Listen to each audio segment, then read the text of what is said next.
Chapter 134. 3 days later, ceremonial music was played.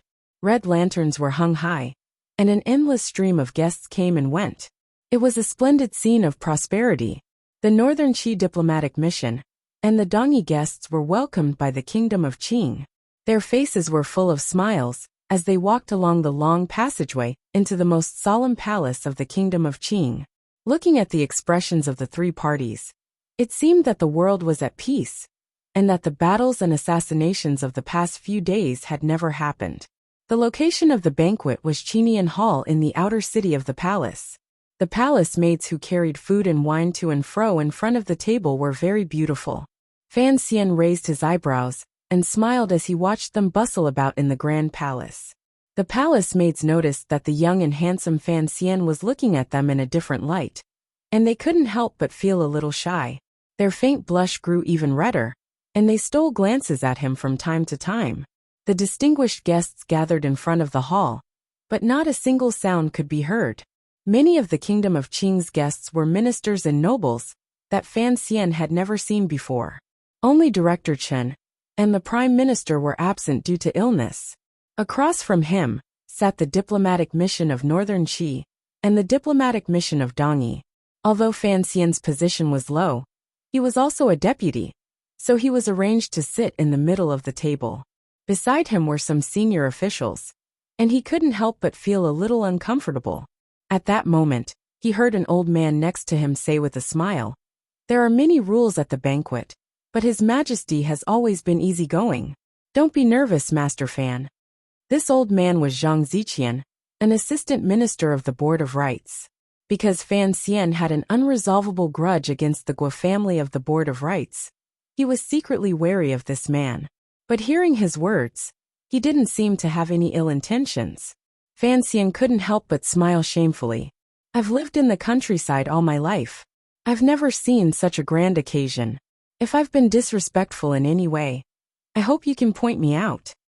Zhang Ziqian stroked his long beard and smiled. Ren Shaoqing said in court today that Master Fan had contributed greatly to this negotiation. At this time, no one in court will do anything to you. Just be careful of those people across from you. The two of them looked across and saw Chang Ningho of the Northern Qi diplomatic mission waiting, bored out of his mind. The table in front of them was still empty. Presumably, it was occupied by the elusive Zhuang Mohan. At the head of the Dongyi envoys sat a middle-aged man with a sword strapped to his waist. Fan Xian couldn't help but frown. How could he enter the palace with a sword? His Majesty has personally approved it. The disciples of Siga Sword School never leave their swords. This is a special case, Zhang Ziqian explained in detail, as if he were explaining to a junior. He is Siga Sword's first disciple, Yunjilan? Fan Xian sucked in a cold breath and narrowed his eyes. Immediately, he felt a murderous intent naturally emanating from the sword-bearing man. These days, the Qing court had deliberately given the Dongyi envoys the cold shoulder. It seemed that this ninth-level swordsman, Yun Jilan, was not in a good mood. Even sitting in the palace of the Qing kingdom, his entire person was still cold. Fan Xian was looking at Yun Jilan's sword-like brows. Coincidentally, Yun Jilan was also looking at him. Their gazes met like lightning in the air of the palace. A moment later, Fan Xian lowered his head in a show of weakness and gently coughed. The sword intent in his opponent's gaze was too strong. This exchange of glances immediately drew the attention of everyone in the hall. Everyone knew that Fan Xian had killed 2 female disciples of Siga Sword School on Yulan Street, and that Dongyi had come to pay tribute to clean up the aftermath of that incident.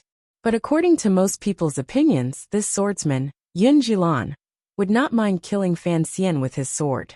Fortunately, the Crown Prince of the Eastern Palace had expressed some goodwill towards Fan Xian through negotiations over personnel arrangements. Thus, no one in the court, regardless of which faction, dared to take pleasure in Fan Xian's misfortune because of this.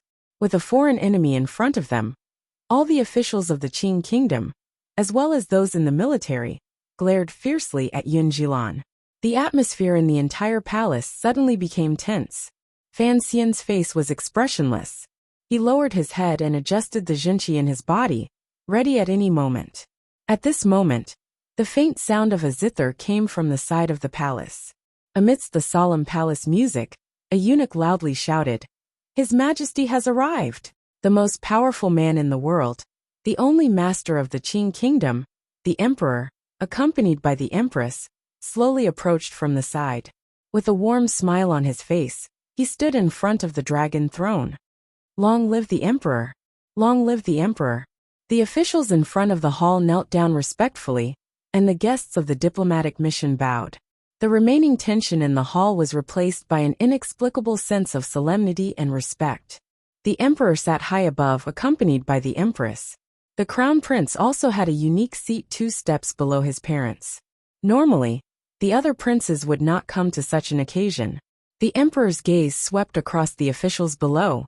"You may rise," he said warmly. He bowed and rose, and the feast officially began. First, the officials of the Northern Qi diplomatic mission stepped forward. They sang their praises as usual, proclaiming the traditional friendship between the two countries, and then retreated. Yun Jilan of Dongyi stepped forward, expressionlessly said a few words, and then also retreated. The empress smiled and whispered in His Majesty's ear, "This man from Dongyi is quite arrogant." The emperor and empress sat high above. Their conversation could not be overheard, so they spoke directly. His Majesty also smiled warmly. If the first disciple of Siga's sword did not have the slightest bit of arrogance, I'm afraid he would not even have the courage to hold a sword in my room. The palace maids had long since replaced the hot dishes. The officials buried their heads in their food, not daring to speak. Since His Majesty did not speak, it was naturally quiet. Fan Xian lowered his head in discomfort, but his eyes were undetectable as he glanced at the seat opposite him. The previously empty seat was now occupied by a man. His face was old, but his eyes were clear and spirited. The wrinkles on his forehead seemed to contain a great deal of wisdom. His white robes wrapped around his not-so-tall body like a cloud. Without asking, he knew that this was Zhuang Mohan of Northern Qi. Fan Xian did not know when he had sat down, but he guessed that he had entered at the same time as the emperor. It seemed that the rumors were true. This Zhuang Mohan was greatly appreciated by the Empress Dowager. Perhaps he had been in the palace all this time. When Fan Xian stole a glance at the man, he did not know that the high and mighty couple were also looking at him. The Empress took a sip of wine and indicated where Fan Xian was sitting with her eyes. "That young man is Fan Xian, Princess Chen's future son-in-law," she said quietly. His Majesty smiled. "He looks handsome, and he has some fame in the capital." At court today, Xian Shiwu and Ren Xiao, and the 2 vice ministers, both praised his talent. "I am truly curious as to why the crown prince's servant and the prime minister's student are so friendly to him." The empress's smile was a bit forced. Perhaps the crown prince understands the importance of popularity? Besides, he is soon to be the prime minister's son-in-law. Oh, popularity? His Majesty smiled faintly. He did not look at the empress. Instead, he looked at his son. "It seems that my son also understands the importance of popularity." Although she could hear a trace of dissatisfaction in his voice, the empress still felt that His Majesty was in a good mood today. He was not only willing to berate the crown prince, but also had some positive comments. She could not help but say happily, "Chengxian is growing up. He will understand some things." His Majesty smiled wordlessly. After a while, Fan Xian kept drinking, perhaps because he was nervous or for some other reason. This wine was at most a type of millet wine. It was not very strong, and tasted sweet and sour. Fan Xian did not think much of it, but in the eyes of the officials next to him, the way this young man drank was like that of a fierce animal. Even the assistant minister of the Ministry of Rights, Zhang Ziqian, could not help but remind him, "Sir Fan, don't drink too much. If you make a faux pas in front of His Majesty, that would be a great crime." Hearing the words Sir Fan, he knew that Zhang Ziqian was reminding him that this was not Lujing River, but deep in the palace. He was not a guest but an official. Fan Xian smiled inwardly, but his zhenqi reversed, forcing the drunkenness onto his face. His eyes suddenly became a bit hazy. He lowered his voice and said, "I dare not hide it from you, sir. I am really nervous. Why don't I quickly drink some wine and relax a bit?" Zhang Ziqian looked at Fan Xian's drunken state, as if he could not hear him clearly. He could only shake his head and smile bitterly. The Prime Minister claimed to be ill and did not come, and your father did not come either. Instead, he left you in my care. If you really get drunk, how am I supposed to explain it to them? These days, the diplomatic mission of Northern Qi had been put in a difficult position by the diplomatic officials of the Chamberlain of Dependencies. Seeing Fan Xian's state, they could not help but look at each other and make up their minds. These days, although Fan Xian was the deputy, he had been silent. But the diplomatic mission deeply disliked the mischievous look on his beautiful face. Northern Qi still had many spies in the capital of the Kingdom of Qing. Of course, they knew that the reason the Chamberlain of Dependencies was so powerful this time was all because of the bad ideas of the deputy, Fan Xian. As for what those bad ideas were, no one knew. Now that the negotiations between the two countries had been completed, and the royal families of both sides had signed their names, there was no way to go back on their word. But the Northern Qi diplomatic mission still had a big knot in their hearts. Seeing Fan Xian's drunken state, Chang Mingho smiled sinisterly. He stood up and respectfully bowed to the high ground. Your Majesty, these days the negotiations between the two sides have been tiring. The people of the Chamberlain of Dependencies have also been tiring. I wonder if I could offer a toast to the officials of the Chamberlain of Dependencies to show the friendship between our two countries?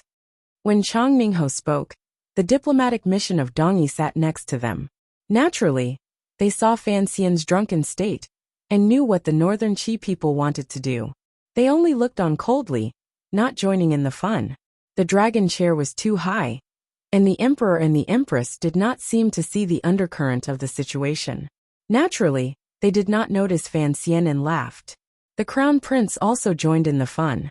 Chang Mingho naturally wants to enjoy himself to the fullest. Opponents on the battlefield, friends off the battlefield. And of course at the wine table, we are only opponents. The Crown Prince actually just wanted to show off his conversational skills, but they were quite ordinary, and he did not know how things would develop. This worried the officials of the Chamberlain of Dependencies. In these days of negotiations, everyone had long since regarded Deputy Fan as one of their own. How could they let the Northern Qi people get Deputy Fan drunk? But the two sides were sitting far apart, and there was no way to help. Fan Xian smiled and drank with the Northern Qi diplomatic mission, but he felt a faint sense of unease. In recent days, the merchants under the control of the eldest princess had begun to act against Donbo bookstore, raising the price of paper and lowering the price of books. These two simple moves were enough to make Fan Xija and the 7th Yi shopkeeper very depressed. But Fan Xian knew that the real tricks were still to come, and what he was going to do today required the help of wine. It was difficult not to get drunk, but it was even more difficult to pretend to be drunk. This was the strongest feeling Fan Xian had during his first court banquet. Northern Qi could not hold on any longer. 6 of the 8 ambassadors had fallen, and in the end, even Chang Mingho no longer cared about his status and bravely sacrificed himself, half hanging from Fan Xian's arm. Up until now the Emperor, who had been quietly talking with the Empress and Zhuang Mohan, smiled. The palace has not been this lively in a long time. Zhuang Mohan had been silent the entire time, and only occasionally would the Emperor ask him a few questions in a quiet voice. He had the air of a famous scholar. Following the Emperor's gaze, he seemed to have just noticed the commotion. Looking at the beautiful young man holding Chang Mingho and pouring wine down his throat, he asked curiously, "That young man is Master Fan of the House of Poets?" This world-famous literary master seemed to find it hard to believe his own eyes. The legendary young scholar, who won the fame of poetry with just 3 poems, turned out to be a drunkard. The Emperor seemed to be slightly annoyed and raised his voice. "Fan Xian." Everyone in the palace was paying close attention to the movements on the throne, for fear of a moment of carelessness. Therefore, when the Emperor spoke, the entire palace quieted down. Not a single sound could be heard, except for the young man called Fan Xian, who was still shouting, "Victory! Victory!" That seemed to be a southern saying. It seemed that young Master Fan really had drunk too much. Fan Xian, seeing that the young man was drunk, The crown prince could not help but rebuke him, suppressing his anger. After all, it was the Eastern Palace who had suggested Fan Xian as a deputy, and it was because of this that Fan Xian had the right to enter the palace that day. Fan Xian had lost face, and in the crown prince's heart, the crown prince felt that he had lost face. As if sensing the strange silence in the palace, Fan Xian stood where he was in a daze. His eyes swept around in a daze, but his beautiful face showed the freedom of drunkenness. "Who's calling me?" All the officials in the court who were on good terms with the Fan family, and the prime minister wanted nothing more than to gag his mouth, shove him into a carriage, and throw him back to Fan Manor. To everyone's surprise, the high and mighty emperor did not seem angry after hearing this response, which could only be heard in a restaurant. Instead he laughed. "I'm calling you." Hearing the word, I woke up people, regardless of whether they were really drunk or pretending to be drunk. Fan Xian was no exception. He loosened his grip and hurriedly bowed. I deserve to die. I drank too much." As he loosened his grip, Chong Ningho of Northern Qi, who had been choked by him, went limp and fell to the ground with a thud. The Qing official, seeing the enemy's chief negotiator in such a sorry state, smiled with satisfaction. The only two Northern Qi ambassadors, who were not drunk, hurriedly helped Chong Ningho back to his seat. A palace maid considerately brought him some soup to sober him up. The emperor reprimanded him. "Of course I know you drank too much. Otherwise, I would have punished you for your lack of etiquette." Fan Xian struggled to maintain his bowed posture. He smiled bitterly and defended himself. "I dare not defend myself, but it is a pleasure to have guests from afar. If I do not properly entertain these important people from Northern Qi, as the deputy envoy, I cannot help but fail in my duty." Look, His Majesty turned to the Empress. "He still dares not defend himself. If he did, I'm afraid he would say that I made him drink, and that he had nothing to do with it." The Empress knew that His Majesty had always loved Princess Chen. She didn't know if he loved her because of her. She smiled. Since she didn't speak up for Fan Xian, she wasn't stupid enough to rebuke him. Fan Xian. This was the third time His Majesty had called out his name in the palace. The officials listened attentively, but in their hearts they felt something else. It seemed that the relationship between the Fan family and the royal family was not ordinary. His Majesty spoke lightly. "The relationship between the Fan family and me is not ordinary. In my eyes, you are only a junior. Regardless of whether we are monarch or official, when I speak, you should keep your sharp tongue shut. Don't think I don't know what you said in the restaurant. At such a young age, do you really think you can look down on the people of this world, just because you have a sharp tongue?" His Majesty was clearly denouncing him, but he was secretly protecting him.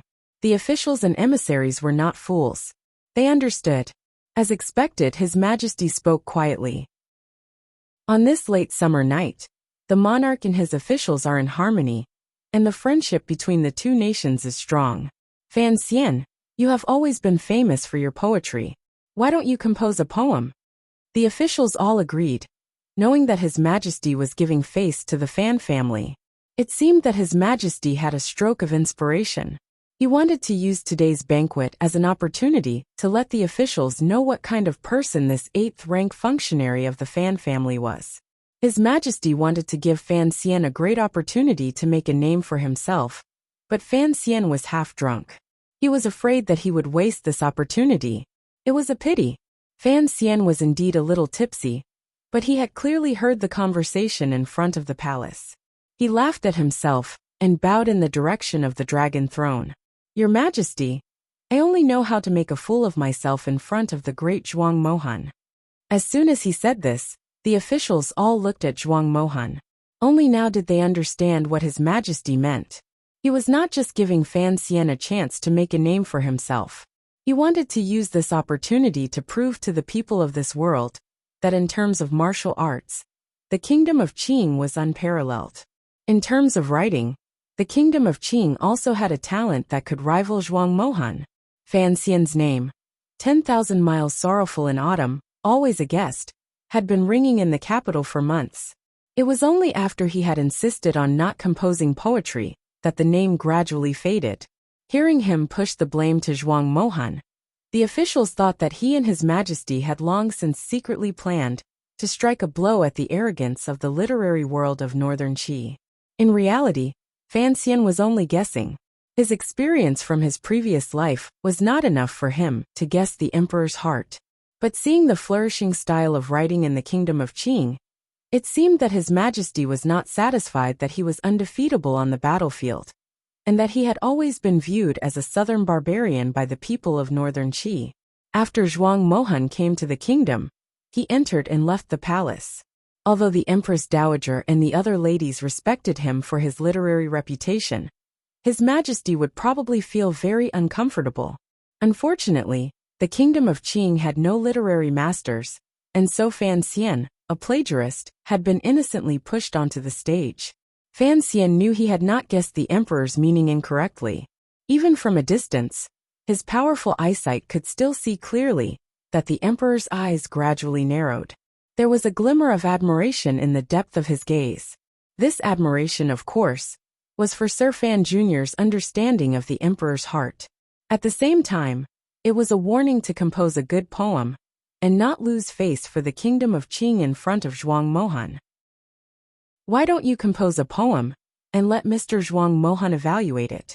If it's not good, you will be punished by drinking wine. The Empress smiled. She knew what the man beside her was thinking, so she made preparations in advance. Now that things had come to this, what else could they do? Fan Xian returned to the table. Not caring that he was already drunk, he poured another cup and savored the slightly sour wine in his mouth. His brows were tightly furrowed. All the officials knew that Master Fan was eager for talent, so they secretly counted on his behalf. When he counted to about 15, a clear light appeared in Fan Xian's eyes. His face was full of smiles. His lips parted slightly as he recited, "Drinking and singing, how long is life? Take the morning dew for example, the bitter days that go by. Indigo color, leisurely in my heart. But for the sake of the monarch, I have been groaning to this day. I have guests to play the flute and the flute. Clearly like the moon, when will it disappear? At the banquet, the heart remembers old favors. The moon is bright and the stars are sparse, the crows fly south, circling the tree 3 times. Where can they rest? The mountains are not too high. The sea is not too deep. The Duke of Zhou spits out. The world returns to its heart." Just like every time Fan Xian threw out a poem to beat people, this poem made the entire hall quiet. This was the masterpiece of Grandmaster Chao. Fan Xian had deleted a few lines and tossed it out. In this hall, the world returns to its heart, just in line with the emperor's thoughts. The most amazing thing was that the Duke of Zhou spits out actually existed in this world. Furthermore, this Duke of Zhou was not a follower of the emperor, but an actual emperor. That was why Fan Xian dared to write it out so grandly. After a long time, in the Grand Palace, all the officials cheered in unison. "Good poem." The emperor showed a satisfied expression and turned to look at Zhuang Mohan. "What does Master Zhuang think of this poem?" he asked quietly. Zhuang Mohan's expression did not change. He did not know how many times he had experienced such a scene in his life, nor how many poems he had appraised. The reason he was respected by all the people, even the emperor and other officials of the kingdom of Qing, had read his essays and entered officialdom, was because of his virtue and insight. Of course, the most important thing was his vast knowledge. "Good poem," Zhuang Mohan said quietly. He picked up a peanut with his chopsticks and ate it. "It is indeed a good poem. Although the meaning is broken, it wins in its quality. For poetry, the meaning comes first, and quality is the most important. Master Fan's poem is full of quality, and it is indeed a good poem. Who would have thought that the kingdom of Qing could produce such a talent?" Fan Xian smiled slightly. He did not have any special feelings for this master of the literary world, but he did not like his style. After a slight bow, he returned to his seat, but his steps were a little shaky. The officials in the court were still whispering about Sir Fan Jr.'s earlier poem. Under normal circumstances, this would have been the end of the matter, but the atmosphere in the hall seemed a little strange today. One person said coldly, "What Master Zhuang said earlier about the kingdom of Qing was inappropriate. Everyone knows that you are a master of writing, But in terms of poetry, you are not necessarily as good as Master Fan, so there is no need to make presumptuous comments. There are many scholars in this court, and Master Fan is one of the best. Not to mention that he wrote a poem in 15 minutes. Just the poem 10,000 Li of Sorrowful Autumn is always a guest is enough. I truly do not know, in the kingdom of Northern Qi, which scholar could write such a poem. These words were very inappropriate, especially at a national banquet. It was abnormally rude. The Emperor of Qing had not expected a common literary matter to reach this stage. The emperor's brows gradually furrowed. He did not know which official had been so rude, but this person was, after all, feeling injustice for the court, and there was no way to punish him. Fan Xian stopped on his way back to the banquet and bowed apologetically to Zhuang Mohan to show that he had not intended to be disrespectful. Zhuang Mohan coughed twice, and with some difficulty, stood up with the help of a young eunuch whom the Empress Dowager had pointed out to him. He looked calmly at Fan Xian. Master Fan's poetry has long spread to Shangjing of the Kingdom of Qi. I have often recited that 10,000 Li of Sorrowful Autumn is always a guest. Fan Xian suddenly saw a trace of pity in the eyes of this master of literature, a trace of decisiveness that cut off all avenues of retreat. Fan Xian's heart suddenly jumped. He felt some danger that he had not been aware of, slowly approaching him. He was getting tipsy, but he still turned his head abruptly, and behind the banquet table, he found the face that had started the fight. Guobaoquan, who had been punched by Fan Xian. Guobaoquan, the crown prince's close aide, Guobaoquan, was also qualified to sit at the banquet table today. But it was clear that the crown prince had not known about this beforehand. So the crown prince and Fan Xian both narrowed their eyes, looking at Guobaoquan's faintly smug face, unsure of what he wanted to do. Fan Xian felt the danger, and smiled slightly. At that moment, he heard Zhuang Mohan cough twice, and after bowing to the emperor he said quietly, "I am of the kingdom of Qi, but my heart is in the literature of the world. I do not wish to harm the friendship between the two countries, but there are some things that must be said." His Majesty's expression gradually calmed, and he calmly said, "Master Zhuang, please speak." As His Majesty spoke, the Empress also raised her wine cup, opened her mouth to speak, and then pulled it back. The wind is urgent, the ape howls in sorrow, the white bird flies back on the clear sand.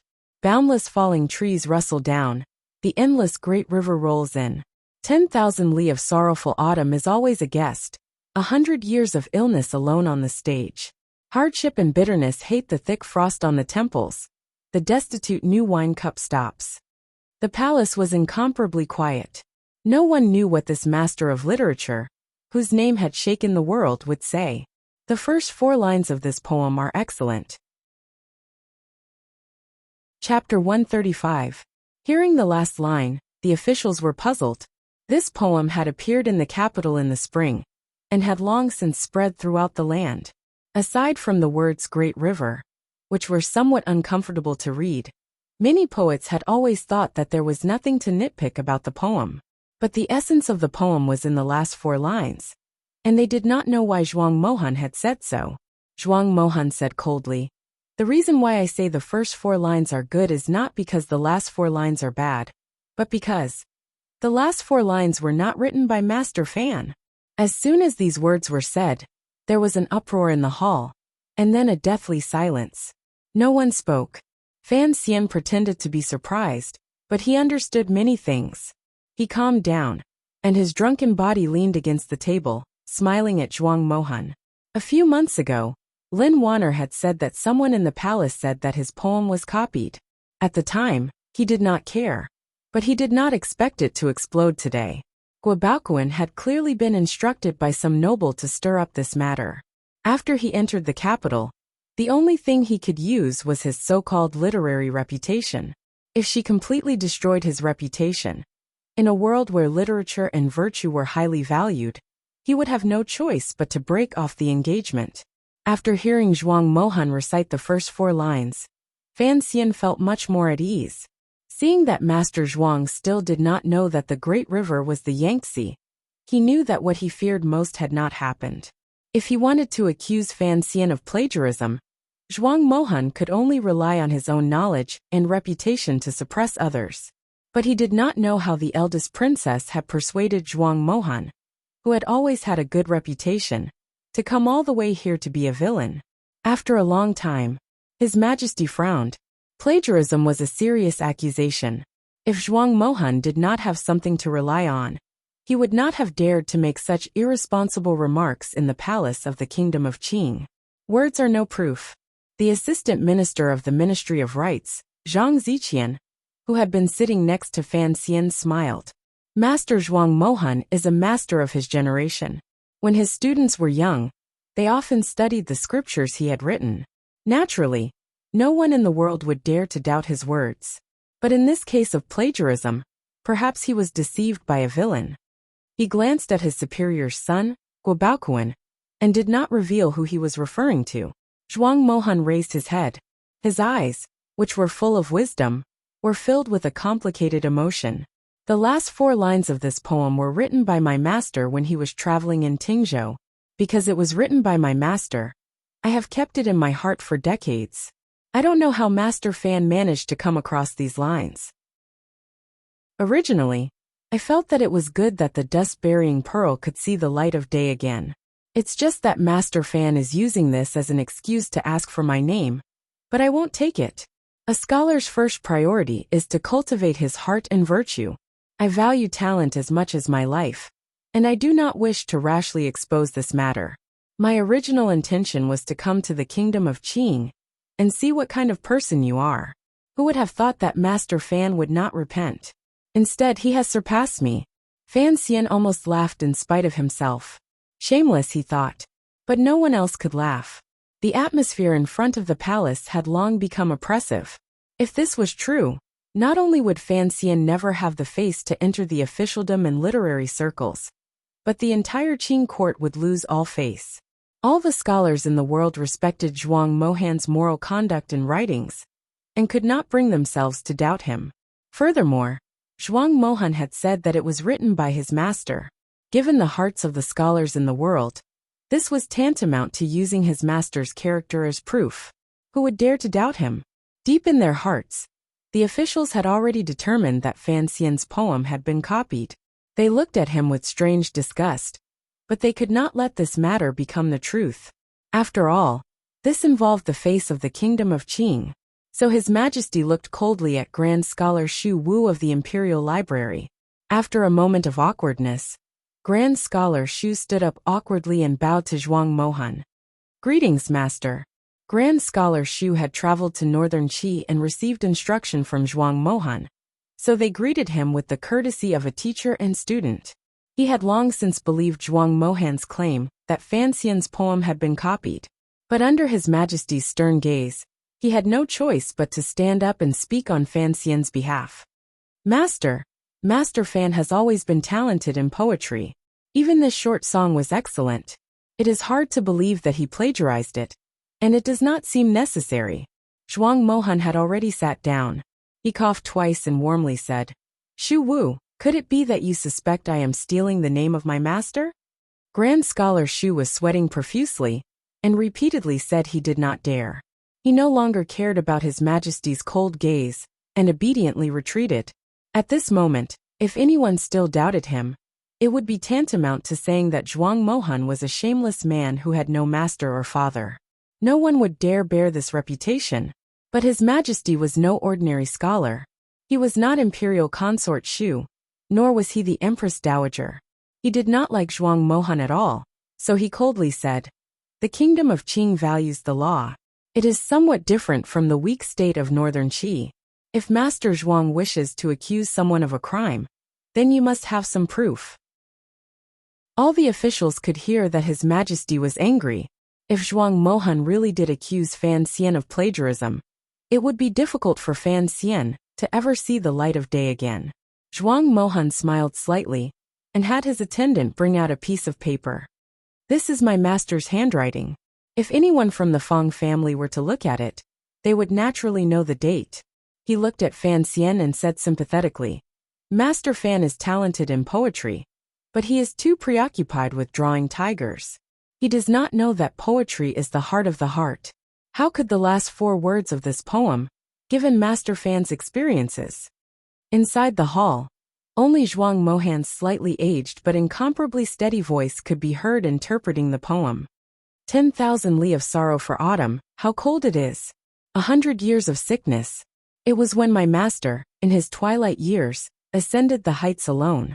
The torrential river filled the eyes with desolation. Master Fan, you are still young. How do you explain this 100 years of sickness?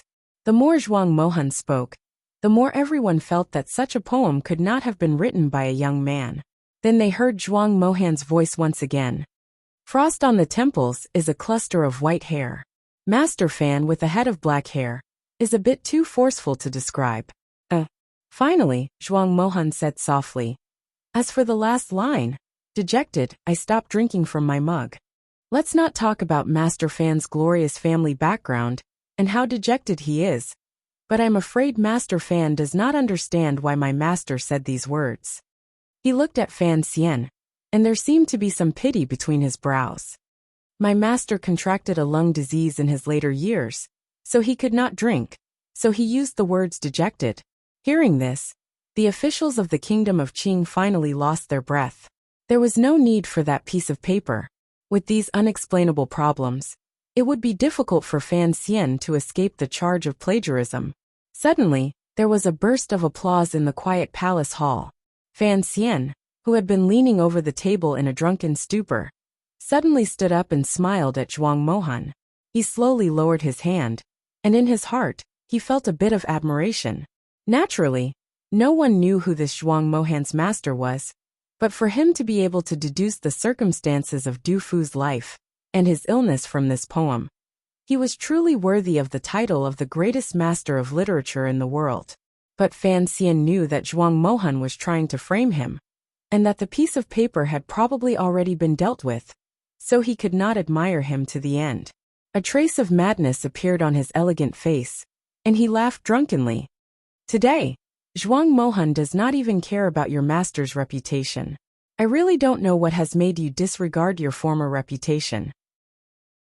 Others thought that he had lost his mind after being exposed, and that his speech was becoming more and more unbearable. They all frowned. The empress quietly ordered someone to call in the guards to prevent Fan Xian from doing anything rash. Unexpectedly, His Majesty waved his hand coldly, telling everyone to listen to what Fan Xian had to say. Fan Xian staggered out, his eyes full of ridicule and ridicule. "Bring the wine," he yelled. The palace maids in the back saw his deranged expression and did not dare to come forward. An official, who had been feeling unjust on Fan Xian's behalf, brought over a jar of wine that weighed about 1 kilogram and brought it to Fan Xian. "Thank you." Fan Xian laughed and broke the clay seal on the wine jar. He lifted the jar and drank like a whale drinking from the ocean. In a moment, the wine had been poured into his stomach. After a drunken belch, he felt tipsy. He had drunk a lot that day, and now that he was in a rush to drink, his face was ruddy, his eyes sparkling, and his body swayed uncontrollably. He staggered to the head of the table like he was dancing, and pointed at Zhuang Mohan's nose. "Master, do you really insist on saying this?" Zhuang Mohan smelled the scent of wine, and frowned slightly. "It is good that you have a repentant heart. There is no need to hurt yourself like this." Fan Xian looked into his eyes and smiled slightly. His words seemed to be a little unclear. "Everything has a cause and effect. Master Zhuang accused me of plagiarizing my teacher's 4 lines. Why did I copy it? Could it be that I cannot win this fame in life and in death just because of that short song from before?" The words fame in life and in death were very good, and even Zhuang Mohan was moved. His mind was preoccupied with an urgent matter, and he had no choice but to deliberately frame the young man in front of him. He could not bear to do so, and he slowly moved his head away. Perhaps Master Fan also copied this poem. Copied from whom? Could it be that I wrote this poem was copied? Could it be that Master Zhuang's students are all over the world, and his poems are known all over the world, and you have the right to accuse me of plagiarism? Seeing Zhuang Mohan's finger lightly tapping on the scroll on the table, Fan Xian laughed coldly. "Master Zhuang, this kind of trick may work on children, but you say that I copied your teacher's poem. I find it strange that before I wrote it, this poem has never appeared in this world. Zhuang Mohan did not seem to want to argue with him. It was Fan Xian who said in a soft voice, Master Zhuang, my hair is not white, so I cannot speak of the frost in my temples. My body is healthy, so I cannot speak of 100 years of illness. But you do not know that I have always liked to cause trouble, and I intend to start all over again in this life. You do not know my past, so you wrongly accuse me and harm me. How boring. He did not know whether it was because he had drunk too much, or because he had a rare opportunity to vent his pent-up depression. But Fan Xian's elegant face suddenly had a hint of madness. Poetry is the heart. Zhuang Mohan looked at him warmly. My young friend Fan did not have such a past, so how could you write this poem? Poetry is the way of literature. Fan Xian looked at him coldly. The way of poetry is always about talent. Perhaps my poem is a forced expression of sorrow, but who says that things that have not been experienced cannot be turned into one's own poetry? His words were extremely arrogant. He compared himself to a genius, using this to prove that all of Zhuang Mohan's deductions about poetry did not exist. Hearing this, Zhuang Mohan's eyebrows furrowed slightly. He laughed bitterly. Is Master Fan really capable of writing something that has nothing to do with his own experience? This master did not believe it. Even a genius in poetry would not have such ability. Seeing that the other had fallen into his trap, Fan Xian smiled slightly. He took the wine jug from the other's table and drank a mouthful. He looked at him quietly, the drunkenness in his eyes growing stronger. Suddenly, he waved his sleeve and shouted 3 times. Paper! Ink! Servants! The drunken man shouted 3 times. Everyone in the hall did not understand what he meant. Only the emperor calmly ordered the serving girls to follow Fan Xian's orders. In a short while they had prepared everything. There was a large empty space in front of the hall. There was only a table, an inkstone, and a man standing alone and proudly in the center. Fan Xian could not stand still. He forced himself to bow to the emperor. I would like to borrow your majesty's writing eunuch. Although the emperor did not understand, he still lowered his head slightly and allowed it. A writing eunuch walked to the table and sat down. He spread out the white paper and ground the ink. Unexpectedly, Fan Xian resisted the drunkenness and shook his head. One is not enough. Fan Xian, what nonsense are you making? The crown prince, who was sitting close to him, could not help but speak. But the emperor still calmly granted his request. His eyes gradually revealed a smile, as if he had guessed what was about to happen. Fan Xian smiled and looked at Zhuang Mohan. The drunkenness in his eyes grew stronger. He spoke to the 3 eunuchs beside him. I'll read you write. If you write too slowly and don't copy it, I won't write it a second time. The 3 eunuchs became nervous for no reason. Many people were guessing what Fan Xian was preparing to do. How could he make the world between him and Zhuang Mohan believe that he was the true poet of his generation? It was not long into the night, and the wind at the end of summer was not very cool. But the atmosphere was like the sound of drums on a battlefield. Wildfire cannot burn, the spring wind blows, it grows again. Chaotic flowers gradually dazzle the eyes. Only the shallow grass can cover the hooves of horses. The sky and the earth are eternal, but this hatred will never end. Without warning, without any preparation, Fan Xian blurted out a paragraph, all of which were written by Bai Ji. In a short while there were more than a dozen poems. He stood by the table and gazed out at the night sky outside the palace. He recited all the famous poems that his strange brain could remember. The eunuchs wrote quickly, but they could not keep up with his speed. Everyone was silent, thinking carefully. In the face of endless conspiracies and schemes, under great pressure, he finally exploded. In his madness, he only cared about reciting the poem in his mind. He did not care if the eunuchs remembered it or not, nor did he care if the people around him understood it.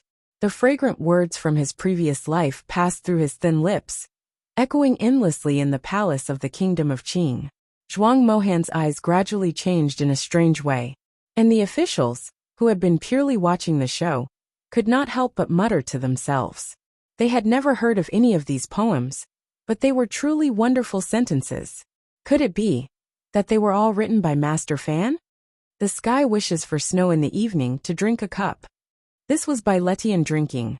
Do you not see? Next, it was Tai Bai Letian's turn to drink. The shadows formed 3 people. This was Tai Bai Letian still drinking. But the master can get the guest drunk. This was Tai Bai Letian still drinking. Those who abandon me, yesterday cannot be kept. Those who disturb my heart, today is full of worries. This was Tai Bai Letian drinking. The people in the palace no longer cared about their lack of etiquette. Gradually, they sat around Fan Xian, listening to him recite poem after poem. Their faces were full of shock and disbelief.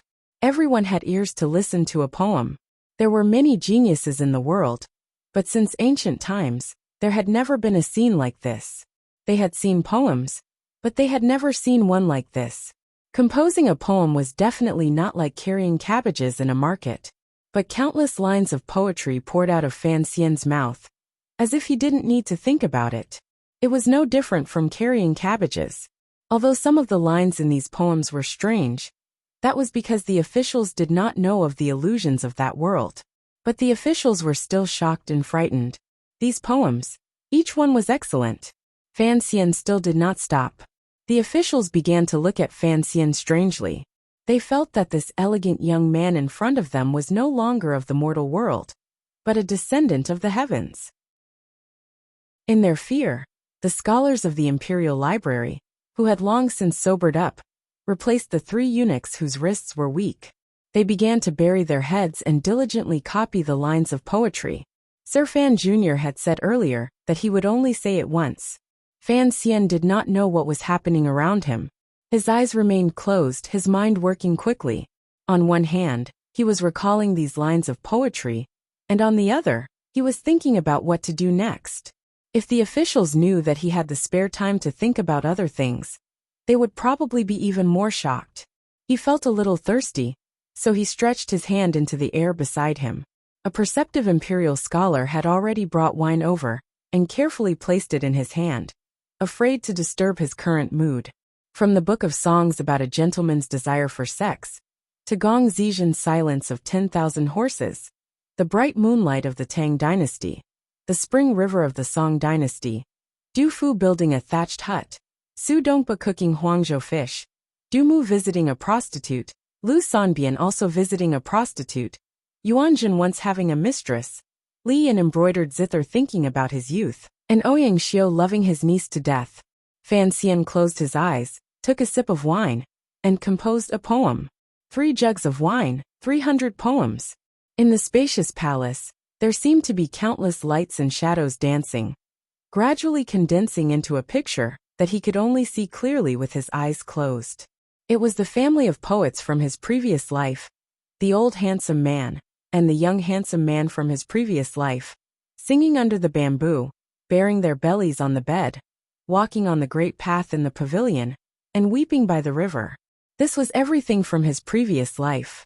Everything from Fan Xian's previous life had suddenly descended upon the world of the kingdom of Qing, striking at everyone's hearts. Fan Xian, with the help of countless heroes from his previous life, was battling Zhuang Mohan. He suddenly opened his eyes and looked coldly at Zhuang Mohan, but it was as if he was looking at some distant world. Do you not see, the waters of the Yellow River come from the heavens? Who could be more free and easy than Li Bai? The waves wash away the heroes of the ages. Who could be more heroic than Su Shi? Last night's rain was light and the wind was strong, and a deep sleep did not dispel the lingering wine. Who could be more graceful than Li Qingzhao? How could the heroes of the ages be defeated by one man? With a crisp clang, Zhuang Mohan's trembling hands could no longer hold onto the wine cup. The cup fell to the stone floor, shattering into countless pieces. Silence. Silence. After some time, Fan Xian finally stopped his crazy performance, but the people in the great hall of the kingdom of Qing's palace were still unable to shake off their emotions. The scholars and eunuchs, who had already been replaced a few times, were the first to wake up. They fell to the ground, rubbing their sore right hands, looking at Fan Xian as if he were a god. Fan Xian had drunk too much. He staggered over to Zhuang Mohan, stretched out a finger to point at his nose and shook it. After a drunken hiccup, he said softly, "In interpreting scriptures, I am not as good as you. In writing poetry, you are not as good as me." The hall was still silent, so although these words were spoken very softly, they fell clearly into everyone's ears. The officials, of course, believed these words. They had long since prostrated themselves in admiration of Sir Fan Jr.'s poetic talent. No matter how high Zhuang Mohan's reputation was, when it came to poetry, anyone who had heard Fan Xian recite 300 ancient poems would never believe that anyone could surpass Fan Xian in poetry. At this time, there was no need to bring up the matter of plagiarism. Everyone had long believed Fan Xian's words.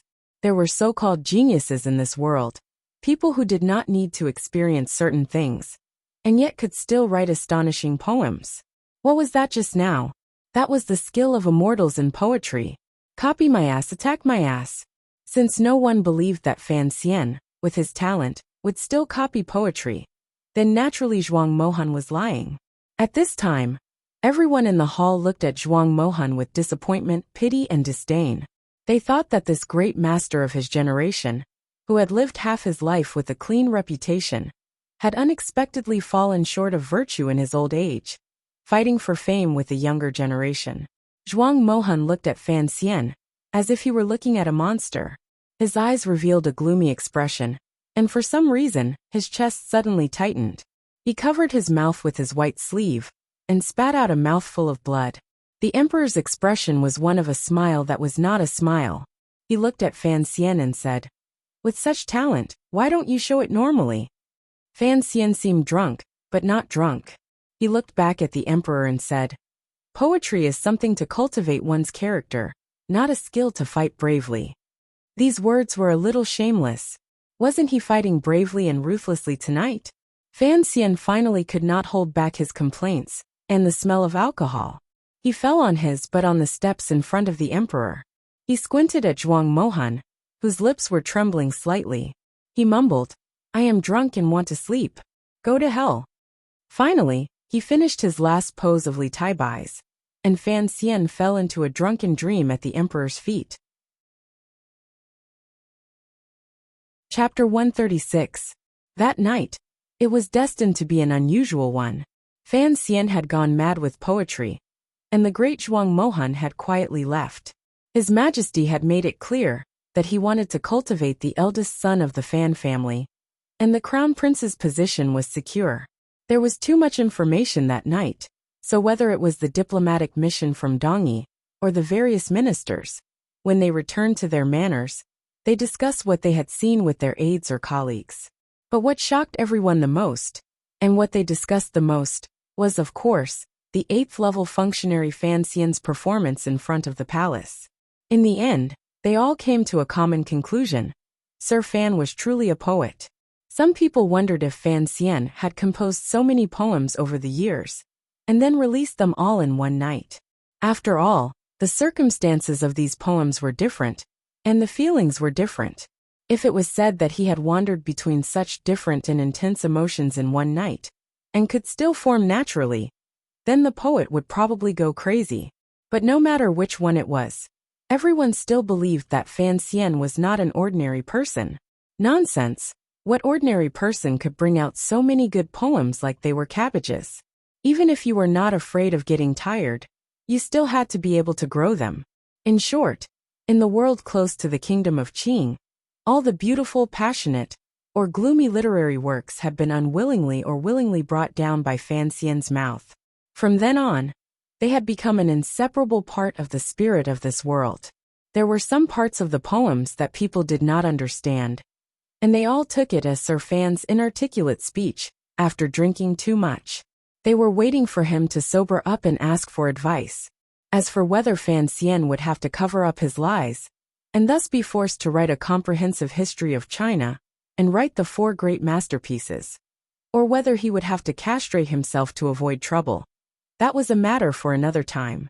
On the carriage back to Fan Manor, Fan Xian was still sleeping soundly. Later, some busybody did some calculations for him. That night at the palace banquet, not to mention how many poems he had composed, he had drunk no less than 9 liters of royal wine.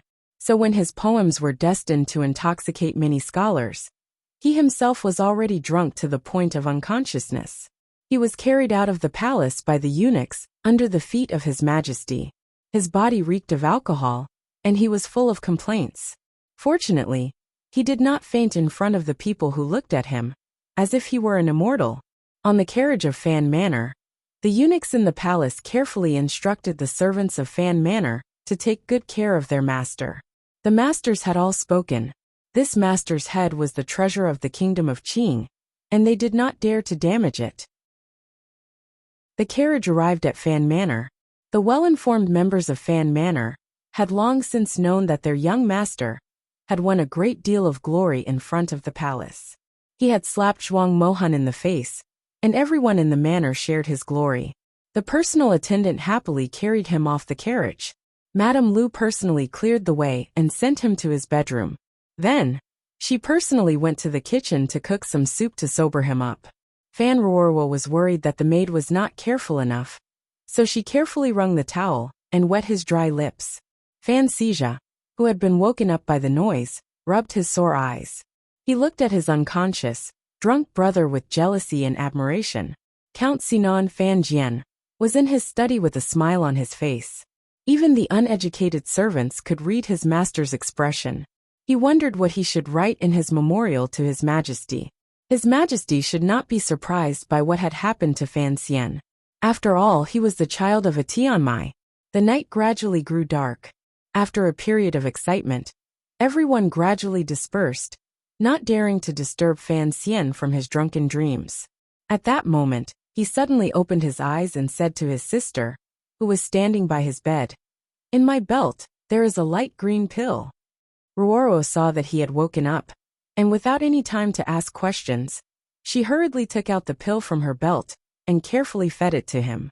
Fan Xian closed his eyes for a long time, slowly circulating his jinqi. He found that the hangover pill was indeed miraculous. There was no longer any discomfort in his chest, nor was there a trace of drunkenness in his brain. Of course, he was not really drunk. Otherwise, when he was reciting in the palace hall, he would have accidentally read out the original author of the poem. That would have been wonderful. I'm worried that someone will come to see me in the middle of the night. After all, I should be drunk and not sober. Fan Xian frowned as he put on his night clothes with his sister's help. His eyes were clear. He had not been as drunk as he had been in the palace. It shouldn't be. I told them that I would take care of you tonight. Fan Ruoro knew what he was going to do, and couldn't help but worry. Lady Lu. Fan Xian frowned. Will she come to take care of me? I'll watch here. No one should come in. Fan Ruoro looked at his eyes worriedly. But you'd better hurry. Fan Xian touched the dagger in his boot, the 3 needles in his hair, and the pill at his waist. He confirmed that he was fully equipped and nodded. I'll hurry. He walked from the back of the manor to the mansion where the wedding was being prepared. By now, he was already dressed in night clothes. Under the cover of the night, it would be difficult to see him. Only when he moved, the black light that came with his rapid movements gave him a ghostly feeling. He crawled out from under the wall of the courtyard, where a carriage was already parked. Fan Xian frowned slightly. Although there was no curfew in the capital, the streets were still strictly guarded at night. After the incident on Yolan Street, the city patrol had been badly shaken, so they were now especially vigilant. So he temporarily gave up on the idea of using a carriage. With a shake of his body, he circulated his jinqi throughout his body and immediately sped up, disappearing into the darkness of the capital. Fan Manor was not far from the royal palace. Before long, Fan Xian had reached the foot of the western side of the royal palace. That was where the servants of the palace intersected with the inner city. Usually it was lively, but now that night had fallen, it had become quiet. Using the short trees as cover, he lowered his body and leapt to the side of the Yudai River. His left hand hooked onto the stone railing by the riverside, and his whole body moved forward like a koala. The lights in front of him were bright, but the river seemed very dark. Fan Xian did not dare to be careless. Relying on the endless jinqi in his body, he held his breath and carefully moved his body. After an indeterminate amount of time, he finally bypassed 2 arched bridges and came to a quiet forest on the side of the palace. Fan Xian relaxed a little and opened his mouth to take a few quick breaths. He felt his body gradually become excited, as if he was enjoying this dangerous activity. The palace wall next to the forest was at least 15 meters tall, and its surface was extremely smooth. There was no place for him to put his weight on. Even the strongest martial artists in the world could not leap over it. Of course, for the few who had already reached the level of a grandmaster, whether or not this high wall would have any effect remained to be tested in practice. Fan Xian was not one of the 4 grandmasters, but he had other methods. The scarlet wall in front of him looked somewhat blue in the dark. Like a shadow, he skimmed from the forest to the wall. He found a dark corner where the palace lanterns could not illuminate. Forcing himself to calm down, he sat cross-legged and slowly turned the tyrannical Jinqi in his body through the snowy mountain into warm threads of qi, adjusting the condition of his body. In the depths of the palace, not far from Hongguang Palace, Hong Xixiang sat quietly in his room. The Empress Dowager was not feeling well that day. She had heard the emperor talk about the funny things that had happened at the court banquet. When she heard that Zhuang Mohan had been angered to the point of vomiting blood by Fan Xian, the Empress Dowager could not help but laugh. But for some reason, she seemed to share the sorrow of old people, and so she had gone to bed early.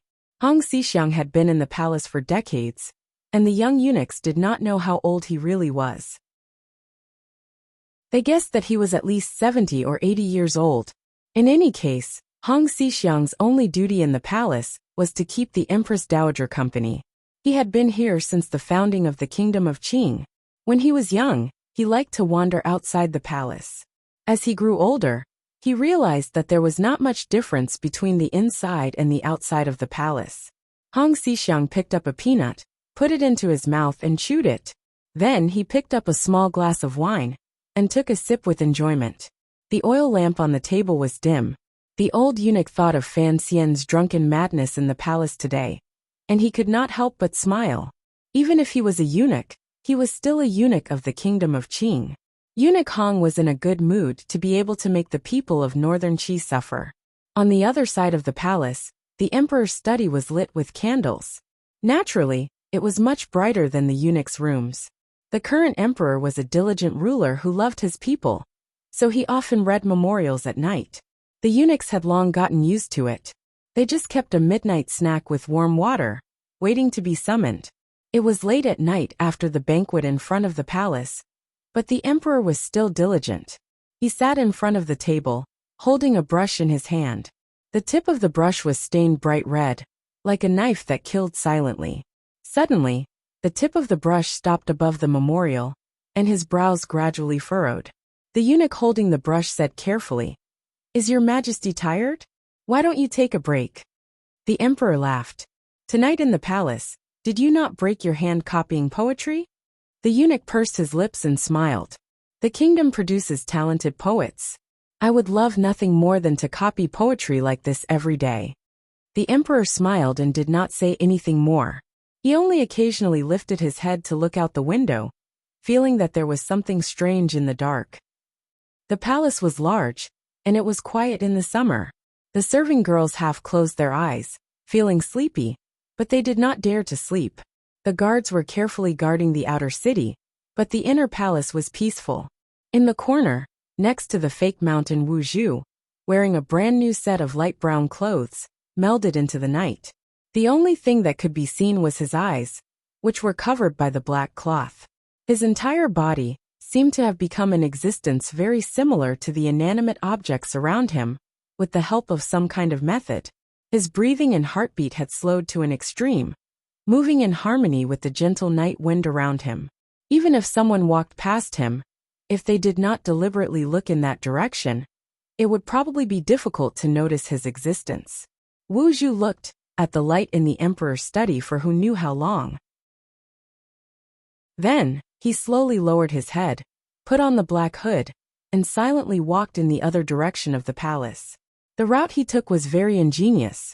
He avoided the light, and used the terrain to move. He followed the grass and flowers, entered the mountains without a trace, patrolled the lakes without a sound, and was as terrifying as a ghost. It was as if he was taking a leisurely stroll through the heavily guarded palace. Chapter 137. The oil lamp in the room suddenly flickered. This was supposed to be a good sign. But Hong Xixiang's silver eyebrows fluttered, as if he were dissatisfied. His old right hand steadily picked up a fried peanut with chopsticks. Without too much movement, he slowly swallowed the peanut paste in his mouth, tasted the fruit between his teeth, and picked up a cup of wine to drink. Only then did he stand up. It's been many years since anyone has come to this palace. Eunuch Hong's eyes were a little cloudy. He looked out the window with a somewhat listless expression, and then he gently flicked his fingers. The door to the courtyard was open. Like two strong bows, the pair of chopsticks in Eunuch Hong's hands were stimulated by a powerful and profound jinqi. Almost at the same time, the chopsticks smashed the window in front of them and shot straight into the dark corner of the door, towards Wu Zhu's face. The chopsticks carried the wind with them, and the momentum was astonishing. If one was hit, it would be like being shot by two strong bows. Eunuch Hong's casual flick of his fingers had such godly power. It was truly terrifying. For some reason, Wu Zhu's reaction seemed to be a little slower than usual. Unable to turn around in time, the chopsticks tore through the clothes on his right shoulder. Swish!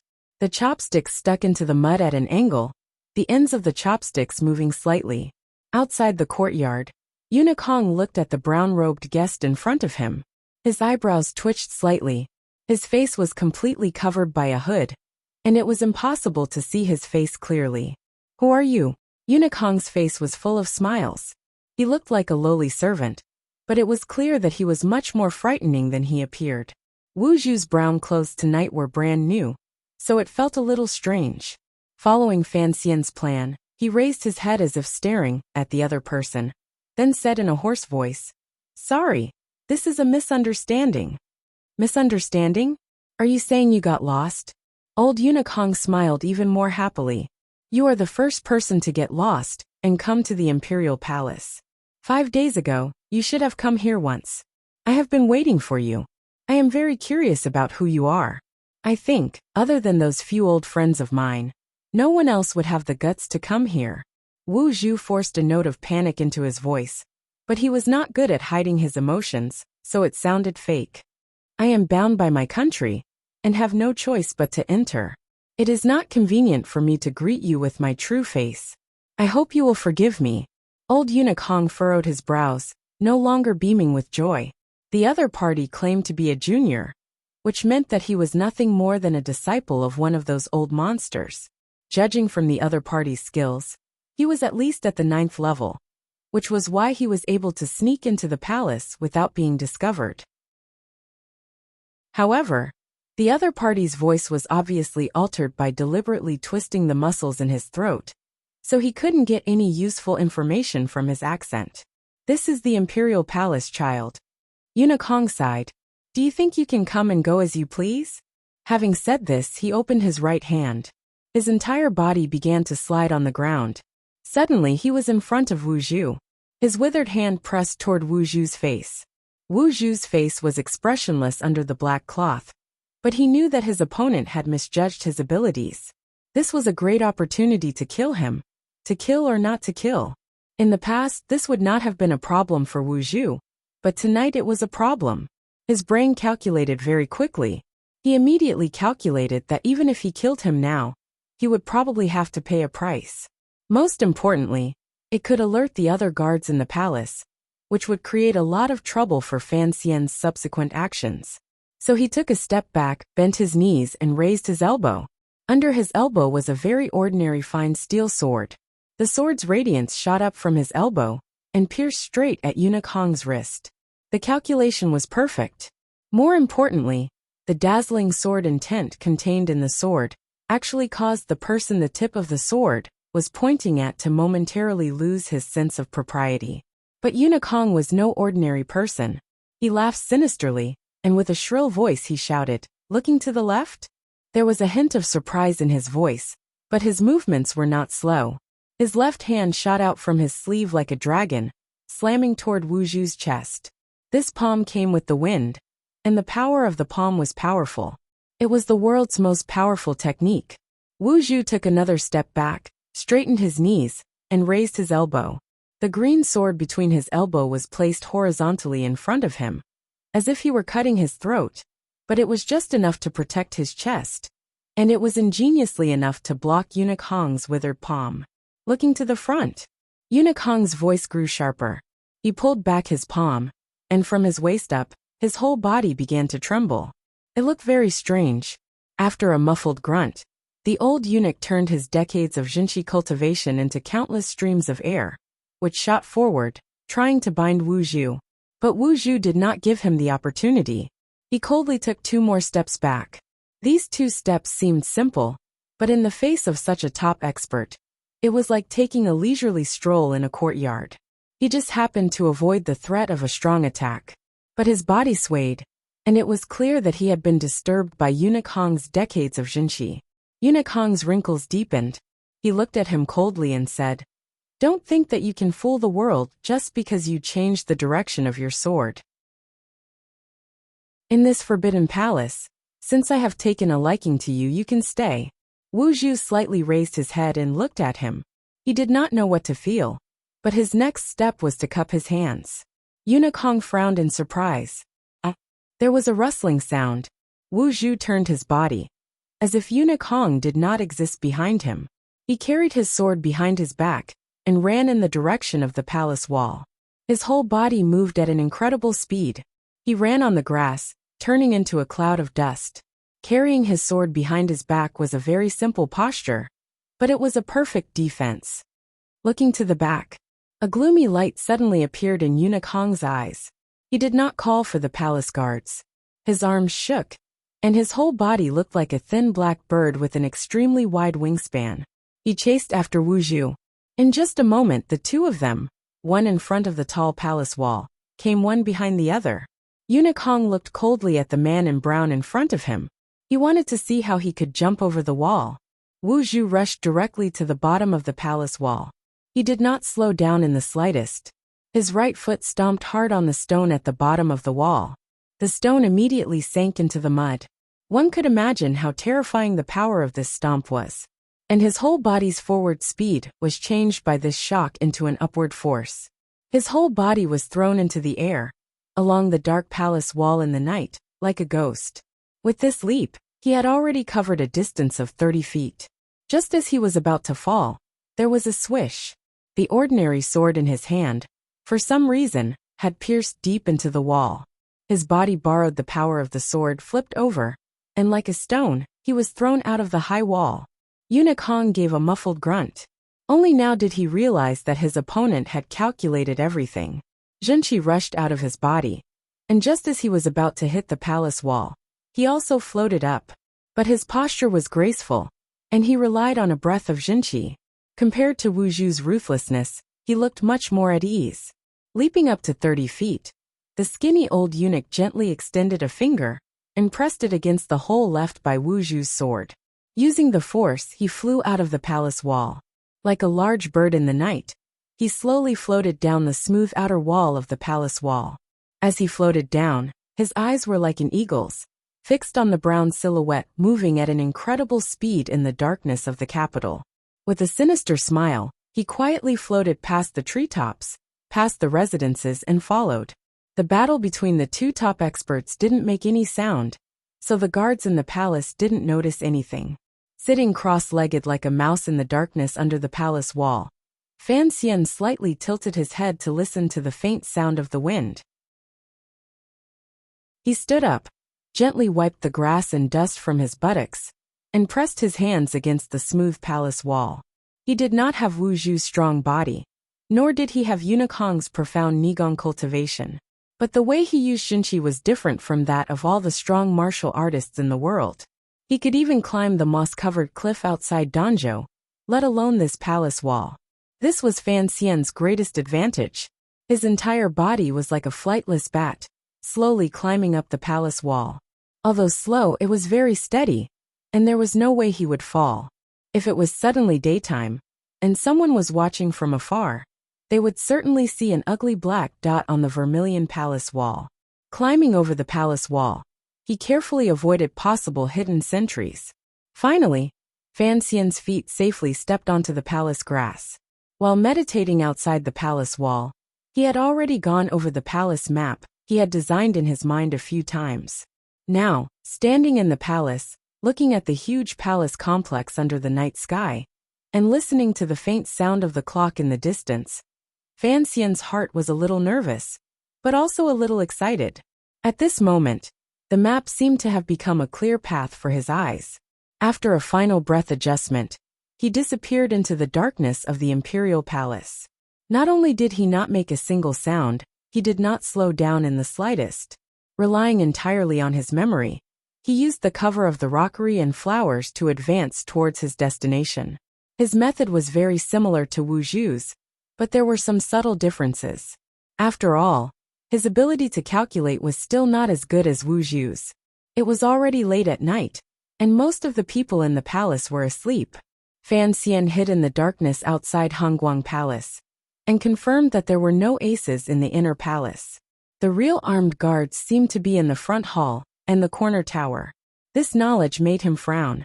The palace guards were so weak, it was a very risky thing to do. If Northern Qi sent a large number of aces to invade, what would he do? As a thief who broke into the Forbidden Palace at night, and still worried about the country and its people, Fan Xian was truly a wonderful person. But his calculations were actually a little unnecessary. In this world, the only people who could jump over a 15-meter wall without alerting the guards were those who stood at the very top of the world. If such a grandmaster came, the ordinary guards would not be of much use. He had forgotten that he was the only one who knew Spider-Man's kung fu. Chapter 138. Wu Zhu had entered the palace for the last time 5 days ago.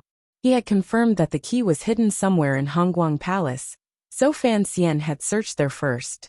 Perhaps it had been peaceful for too long, but Hongguang Palace, where the Empress Dowager lived, was quiet and peaceful.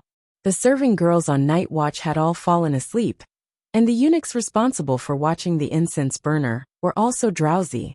A faint fragrance wafted by. Both the eunuchs and the serving girls fell into a deep sleep.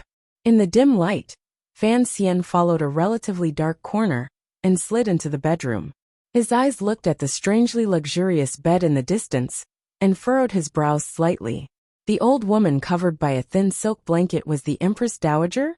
He didn't have time to sigh too much, nor would he express his senseless fantasies about how history could be changed in his hands. He only calmly walked forward and walked to the side of the bed. He didn't even glance at the woman on the bed, who was probably the most powerful woman in the world. Calmness was the most important quality that Wu Zhu and Fei Jie had taught Fan Xian.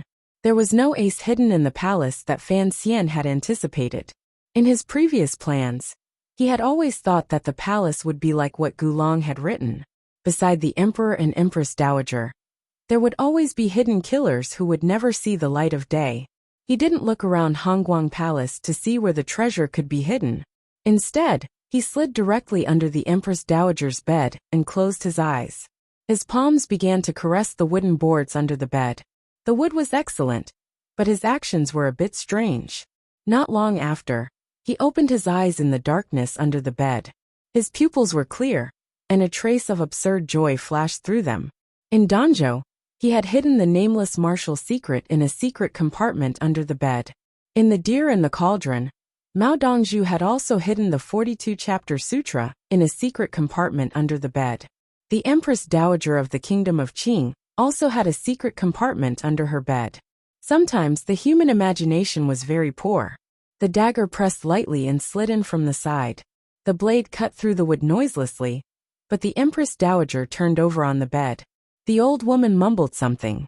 Fan Xian's face was expressionless. It was as if he hadn't heard anything. He continued to work steadily.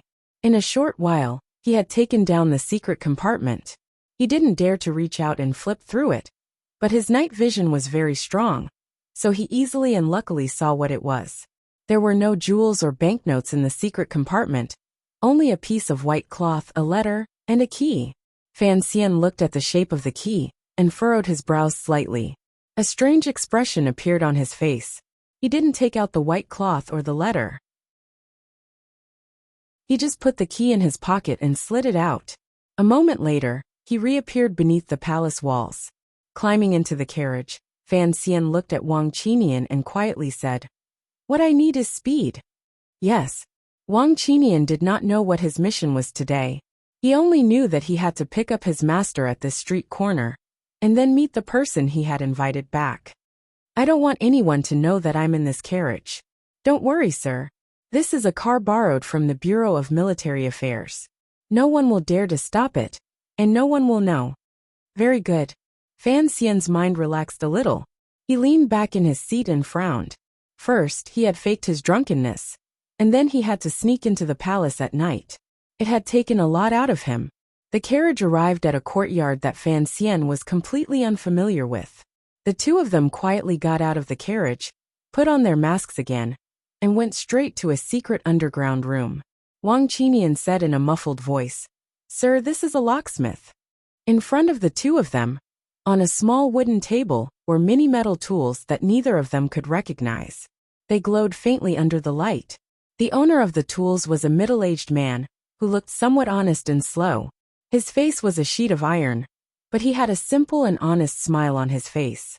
Locksmith was a profession, and it was also a form of address.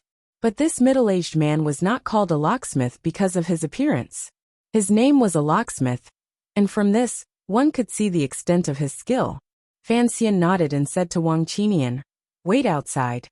Wang Qinian bowed his head and left the secret room.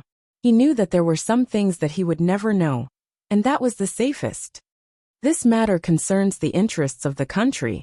As a member of the Bureau of Military Affairs, I ask that you do something for the country, Fan Xian said calmly through his mask. The locksmith's heart trembled. He thought of the foreign envoys that had recently come to the capital, and he suddenly thought he had guessed something. He quickly bowed, unsure of what he had to do. "Be fast and accurate." Fan Xian took the key from his belt. "It has to be exactly the same." The locksmith took it and looked at it carefully. He frowned. "There is no lock like this in the world." "I don't care. I just want you to make a copy of this key. Can you do it or not?" "It's very difficult. This key is too complicated. Even if the shape is exactly the same, and no one can detect it, I can't guarantee that the copied key will be able to open the corresponding lock." "Very well, let's begin."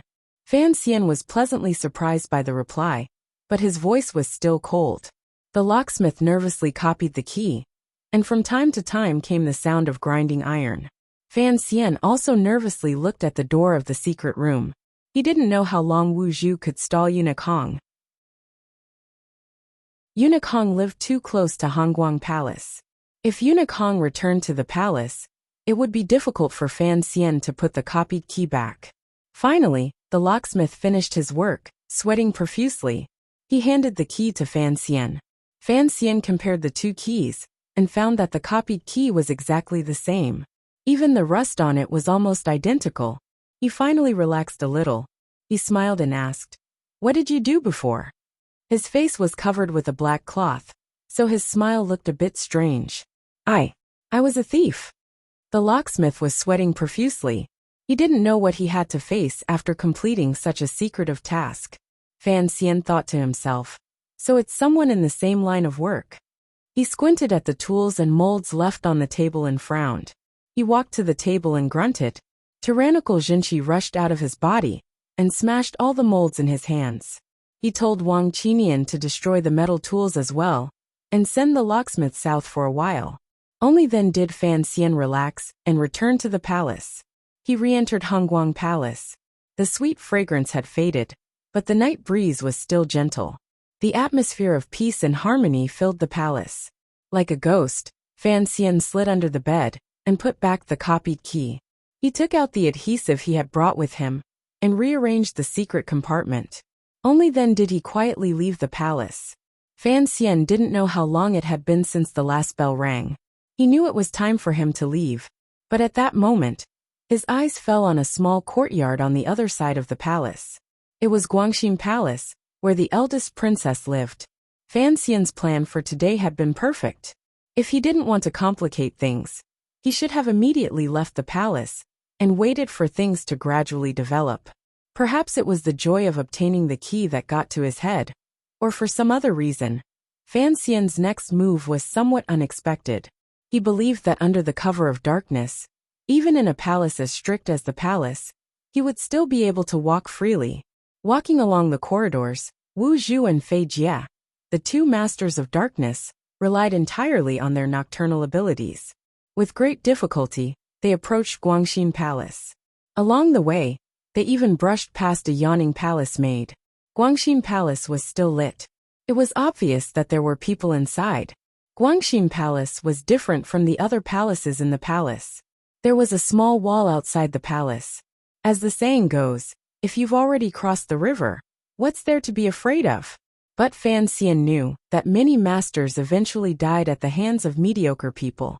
So he carefully circled to the back of the palace, closed his eyes, and climbed up the thick pillar. His palm fell on the smooth surface of the pillar. Fan Xian had used up too much of his jinqi that day. He couldn't help but feel flustered and impatient, so it was a bit difficult to climb up. Carefully, he climbed to the roof of Guangxin Palace. He didn't dare to open the roof tiles to peek. Instead, he squinted his eyes and looked for the hard-to-find bright tiles among the glazed tiles. Perhaps his luck was too good. The roof of the royal palace did not need bright tiles, but the eldest princess was someone who liked daylight. So Fan Xian found one and carefully crouched down, lowering his head to ensure that each simple movement was stable and did not make any noise. Under the bright tile, the light was not bright, but with Fan Xian's eyesight, he could still see and hear clearly. He squinted, knowing that he had guessed correctly, and his luck was good. The eldest princess, Li Yunrui, reclined on the couch. Her face was languid, and she looked charming. She only wore a white robe. Under the thin silk, the curves of her body were revealed. There was a hint of youth in her maturity. If any man in the world were to see her, they would probably bow down to her bare feet. As the emperor's closest sister, she didn't need to use her beauty to seduce him. And the man in front of her was 70 years old. Before tonight, he was known as the world's foremost scholar of morality. He wasn't someone who could be seduced. Zhuang Mohan coughed twice. My business is done. I hope the eldest princess will not break the agreement. The eldest princess played with the fake scroll that she had spent a fortune to make. She smiled sweetly, filling the room with spring. In a soft and timid voice, she said, I want Master Zhuang to trample Fan Xian to the ground, so that he will no longer have the face to stay in the capital. Can you do that? Chapter 139. Zhuang Mohan smiled. By framing him today, I have staked 70 years of my reputation on the line. If I lose, I am willing to accept the consequences. What I do not understand is that Master Fan is like a celestial being in poetry. If you had told me earlier, I would not have humiliated myself. The eldest princess sighed. I did not expect that child to have such a demented temperament in addition to his reputation for poetry. Zhuang Mohan closed his eyes, a look of regret on his face. After a while he said slowly, I am not regretting anything else. I am only lamenting that I have been sober for half my life. Now that I am old, I have done such an ugly thing. If Master Fan hadn't written 300 poems in one night, perhaps the people of the world would have believed that Master Fan was a shameless plagiarist because of what I said. The old man opened his eyes. They were calm and clear again. He smiled. That is fine. Fine. The eldest princess's bare feet slid gently along the edge of the couch. She bit her lip and said bitterly, Master Zhuang, Mother has always respected your talent and virtue. That is why I invited you to live in the palace. I have fulfilled my promise to you. What about your promise to me? Do you think that the agreement between the two countries has been signed, and that your brother will soon be welcomed back home? That Fan Xian will be able to preserve his reputation, and that you old fox will feel at ease? Zhuang Mohan smiled. A mistake is a mistake. My heart belongs to my family. That is why I fell into the eldest princess's trap and came to Qing. My brother has killed countless people in the first half of his life. If the eldest princess wishes to go back on her word, there is nothing I can do. I can only pray for him after I return to northern Qi. I hope that he will live a more comfortable life in the prison of the Overwatch Council. The eldest princess smiled. I sold Yin Bingyan to your student, the emperor. That was the only way you could bring Xiao En back to Northern Qi. This deal was not between you and me, but between your emperor and me. But I have already fulfilled my end of the bargain, and you have not done what you promised me. Tonight in the palace, if you had not pretended to spit out blood and admitted defeat, but instead insisted that Fan Xian's poem was a copy, who knows what would have happened. So, Master Zhuang, after you return, remember to send a message to your emperor's students. Northern Qi owes Guangxin Palace a favor. Zhuang Mohan smiled. Master Fan is talented, and his poetic ability is beyond the reach of ordinary people. I believe the eldest princess has also guessed that this Master Fan is a Tianmai who has not appeared in the world for a long time. I am very curious.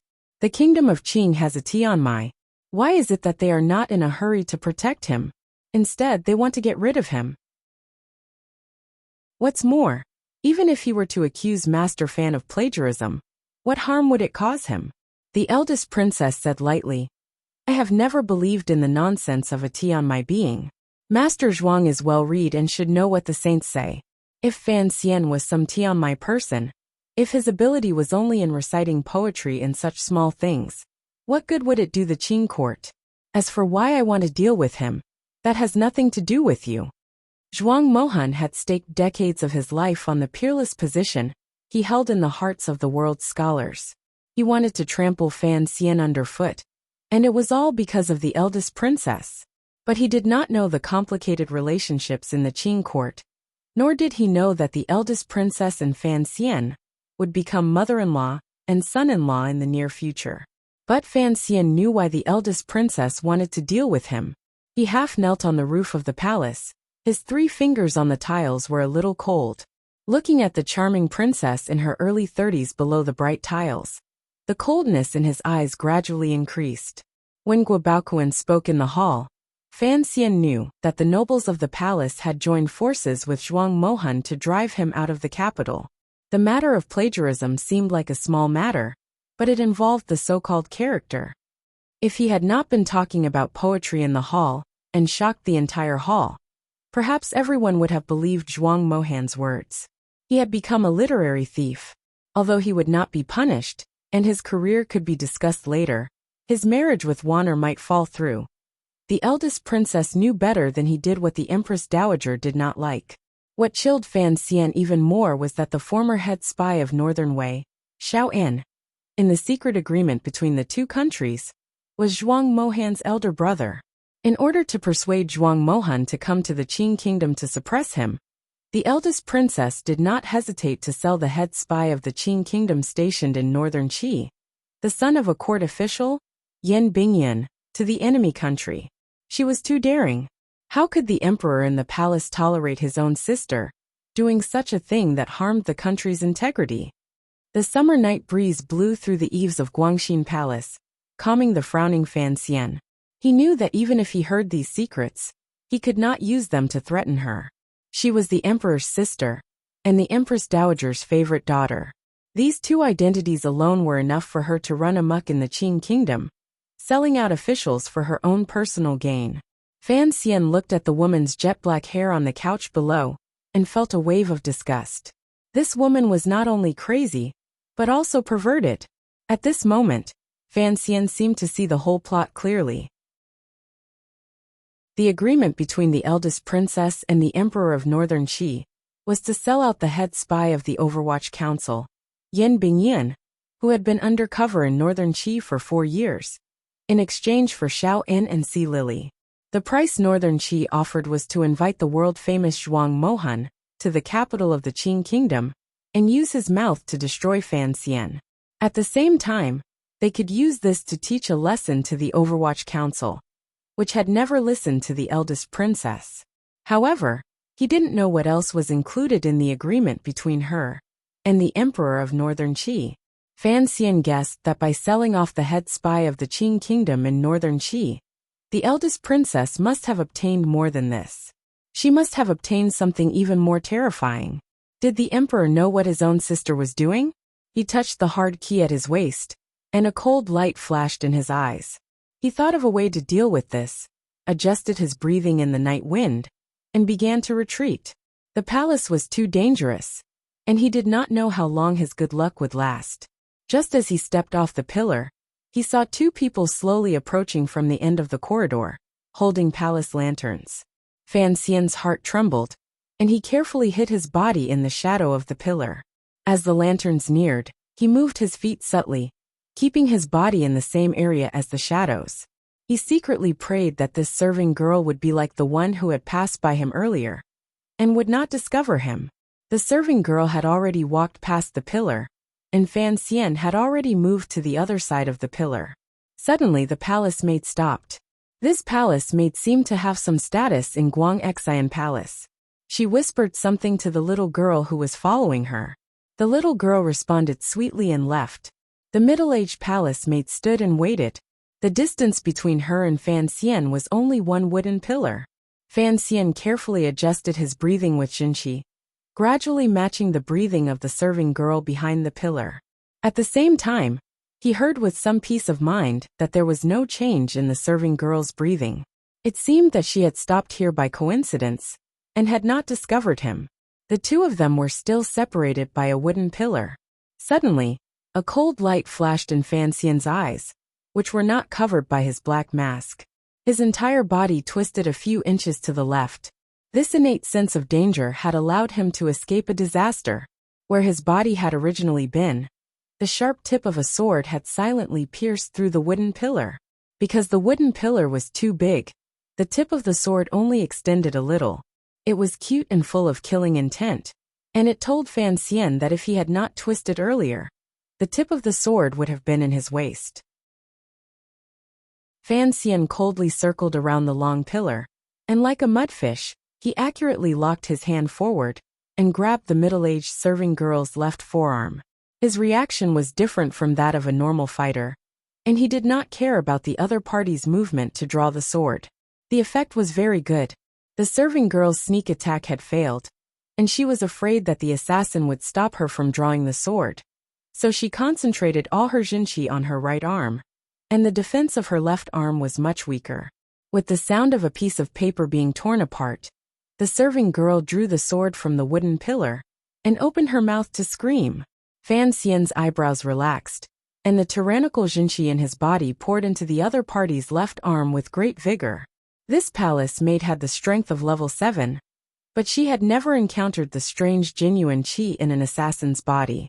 She felt a stabbing pain in her meridians, as if countless knives were scraping the tender walls of her meridians. This kind of pain made the palace maid's chest tighten, and she actually swallowed the warning sound, making a strange soft sound in her throat. Fan Xian recognized at a glance that this serving girl was the one who had welcomed him into Guangxin Palace. Her eyebrows were extremely long, and her appearance was very special. The serving girl's eyebrows trembled, and she circulated the jinqi in her body, wanting to fight him head-on. She did not know that the hand holding her arm would suddenly lose its jinqi, and all the jinqi she had circulated around her body would fall into thin air. In a daze, she felt very uncomfortable. Because of this sudden imbalance, the right side of her body seemed to be slightly sluggish. In this split second, the right side of her neck went slightly numb, and then she immediately felt her entire body become slightly stiff. Fan Xian frowned, and his 2 fingers retracted from her neck. He knew that the poison on the needle could not truly seal the throat with blood. He immediately flipped his right palm over and pressed it against the serving girl's abdomen, where the ribs connected. With a muffled sound, the serving girl's chest caved in, and blood flowed from all her orifices. She died. Chapter 140. He didn't know if the young serving girl had gone to report, or if it was a trap set up by the serving girl who had died by his hand. But Fan Xian knew that although he hadn't let the serving girl make a sound during the fight, the true masters of the palace must have been alerted. So he didn't care about the corpse on the ground. The tip of his foot touched the stone floor, and his whole body turned into a sharp arrow, flying in the direction of the palace wall he had planned. The palace wall was still as high as ever. Fan Xian was a little annoyed at his own speed. When he finally reached the top of the wall, He heard a buzzing sound behind him, as if the air behind him had begun to tremble. He turned his head in shock and saw a general on the corner tower of the palace far away, looking at him with a bow drawn. In the night sky, an arrow flew toward his face like a soul-devouring divine object. A breath ago, the arrow was on the horizon. A breath later, the arrow was in front of him. The arrow seemed to have a ruthless spirit on it, insufferably arrogant. Fan Xian let out a wild roar. The black cloth on his face was shaken to pieces by this roar. The nameless tyrannical Jinqi that he had quietly cultivated in his body for 16 years, in this moment of life and death, wildly and ruthlessly poured into his hands. His fists met in the air, and just so happened to hit the shaft of the arrow. In a moment, the violent Jinqi in his fists collided with the powerful force of the arrow. The shaft of the arrow had already been smashed into powder, and the arrow had narrowly brushed past Fan Xian's hair, piercing the night sky far away. A loud noise rang through the night sky of the palace, startling those who were sleeping and waking them up. It was like a sudden clap of thunder on the palace wall. This arrow was too powerful. It didn't seem like something a mortal could shoot. After blocking it with his fists, the Jinqi in Fan Xian's body was depleted. He fell down the palace wall, dispiritedly and powerlessly. His black clothes fluttered in the night wind. He looked very wretched. Far away on the corner tower of the palace wall, Yan Xiaoi, the commander of the royal palace, watched the assassin fall down the palace wall. Her eyes narrowed, revealing a very valiant expression. She said coldly, "He's not dead. Go catch him." Yes. The subordinate guard received the order and left. Under the palace wall, Fan Xian, dressed in black, fell. Just as he was about to hit the ground, he forcefully twisted his body, one knee, one foot, and one hand on the ground. He crashed into the ground with a muffled thud. The powerful force made him spit out blood, wetting the remaining pieces of black cloth on his face. Immediately after, he gave a low roar and ran toward the forest outside the palace walls. In the instant before the guards at the corner of the city appeared, he disappeared into the darkness of Jingdo. The next day, in an inconspicuous small room at the foot of the imperial city, old eunuch Hong didn't seem to be in good spirits. He sat on the main seat with his eyes half closed. The two generals were also resting with their eyes closed. It seemed that no one was willing to speak.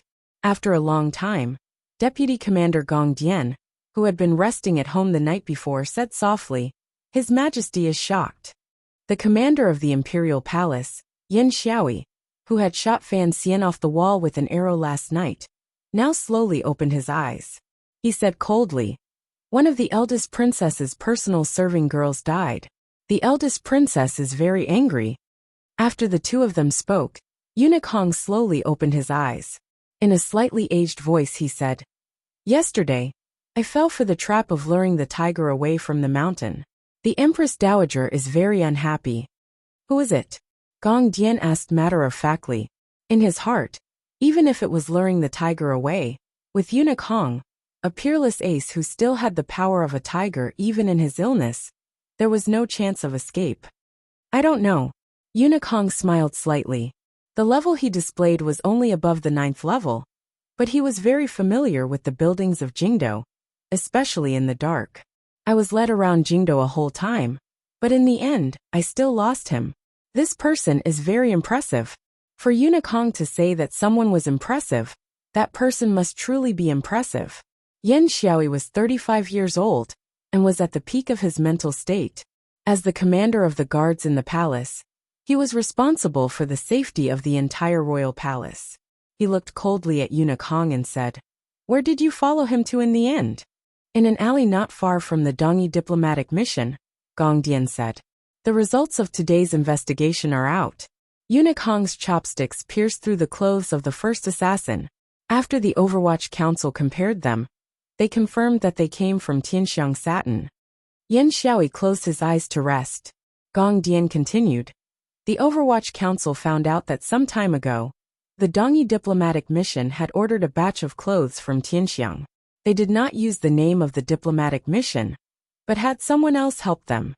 Eunuch Hong quietly asked, "What are you trying to say, Deputy Commander?" Gong Dian smiled. "Why would they use someone else's name to order clothes?"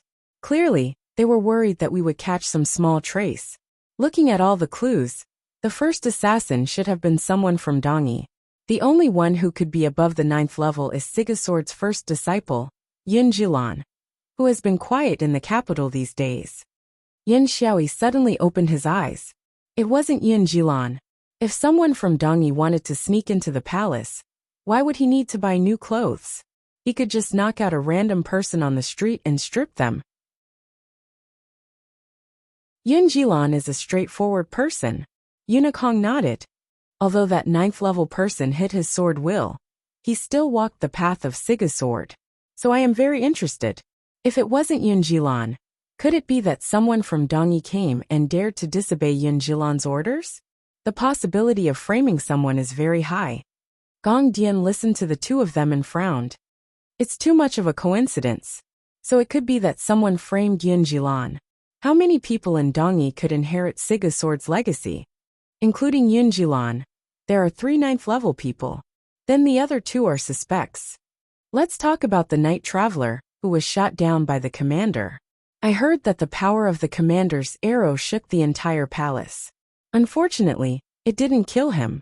From the tone of his voice, it seemed that Eunuch Hong and this commander did not get along very well. Yin Xiaoyi looked down on this eunuch, but he knew that he was the most powerful person in the imperial palace. He snorted coldly and said, "The second assassin was also a 9th level figure. Although he was only below the 9th level, if I could kill him with 1 arrow, wouldn't I become one of the 4 Grand Masters? Another 9th level?" Gong Dian was full of shock.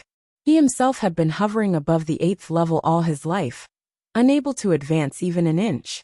When he heard that 2 9th level aces had sneaked into the palace last night, he could not help but feel many complicated emotions. There are only 7 9th level masters in the entire kingdom of Qing, and only 4 in the capital. How could there be so many 9th level masters in the world? Eunuch Hong said lightly. Clearly, he didn't believe Commander Yan's judgment. He thought that Yin Xiaoyi was trying to shirk his responsibility. Gong Dian was always afraid of this kind of situation. He quickly said, "His Majesty has ordered us to close this case within 10 days. I will immediately send people from the Overwatch Council to investigate the situation in each palace. First, we must determine why they would take such a big risk to sneak into the palace." Yin Xiaoyi shook his head. "I don't know why the second person did it, but the first person must have something to do with Dongyi. So we must start with the Dongyi diplomatic mission and find out why the clothes were ordered. It would be best if we could find out where each piece of clothing went." As they were preparing to investigate, a young eunuch suddenly rushed in and announced the emperor's decree. Last night's incident was to be investigated by Yi Zhong, the commander of the capital garrison. The palace guards were to act as usual, and no one was to announce it. After the eunuch left, the 3 palace guards in the room looked at each other. Yin Xiaoyi slowly closed his eyes. He knew that His Majesty was beginning to suspect one of them. Eunuch Hong walked out with his hands behind his back, his face calm.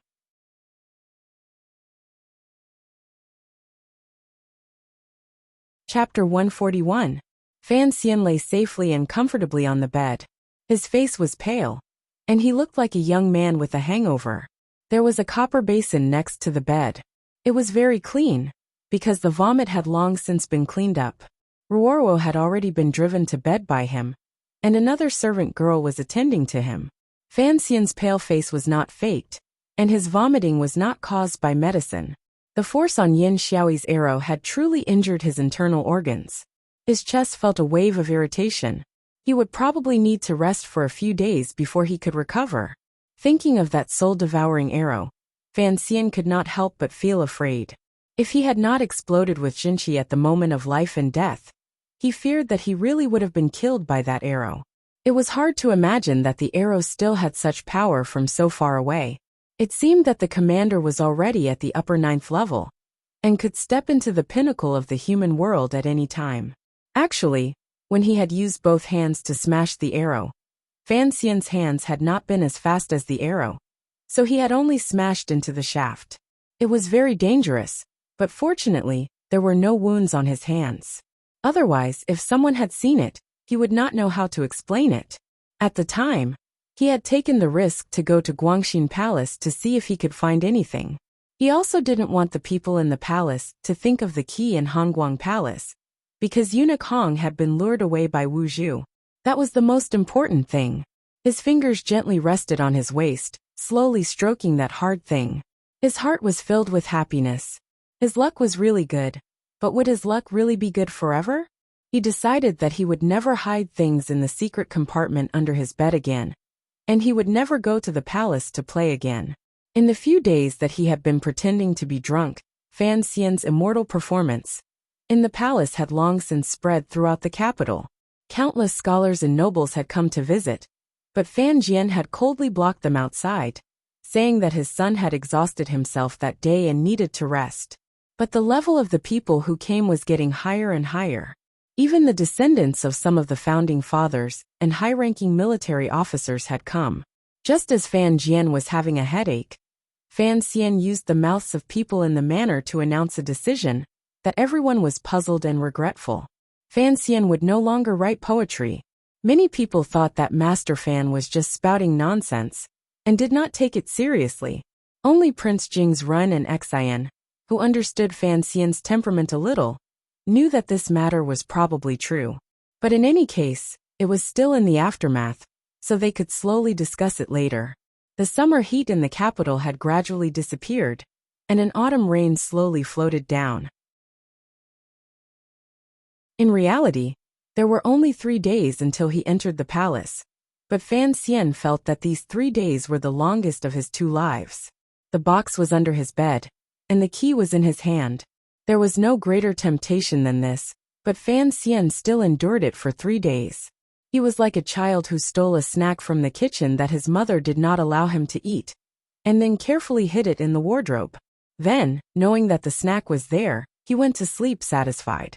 Every day before he went to sleep, he glanced at the wardrobe, but he did not really want to eat it, until the snack finally went bad.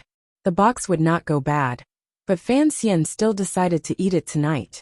Outside the window, the autumn rain fell in a pitter-patter, landing in the backyard of Fan Manor, and on the flowers and plants that were about to go through autumn frost. Fan Xian did not light a lamp inside the window. He knew that his eyes could see clearly in the dark. The box was placed on the table, and he steadily inserted the key into the brass keyhole. With a click, the plywood in front of the box sprang open, revealing a small black board. There were some strange little squares on the board. With a light press, the squares would sink down. Each square had a unique pattern, and no one in this world could recognize these patterns. Fan Xian smiled, but this smile was a little bitter, a little understanding, and a little consolation that had finally been confirmed after a long time of guessing. He closed his eyes and couldn't help but laugh again. He felt that this world was really too crazy. So with trembling fingers, he lit a pot of the good local tobacco that Teng Zijing had given him to calm his mood. This was the first time he had smoked in the world of the kingdom of Qing. The smell of smoke was very good. White smoke rose in spirals in the dark room, and the autumn rain slowly fell in the lonely courtyard. Fan Xian felt that he would never be lonely again. The people of this world would not know what these little black squares were, nor would they know what the strange patterns on the squares were. But Fan Xian knew, because after the lock on the box was opened, what was revealed was a keyboard. It was a very familiar keyboard from his previous life. The strange patterns on it were actually 26 English letters, as well as the numeric keys, and the F5 that Fan Xian was most familiar with. After seeing this, the matter that Fan Xian had secretly guessed for a long time had finally been confirmed. The mother of his physical body, the woman called Yi Qingmei, had come from the same place as him. At this moment, he did not think of the Tianmai being mentioned in the conversation between Zhuang Mohan and the eldest princess in Guangxin Palace. The dimly lit tobacco pot flickered in the dark room. Fan Xian's face had already recovered its calm, his hands gently placed on the keyboard, and he began to guess what the password was. It's the name. Wu Zhu, who had come to his side at some point, stood in the corner of the room. Although his eyes were covered by a black cloth, his face, facing the box, revealed an emotion that people would call sorrow. I only remember the name. The lady said there were only 5 strokes. Fan Xian nodded calmly and began to type. After all, it had been 16 years since he had come into contact with this kind of thing. At first it felt strange, but after many tries, that familiar feeling returned to his body and his hands. His fingers danced across the keyboard. But after many tries, he suddenly smiled bitterly and raised his head. There is no name in this world that requires only 5 strokes. As soon as he said this, he knew what the problem was. He took 2 more puffs of his tobacco, looked at the box in front of him, and shook his head. He sighed. Mother, you really are messing around. But the problem is, did you teach Wu Zhu the 5 strokes before? The 5 strokes were not 5 strokes, but a 5-stroke input method. Focand. Fan Xian entered the first name Yi Qingmei. There was no response. He entered the 5 strokes of his own name with some uncertainty. Ibusi. There was still no response from the box. He smiled bitterly, thinking that his name had been chosen many years later. How could Yi Qingmei have known? Suddenly he had a thought. He looked at Wu Zhu, who was in the corner of the room, with a faint smile. Wu Zhu seemed to feel his strange gaze. He tilted his head slightly. What are you doing? Fan Xian did not answer him. Instead he entered Wu Zhu's name. GGTTGH. The box made a soft sound, and then opened. Fan Xian looked at Wu Zhu again and smiled. Uncle, I now suspect that there is some indecent secret between you and Mother. Fan Xian had brought the box from Danzhou to the capital. Of course, he knew the weight of the box, so he was not worried that there was a hydrogen bomb hidden inside. But when he saw the contents of the box, he could not help but shake his head as he walked out of the room, and foolishly into the rainy night. He thought to himself that his mother really did not have much creativity. The box was divided into 3 layers. Due to its limited shape, the items that could be placed in each layer had to be long and narrow. The first layer had metal tools that were divided into 3 parts.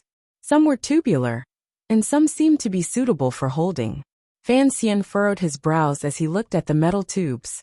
Although he was also from Earth, he did not immediately understand what they were. It was not until he stuck his finger into one of the metal tubes that he began to understand. He raised a part of it to his eyes and looked at it carefully. He found that there was a line of letters. M82A1. Ah, Mother, Father. Fan Xian's finger trembled slightly. Although he was not a military enthusiast in his previous life, he knew what this line of letters represented. This was a sniper rifle. This was the best sniper rifle in that world. If it was equipped with armor-piercing bullets, it could pierce through a thick wall from a kilometer away. Fan Xian's right hand grabbed the barrel of the gun. His hand could not help but tremble. He understood that in a society like the Kingdom of Qing, which was still in the age of cold weapons, if he had a sniper rifle in his hand, it would mean something. It meant that from now on, he would have the ability to kill anyone from a few kilometers away, without fear of being discovered. It meant that regardless of whether it was the commander who had shocked the heavens with his arrow, or Yin Jilan from the Dongyi diplomatic mission, as long as he wanted to, he could kill them countless times over. But he did not know if it would be effective against a grandmaster. Fan Xian nervously placed the 3 parts of the sniper rifle on the table. He had long since put the smoking pot to one side. He placed both hands on the table, and took a few deep breaths to calm himself down. It seemed that he already had all the necessary requirements to become a demon of the night. Of course, the prerequisite was that he had bullets. Fan Xian looked at the second layer, dumbfounded. Aside from a letter, there was nothing else.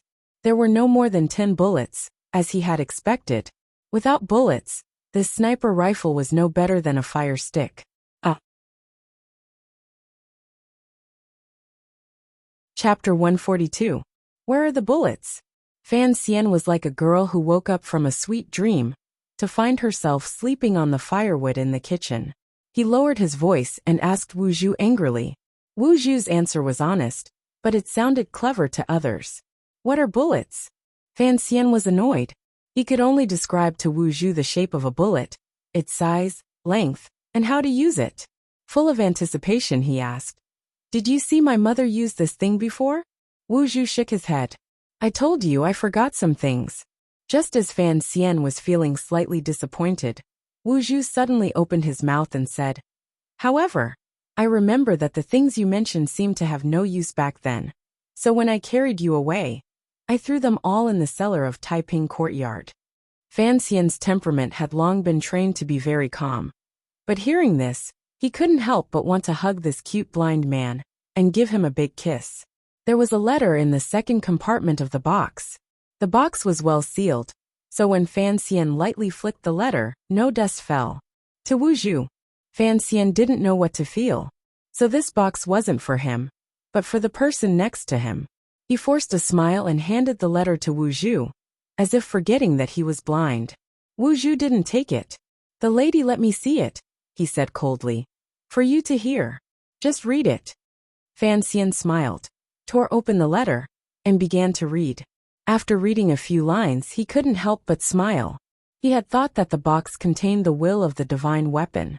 It was a very uncreative thing, and he couldn't help but look down on his mother's methods. But after reading this letter, he realized that the woman called Yi Qingmei really did look down on all the men in the world. The handwriting wasn't elegant, and it was much worse than Ruoruo's. It even seemed a little rough and sloppy, and the tone of the letter was also very strange. Moreover, the words inside didn't connect. It seemed that they hadn't been written at the same time. Cute little Zhu, give me a kiss. I really like you. I've wanted to introduce you to a wife many times, but you've always been cold. Be gentle. I'm really angry. If you go to that temple to fight, I guess you still won't be able to win, and will have to run back like a dog. So I wrote something to make fun of you. Seeing this, Fan Xian couldn't help but glance at Wu Zhu. How could such a handsome grandmaster look like a dog? The letter continued. What about me? When you left, I drugged someone with an aphrodisiac and succeeded in borrowing his seed. I just don't know if it will be a precious daughter or a bastard son. This box is the only thing I've left in this world. Old Mao said that in this life, he had only affected the area around Beijing. Remember, I also said that when I came to this world, I only left behind this box. Seeing the words borrow seed and bastard of a son, Fan Xian almost fell off the stool. It turned out that not only was his life strange, but it was also quite romantic. It was a pity that the letter did not clearly state who he had borrowed the seed from. This was the biggest question in Fan Xian's heart. The following were the original words of Fan Xian's mother, Yi Qingmei, who had once shocked the world.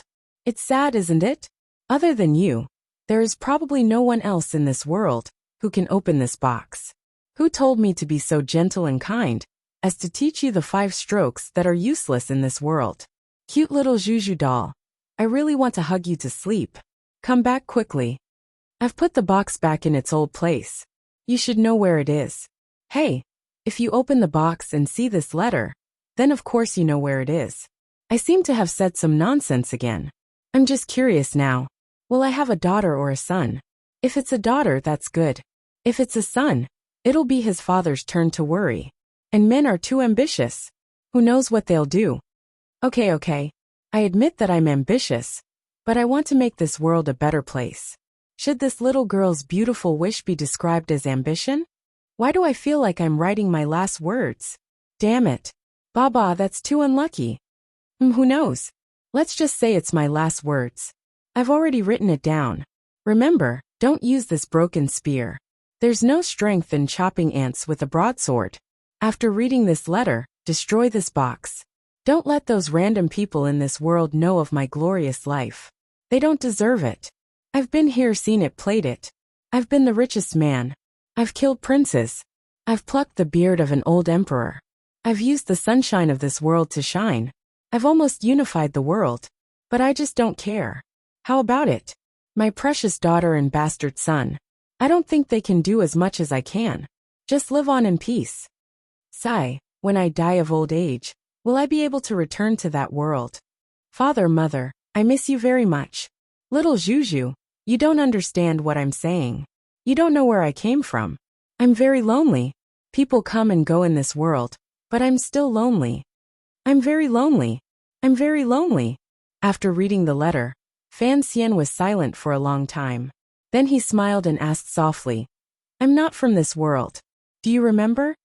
Wu Zhu opened his mouth slowly. I think I remember a little. Mother said that you went to fight with the people of the temple. Did that fight make you lose part of your memory? Fan Xian's hand slowly slid along the edge of the box. I think so. If you didn't lose that part of your memory, you should be the one to open this box. After you open it, will you tell me everything? I don't think so. Fan Xian nodded. I thought so too. Maybe you'll find a small mountain village that no one knows about and grow up with me. A smile appeared on his face. Maybe that's not a bad life. He then sighed and shook his head helplessly. It's a pity that you can't start over. Why aren't you curious that I can open this box? Fan Xian teased Wu Zhu. He wanted to see the shocked expression on Wu Zhu's face when he found out that he was also a soul from another world. Why should I be curious? Wu Zhu was still very calm. He suddenly felt that the young master was just like the young lady. They were both very long-winded and boring humans. Fan Xian felt like an idiot. Does her death have anything to do with the temple? He asked. I don't know. Fan Xian was silent for a while, then continued to look at the box. There was a piece of paper stuck to the last layer of the box. He measured the difference in height between the inside and the outside. This layer should be very thin. He peeled off the paper and looked at it. He was stunned. On the paper was written, Hey, if it was Wu Zhu, after seeing that letter, you should immediately destroy this box. You actually want to keep looking. Tell me the truth. Who are you? How did you open this box? His mother really was a person with a heart of crystal. Fan Xian was lost for a moment. He replied in a daze, I am your son. Of course, she couldn't hear this answer. The paper was very short. There weren't many words on it. At the end, there was only a warning. If it's not my daughter, then it's my son. You can look at what's below when you've killed someone. Remember, looking at the exaggerated exclamation mark and the empty circle below it, Fan Xian didn't dare disobey his mother's last words. He obediently stuck the paper back on the box. I'm going out for a walk. Fan Xian said this to Wu Zhu, then left the room. With his head down, he walked into the early autumn rain. The box was with Wu Zhu, so it couldn't be safer. He wasn't worried. After Fan Xian's somewhat dispirited silhouette disappeared into the rain, Wu Zhu slowly walked out from the corner and sat down at the table. His fingers stroked the box and the gun on the table, then fell on the letter. His fingers lightly moved back and forth on the envelope. It was unclear what he was thinking. A slight rustling sound rang out between his fingers and the letter. The rustling sound rang out between the rain and the grass in the courtyard. The room was pitch black. Wu Zhu sat alone next to a box. The black cloth on his face softened, and a very gentle expression appeared on his face. Fan Xian walked alone on the street in the rainy night, letting the rain wash over his face and soak his body. A glimmer of a smile occasionally appeared on his face. In the blink of an eye, it turned into a faint sorrow. A moment later it was calm again. Who knew how many emotions were fermenting in his heart, interweaving and colliding? Yi Qingmei, that dazzling name, seemed to have only truly entered his life and entered his mind today. He now understood many things. He knew where his mother came from and what she had done in this world. His grandmother in Danzhou had said that before his father ascended the throne, the two princes were the most likely to inherit the throne of the Qing kingdom. The two princes, on the other hand, died in a ridiculous murder case. After reading the letter, Fan Xian naturally knew that the two princes, who were always on guard against assassinations, had died under his mother's sniper rifle. In other words, the present royal family of the Qing kingdom was completely dependent on his mother to be able to have this world. His mother had built Qingyu Hall and established the Overwatch Council. She had provided the most basic of everything for the country to become powerful. It could even be said that without Yi Qingmei, there would be no present Qing kingdom. Chapter 143. Fan Xian walked on the street without feeling anything. The rain soaked into his clothes, making them cold and wet, but his heart was still burning. He looked at the streets of Jingdou again. The four-wheeled carriages walking on the streets, the glass windows of the rich families by the street, the kaleidoscopes he had seen before, and the slippery soaps. All of these things connected with him in an instant. It was as if all of these things were imprinted with his mother's aura. This street, this house, this world, everywhere had the scent of that woman. At the end of the letter it said, "I am very lonely." Before today, Fan Xian had also been very lonely. From now on he was no longer lonely. He laughed loudly in the rainy street.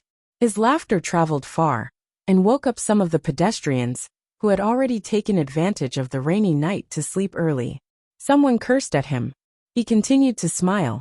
Yi Qingmei was definitely not the little girl she appeared to be in the letter. Fan Xian was certain of this. His mother had an incomparably strong heart. Only in this way could she have such a brilliant life in this completely unfamiliar world, borrowing the unfamiliar sunlight. In this familiar yet unfamiliar Qing kingdom, you have let down that woman called Yi Qingmei. The rain hit Fan Xian's face forcefully. Like a monster, he gradually became one with the pitch-black night. Perhaps this chest did not have any fundamental help to his life, but it gave him a feeling that he was not alone. It allowed him to walk more and more freely in this world, and this rainy night. Fan Xian walked alone in the wind and rain, but he smiled. Since he was going to live a full life, he had to live it naturally, just like he had said to his sister in the beginning. When they looked back on the past, don't always feel that the word sullen was written on your face. The autumn wind and rain worried people to death. Worry killed. The matter of entering the royal palace at night could not just end like this. The commander of the Jingdo garrison, Sir Yi Zhong, who had never formally appeared on the stage, began to investigate this matter after receiving the emperor's orders. Although his official position was the Jingdo garrison, in recent years, he had been leading Dingzhou to the west to protect Jingdo from afar. By the time he rushed back to Jingdo, 3 days had already passed. The discerning people in the palace knew why the emperor had chosen him. First, it was because the Yi family had received the emperor's favor and was loyal. The degree to which they were trusted by the emperor was only below that of Chen Pingping. As for Lord Chen Pingping, he naturally couldn't drag his crippled body to investigate such a trivial matter. Secondly, it was because the top 3 figures in the Imperial Guard system seemed to be under suspicion. Yi Zhong also knew that this matter was very complicated. The commander of the Imperial Guards, Yan Xiaoi, was discovered by the eldest princess many years ago. His martial prowess was known to be the best in the palace. The deputy commander Gong Dian was his junior disciple. As for that eunuch Hong who never showed himself, forget it. Even Yi Zhong did not want to provoke him. Besides, Yi Chong did not suspect any of them. He was only curious about the second person who infiltrated the royal palace, and why he would kill the eldest princess personal maid outside Guangxin Palace. The investigation was carried out in secret. Because the Overwatch Council had been exposed by the head spy of Northern Qi, which had angered His Majesty, they were powerless to cooperate, so it was difficult to make any substantial progress. Until one day, after carefully investigating a few palaces, Yi Zhong came to Hongguang Palace. Then he smelled a faint, strange fragrance, and immediately thought of the old poison that had followed His Majesty in the army tent during the northern expedition. He then thought of what the guards had said. When the assassins attacked that night, Zhuang Mohan of Northern Qi was also in Guangxin Palace. Yi Zhong, who understood the cruelty of the palace struggles, thought of the matter in a very strange way.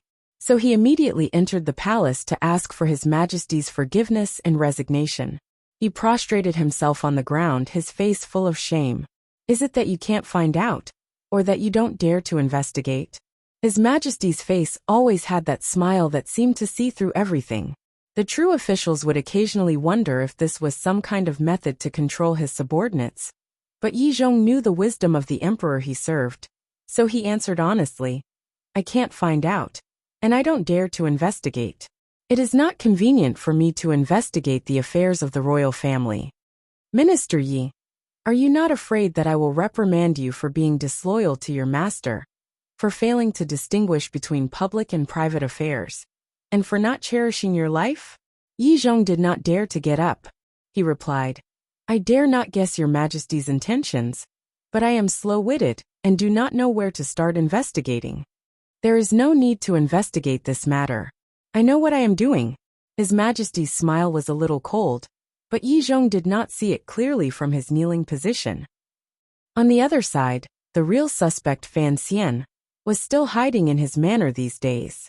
The main reason was that after he became famous for his poems, going to Taichung Temple to drink tea, or going to Honglu Temple to watch from the sidelines had become a luxury. The negotiations were over, and Northern Qi's diplomatic mission had already left the capital, but Dongyi was still delayed for some time. When the news had truly died down, the Dongyi diplomatic mission left the capital with a lot of silver, somewhat unhappily. They did not know that the fact that the kingdom of Qing did not imprison them all after the night raid on the palace was already the result of His Majesty's magnanimity. Now Fan Xian could truly be said to have shaken the capital. No one paid attention to the power behind him, but focused on him personally. After all, in this world, he was the only one who could make the great Zhuang Mohan vomit blood on the spot. Furthermore, he was so young. As if it had been discussed beforehand, the Crown Prince and the Second Prince increased their efforts to draw him to their side. Li Hongqing often brought Ro Jia to the manor for tea, and Exan Xiaoqing also used the excuse of not seeing him for a long time to visit. But Fan Xian had many things to do, so for the time being, he pushed both sides away. In the banquet plan, he had only completed 2 parts. The first was to successfully find the key, and the second was to almost successfully frame Dongyi's Yun Jilan, causing the court to increase their surveillance. This 9th-level ace was so badly battered that he could not even think of challenging Fan Xian to a duel until he left the capital. In order to ensure his own safety, he had found out that the eldest princess was colluding with Northern Qi, but he had been waiting for the right time to throw it into the pot. 2 days after the Dongyi diplomatic mission left the capital, Fan Xian knew that the time had come. Fan Xian could not use the secret agreement between the eldest princess and the young emperor of Northern Qi to beat someone up, because there was no documentary evidence or witnesses. Fan Xian also did not dare to meet with the emperor, although with his current reputation in the capital, it would not be difficult to meet with the emperor. But he had a very complicated conjecture about the emperor, and he could not guarantee that the emperor, in order to protect the royal family's reputation, would not kill him after finding out about the eldest princess's scandal. If it had been a normal citizen of the kingdom of Qing, after encountering such a situation, they could only hide the secret forever in their hearts, not daring to tell anyone for the rest of their lives, until they vomited blood and died. But not Fan Xian. He had the memories of 2 lives, and the knowledge of 2 lives. He knew the importance of public opinion, and its destructive power. He also knew that to deal with the crazy eldest princess, he had to use even crazier methods. After the banquet, Xishan Paper Workshop, which had a monopoly on the paper industry in the capital, and the related industries of the palace treasury, still occasionally touched the business of Dombo Bookstore. But the eldest princess had no way to command the 8th Bureau of the Overwatch Council, so she only did small things. And Fan Xian knew that this was the calm before the storm, and he decided to act first before the storm arrived. That night, Wu Zhu stood in a corner, listening to him speak. Ever since he had opened the chest, Wu Zhu had come to Fan Manor more often. It seemed that he was more worried about Fan Xian's safety. Fan Xian thought as he spoke, "If you don't want to leave any traces, then you have to rob everything." Wu Zhu tilted his body to show that he understood. Fan Xian continued, "These days, the ones who have been suppressing the business of Dombo Bookstore are the Xishan Paper Workshop and Wansong Hall of the Palace Treasury. So we have to rob the Palace Treasury's paper, and then use Wansong Hall's ink. But, Uncle, has anyone in this world ever seen the words you write?" Wu Zhu said coldly, "Don't worry." Fan Xian knew that his seemingly useless and absurd plan would certainly work. He smiled. Things like flyers don't need to be too big. He used his hands to measure the size. The key is to have a lot of copies. We have to put them up everywhere, especially in places like the Imperial College and the Imperial Library. We have to put up a few more copies. The students are young and hot-blooded, and are the easiest to provoke. And the scholars in the Imperial Library also like to play with their strength of character. After seeing the flyers, I think they'll be so angry they'll pull out their beards." Wu Zhu said coldly. The content. Fan Xian raised his eyebrows and sighed. I really am like an underground member of the party. He began to recite in detail how the flyers should be provocative. He had to give details that seemed both true and false, such as how the eldest princess had spoken to Zhuang Mohan, how Yin Bingyan had suffered in hiding in northern Qi, how he had been mercilessly abandoned by the nobles in the palace, how the eldest princess had harmed the interests of the court in order to seek her own interests, what benefits she had obtained, how many fake eunuchs she kept in the palace, how many old lovers she had outside. Wu Zhu calmly analyzed. No one would believe that the eldest princess would sacrifice so much just for some monetary gain. Fan Xian raised his eyebrows again. There aren't many people as smart as you in the world. As long as the people believe it, it's fine. As for the emperor, let's give him a reminder. Wu Zhu said coldly. The emperor doesn't need you to remind him.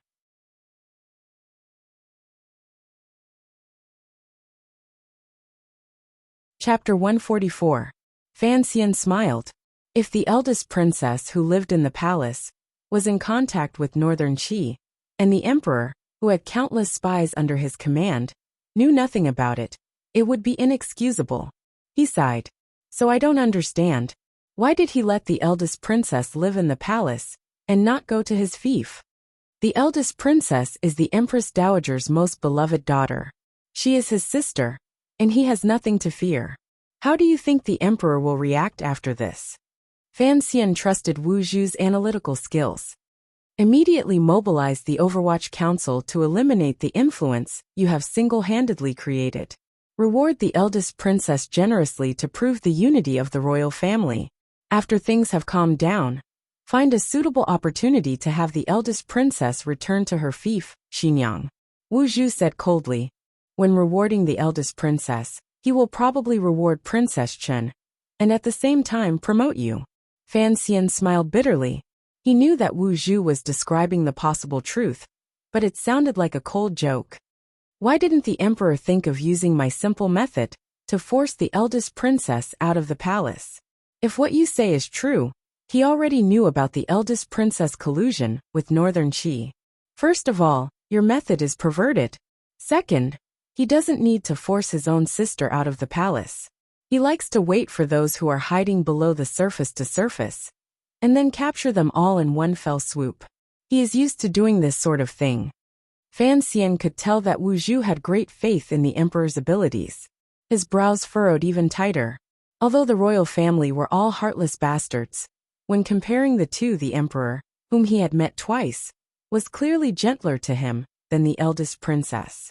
Thus, Fan Xian unconsciously began to worry about the rebellion that could happen in a few years. So by doing this, will we be able to alleviate the situation in the palace? The eldest princess should still have companions in the palace. I will investigate, Wu Zhu said coldly. Fan Xian thought for a moment, then decided to proceed with the plan. He smiled bitterly. I must find a way to get the eldest princess away from the palace for a while. Otherwise, before the emperor can capture them all in one fell swoop, I will become a ghost under their hands. The emperor has the courage and strength to wait for them to make the first move, but we do not. If a power that dared to collude with a foreign country fell into some kind of fanatical mood to deal with Fan Xian could only run behind Wu Zhu. Although traveling the world was Fan Xian's wish, he was not willing to pay the price at the moment. I'm going. Go. Fan Xian waved his right arm, feeling that he really did have the air of a young student leader. In his previous life, he had seen many films about the war of resistance against Japan. He felt that the kingdom of Qing, in the darkness of night, was very much like Beiping, which had been occupied by the Japanese. He and Wu Zhu were the brave students who fought against the invaders, carefully distributing leaflets in the darkness, calling on the people of the kingdom of Qing to rise up against their shameless rulers. He smiled and lay back on the bed. The box was just sitting there under the bed. He was not worried at all. After Wu Zhu lost his memory in this aspect, he was the only one in this world who knew how to open the box. After falling into a deep sleep, he had an incomparably sweet dream. In the early autumn, There was a great snowfall in the capital. The eldest princess shyly boarded the carriage and resentfully turned her head to look at the imperial city before leaving the world she lived in. In the beginning of autumn in September, there really was a heavy snowfall in Jingdo. The white flyers that filled the sky were like snowflakes, falling everywhere in Jingdo, especially near the Imperial College and the Imperial Library. At that time, the sky was just beginning to brighten. The students and commoners who had just woken up in the morning picked up these unfamiliar pieces of paper. This was the first time in the land of the Kingdom of Qing that a flyer battle had occurred. But Fan Xian had still overestimated the passion of the people of the Kingdom of Qing and underestimated the ability of the Overwatch Council and the 6 ministries to control the situation. In just 4 hours, all of the flyers in the capital had been collected into the Fong Yamen by Tianhe Road. Not a single person dared to leave a flyer behind. Although the commoners rarely had any dealings with the Overwatch Council, they were afraid of the council's fierce reputation, and no one was willing to gamble with their lives. The Imperial College reacted quickly. That day, they requested an edict to begin the autumn examinations early. Within half a day, all sorts of measures were taken, and the situation was finally under control. But rumors did not need wings to fly, nor did they need air to breathe. They had long since spread through the streets and alleys of Jingdo. When people went out, they would often look at each other. The look in their eyes no longer said, "Have you eaten?" but rather, "Have you seen it?" The reputation of the eldest princess in the capital of the Kingdom of Qing had never been good. After all, she was in her 30s and still unmarried. This in itself was quite strange. So although the commoners did not completely believe the accusations on the flyer about the eldest princess' illicit relations with a foreign country, they still thought it was groundless and not without reason. The logic of the neighbors and aunties was even simpler. If she was so old and still unmarried, she was definitely not a good woman. This was the first time the royal family of the Kingdom of Qing had faced such a situation, and they could not help but feel nervous. Although the Overwatch Council's measures were effective, the palace was still in a state of panic. The palace maids and eunuchs deliberately lowered their voices as they walked. It was said that the emperor had lost his temper in the royal study, and the empress dowager had gone to Guangxin Palace. After a few slaps, the eldest princess had cried for a long time. Inside the Overwatch Council's room, there was an awkward silence. The heads of the 8 bureaus were all looking up. Chen Pingping sat in his wheelchair, pulling at the few strands of beard on his chin. He looked at the flyer and laughed strangely. Sir Chen could laugh, but the heads below him did not dare to laugh. Everyone knew what was written on that flyer. "Tell me, how much of what is written on this paper is true?" Chen Pingping finally suppressed the joy in his heart and looked at his subordinates. The first to bear the brunt was, of course, the head of the 8th Bureau. All of the literary products in the capital were now under the control of him and the related departments of the Ministry of Education. Such a big event had happened in the capital today, and he had long been scared out of his wits. Without answering the director's question, he rushed to report first. The paper is from Shishan Paper Workshop, which is under the control of the palace treasury. The ink is from Wansong Hall. That family has no background. Chen Pingping frowned and looked at him. "I only asked if it was true," he reprimanded. "I didn't ask you who wrote it." The head of the 8th Bureau wiped the sweat from his forehead and carefully replied, "Slandering the princess, talking nonsense about national affairs, and stirring up trouble. Naturally, none of it is true." Chen Pingping smiled, but it was a cold smile. The window was still blocked by the black cloth, so the part of his wheelchair looked cold. "Is it all fake?" The flyer said that the eldest princess had a secret agreement with Northern Qi to hand over Yin Bingyin, the head spy of the Qing Kingdom in Northern Qi, to them. Yin Ruahai, the head of the 4th Bureau, frowned. The matter of Yin Bingyin must have been leaked by someone in the court, and it must be of a very high rank. But if it was the eldest princess, I really do not understand how this would benefit her. This flyer says that a few nights ago, Zhuang Mohan and the eldest princess met privately in Guangxin Palace, Chen Pingping said, feigning carelessness. Yin Ruahai shook his head. Master Zhuang was invited to live in the palace by the Empress Dowager. This cannot be used as evidence. Chen Pingping looked at him with admiration. Bingyan was imprisoned in the north, and yet you can still calmly analyze the situation. Not bad. He suddenly said in a low voice, but if there is a target to be suspected, then we should be suspicious. Do not forget, I am only loyal to His Majesty and the royal family, not to anyone else in the royal family. His eyes calmly looked at the person sitting in the back. That person was the head of the First Bureau of the Overwatch Council, Zhu Ge. He was in charge of monitoring the officials in the court, and was the most powerful person in the 8th Bureau of the Overwatch Council. Zhu Ge nodded and frowned. There are only 5 people in total who know about the matter of Yan Bingyan, including me and Chief Yan. If the eldest princess is related to this matter, then where did she get the information? Chen Pingping continued to look at him quietly. The other 7 high officials in the room gradually felt the strange atmosphere solidify. After a long silence, Zhu Ge remained calm, occasionally frowning. It seemed that if what was written on the paper was true, then where did the eldest princess get the information? But the head of the 8th Bureau, sitting next to him, clearly saw a drop of sweat trickle down from his temple. Chen Pingping continued to look at him calmly.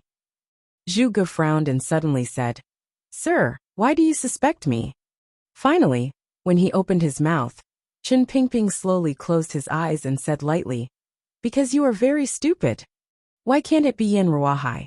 Examples of people selling their children for glory are not uncommon in this world.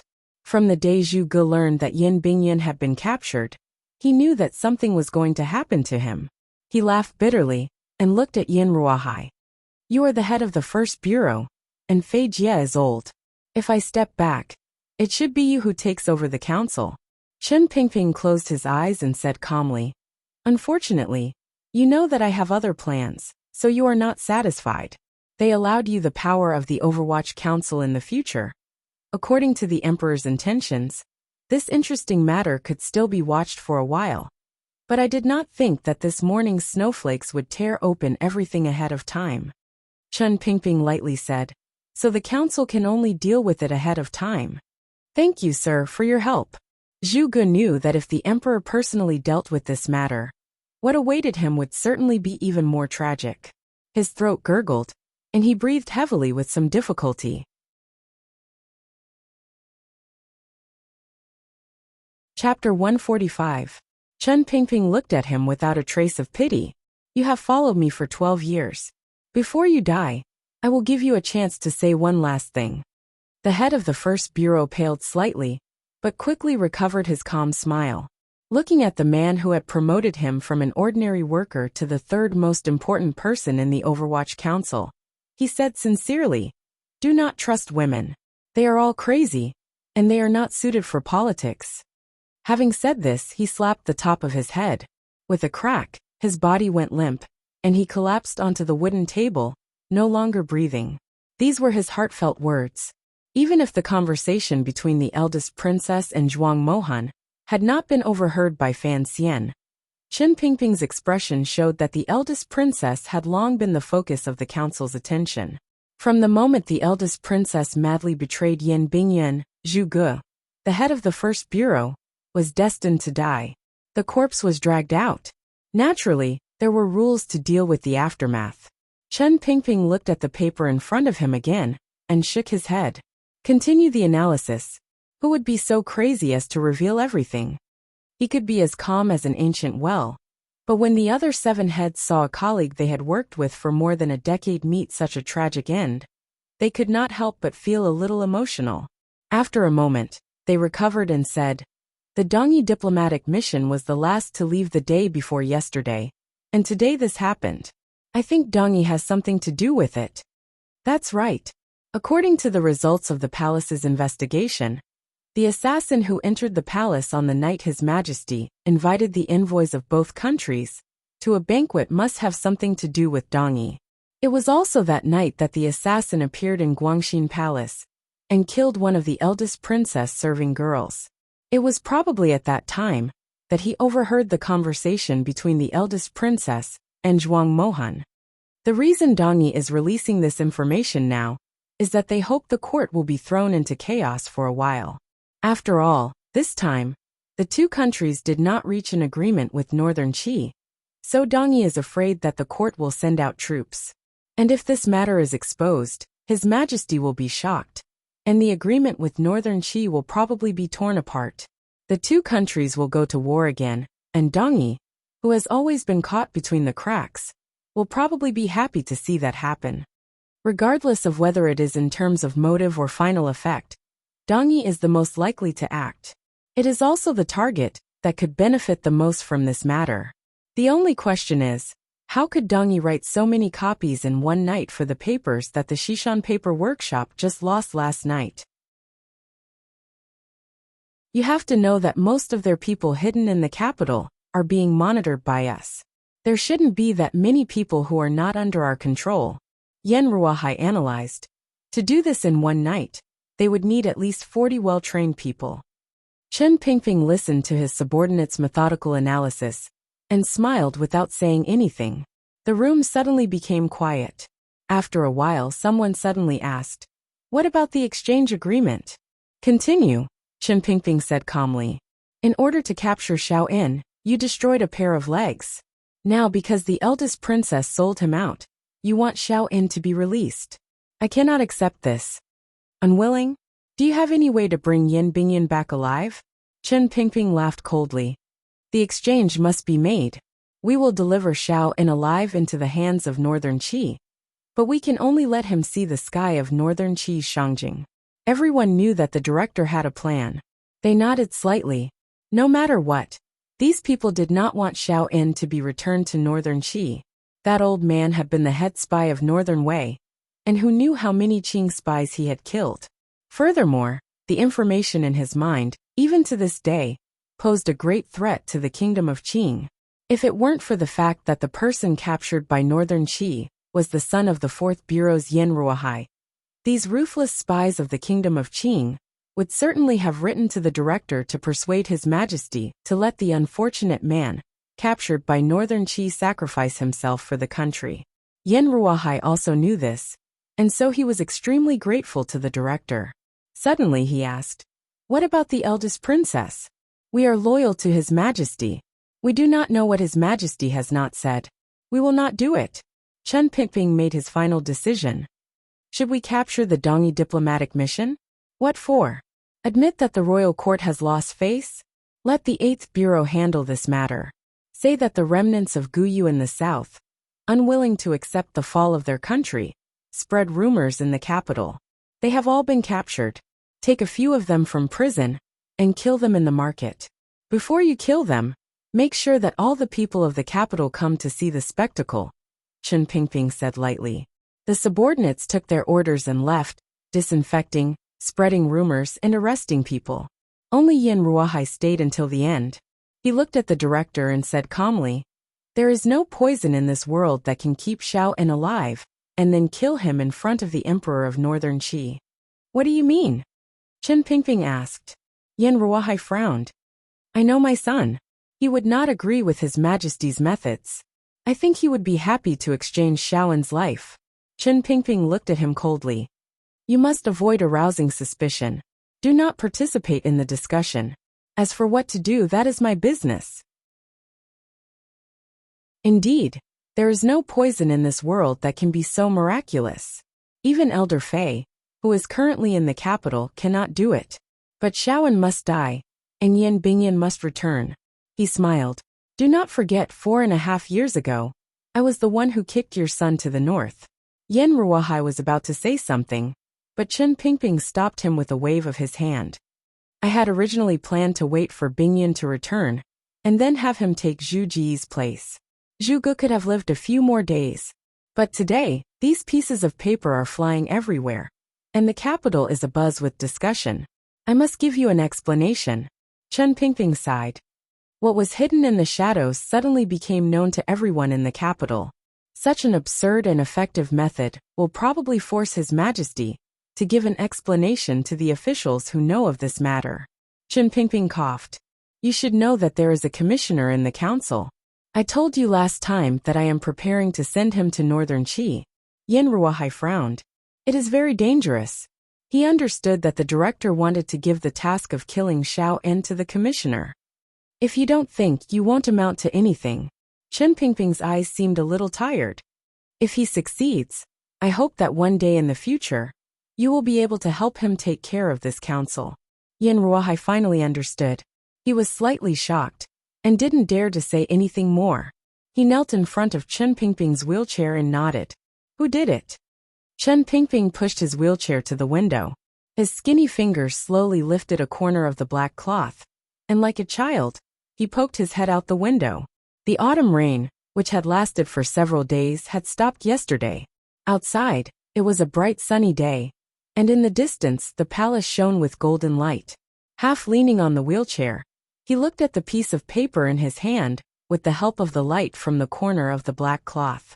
He couldn't help but shake his head. It's fine to say that she colluded with Northern Qi, but why did you have to say that she kept 3,000 men, and that she was promiscuous in the palace? This matter involved the reputation of the royal family, and it was naturally inconvenient to discuss it in the previous meeting. Chen Pingping looked at the words on the paper, which were as neat as matchsticks, and laughed. What nonsense! These words are a bit too ugly. But the handwriting and the style are really like that idiot from Dongi City. Dongi City, is it really you? He said to himself in his heart, and a trace of a smile rose to his face. Siga Jian back then was just an idiot, not this kind of lunatic. To deal with that crazy girl, the eldest princess, this method is quite effective. Who cares what kind of jade or porcelain it is? Just smash it and put it in a pile, and no one can tell it apart.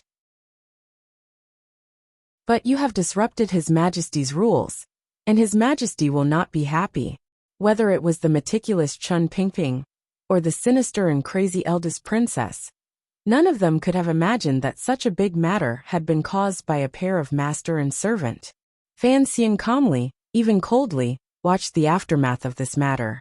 It seemed that the erotic literature he had dictated was indeed an unbearable burden in this country. No matter what, the emperor's true thoughts were deep in his heart, and he did not care how much damage the eldest princess's true power would suffer because of this. What he wanted had finally happened. Very quietly, the eldest princess moved out of the palace and returned to her own fief, Xinyang. As for what kind of conflict and power struggle there might be in the royal family because of this matter, it was not within Fan Xian's scope of consideration. Just as Wu Zhu had calculated, before the eldest princess left the capital, His Majesty had indeed generously rewarded her. At the same time, Fan Xian had also received many benefits. Although on the surface there was no relationship, it seemed that His Majesty had only praised him for bringing honor to the country. Once the edict came down, Fan Xian immediately went from an 8th-level functionary to a 5th-level functionary of the Imperial College. In the flower hall, Fan Xian held the edict and scratched his head. He asked his father, "What does a functionary of the Imperial College do?" "Teach the students of the Imperial College." Fan Jian also felt that this edict was too strange. He shook his head. "You haven't even taken the official imperial examinations. How can you be a functionary of the Imperial College? Does that mean I don't have to take the imperial examinations next year?" Fan Xian asked with a smile. Yes. Fan Jian seemed to be in low spirits. He said lightly, "Not taking the imperial examinations is not the right path. Right now it looks very smooth, but in the future there will always be some obstacles." But then he thought about it again. Wasn't what he wanted for the Fan family to be safe, and for this beautiful young man in front of him to be able to live out the rest of his life in comfort? This was also that person's idea. Otherwise he would not have given the child the name Fan Xian. His courtesy name was Nji. Hearing that he didn't have to take the imperial examinations, Fan Xian was overjoyed. With a face full of smiles, he returned to the study. He saw that Fan Xija had long been waiting in the room, grinding an ink stick and looking at him. "What are you doing?" "Inscribing." "What inscription?" "Bang Xian's High Poetry Collection."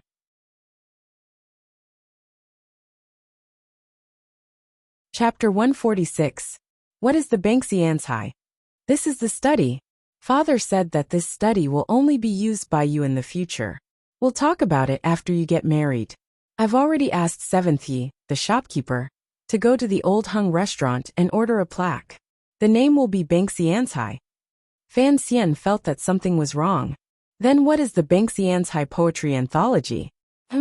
The poem you recited in the hall that day has already been compiled into a collection by the imperial scholar. His Majesty was prepared to have it printed in the name of the imperial library. It was I who begged my father to go and ask for this errand. After the Shishan paper shop was robbed, the royal merchants were stripped of their duties and investigated. It took a long time for them to recover. In addition, the palace treasury received a warning from the palace and did not dare to target Danbo Bookstore again. Danbo Bookstore had finally recovered, so it was only natural for them to prepare for a grand project. Seventh Yi, the head shopkeeper, and Sija, the little shopkeeper, had their eyes on this poetry anthology that had been produced by the emperor at first glance. The money from the palace was only part of the reason. Furthermore, the palace had allowed it to be privately sold after it had been printed. This was a large sum of money. Who wrote this poem? Fan Xian. Who was Fan Xian? Fan Xian was the owner behind the scenes of Danbo Bookstore. Regardless of whether it was the 7th Yi shopkeeper of Qingyu Hall or Fan Xija, who stood behind the shopkeeper with a sinister smile, none of them would allow the court to benefit from this profitable business. Fan Xija had always hated his brother for refusing to hand over the last 10 chapters of Story of the Stone. Now that he had the poetry anthology, how could he let it go? Fan Xian wrote the words Banksianzai poetry collection on the paper, and then wrote his own name, laughing bitterly in his heart.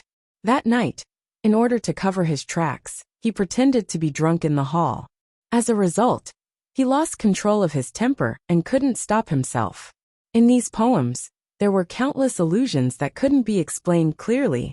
If he wanted to explain these allusions clearly, he would need to write countless history books. You have to prepare the 4 great masterpieces, right? Did you get the book from World Talks Newspeak? Analects of Confucius? The Book of Songs? Don't complain that it's too little. An elevated version of Ziji Tongjian? A transmigration version of Sima's historical records? No one would have any objections, even if he wrote everything down. Thinking of this amount of work, Fan Xian shuddered in fear. If it really continued to expand like this, Danbo Bookstore would probably become a disseminator of the advanced culture of his previous life, fulfilling the great ambition he had made in Danzhou. He said, "If the Imperial Library's revision doesn't work, you have to take it back. I'll revise it myself. I drank too much that day, who knows what nonsense I spouted." He made up his mind. If he could fool them, then he would. If he really couldn't, then he could only endure the pain and use being drunk as an excuse to delete everything. After all, people who drank too much were prone to amnesia the next day. This is out of print. Fan Xija shook his head. I think in another 5 years, when you say that you don't want to write poems anymore, you can make a comeback in the poetry world. I think you'll earn a lot of money. Fan Xian smiled and shook his head. His gaze suddenly fell on a piece of pink paper in the corner of the study. He asked curiously, "What is that?" Fan Xija said, "A gift list." Fan Xian was slightly startled. Only now did he remember that the day of his wedding was approaching. But with so many things that had happened recently, there was no need to hide it. His mood was slightly different from what it had been at the Temple of Qing. In the end, he and her mother could not coexist. Right now the emperor could still control everything. When the time came, the eldest princess would certainly kill him.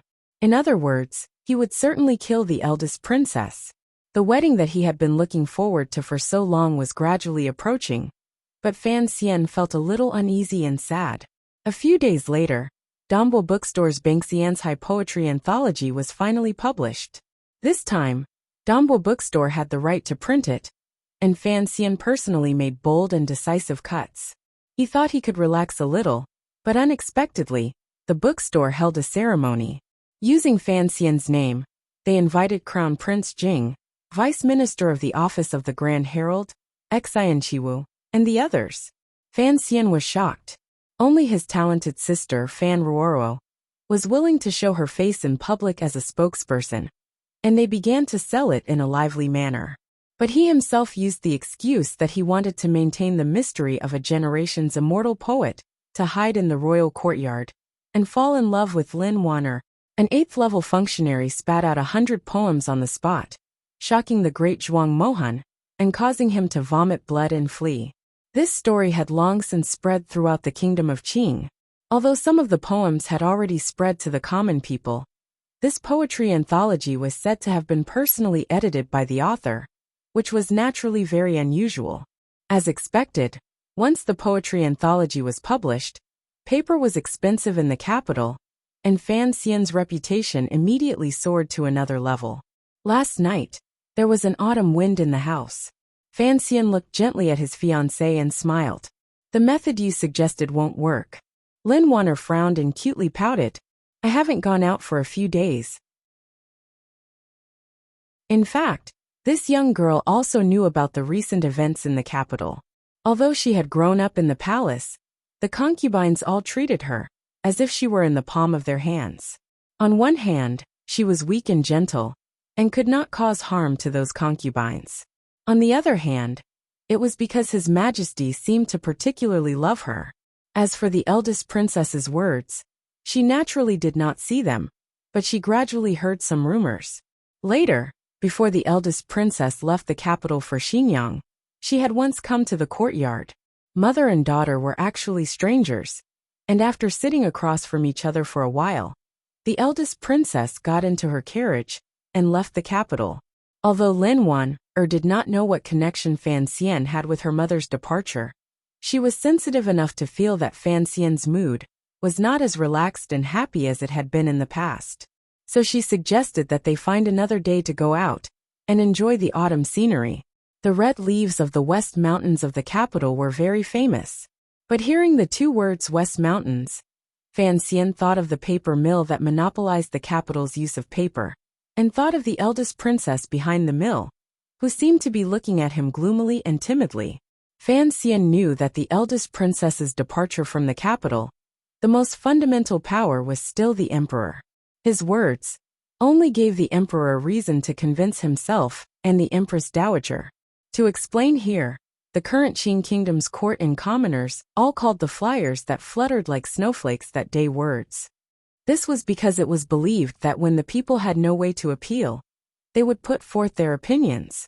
During this period of time, the capital had actually repeated this kind of words action a number of times, which made the Overwatch Council nervous for a while. Only after they had caught one of them did they find out that it was actually the hard laborers of the Taiyuan Road copper mine, who had come to the capital to complain to the emperor.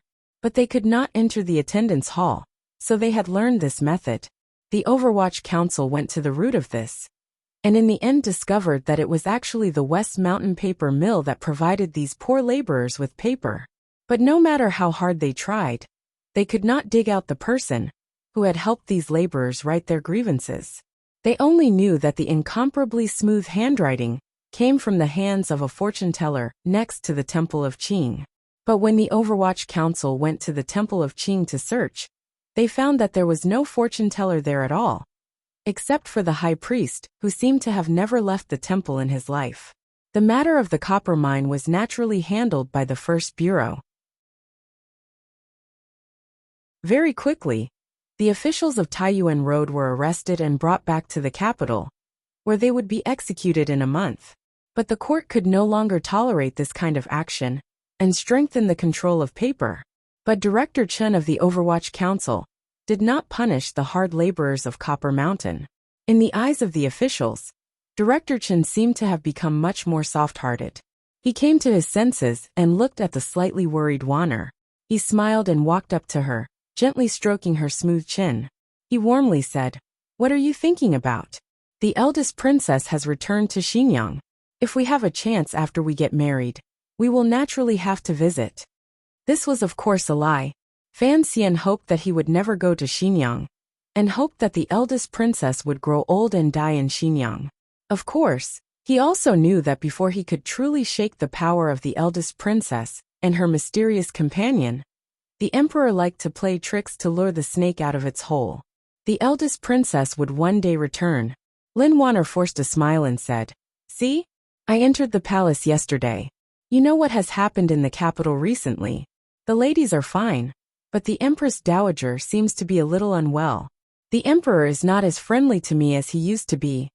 Fan Xian sighed in his heart, thinking that the Emperor was having a headache over who the prince was in cahoots with her mother. How could he be the same as before? The two of them chatted for a bit. Suddenly, they heard what seemed to be the sound of a nanny coming up the stairs. Fan Xian reflexively leaped up and climbed onto the windowsill, preparing to jump out. Lin Wanner giggled and said, "Are you really used to it?" Fan Xian laughed with some embarrassment. Looking at Wanner's slightly pale face, his heart was filled with tenderness. He went forward and pulled her into his arms. In a low voice he said, "Don't tire yourself out before the wedding. As for the illness and other things, don't be afraid. You have me. You have me in the future." The green tree branches outside the window stubbornly maintained their vibrant color in the autumn wind, trying to prove that no matter how bleak the outside environment was, it still had a yearning for beauty. At the corner of the stairs, the servant girl Siki saw the young master and the young lady in each other's arms. She couldn't help but stick out her tongue playfully. She thought to herself that the young master of the Fan family was a gifted scholar, but he was still so shameless. With the wedding at hand, the entire Fan manor began to move. The eldest princess was not in the capital, so the arrangements were made by imperial concubine Shu in secret. The entire Fan manor, besides feeling proud, became even more cautious. They were afraid that they would not be careful enough and would not conform to the rules. But the rules themselves were a very difficult thing to do. Lin Wanner's status as a princess only worked in the palace. In the outside world, she was still the illegitimate daughter of Prime Minister Lin, who had only been forced by the emperor at the beginning of the year to recognize her. So whether the wedding would be carried out in the style of a princess or a normal marriage between the children of ministers could not be confirmed. Lady Lu entered the palace again and finally received clear instructions from the Empress Dowager. Although the Empress Dowager did not like the Lin family participating in the marriage of her precious granddaughter, she still had to bow her head to the rules of the world. She acquiesced to the participation of the Lin family, and at the same time announced that the wedding would not be carried out in the style of a princess. Although the high-ranking aunts of the Fan family, who knew the inside story, were a little disappointed, they thought of the marriage with the Prime Minister's family, which was also something to be proud of. So they eagerly began to make preparations. But no one had expected that the splendor of Fan Xian and Lin Wanner's wedding would be more memorable than the wedding of the princess and the son-in-law for years to come.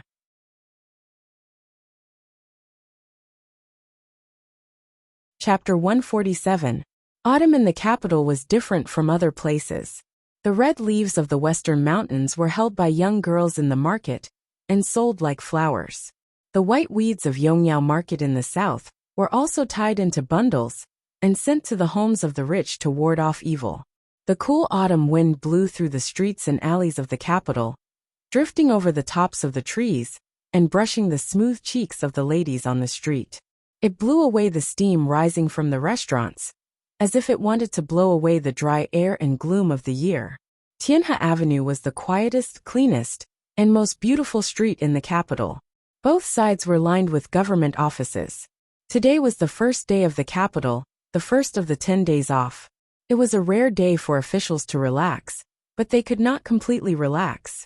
Today was the wedding day of Fan Manor's eldest son Fan Xian. Whether or not they were officials of the Ministry of Revenue, they had to go. This wedding was a sensation in the capital. The husband's family was a large one in the capital. Count Sinan Fanjian had been favored by the emperor in recent years because of his relationship with the royal family. The Minister of Revenue had long been on sick leave at home, and in a year or two, Fan Jian would take over his position.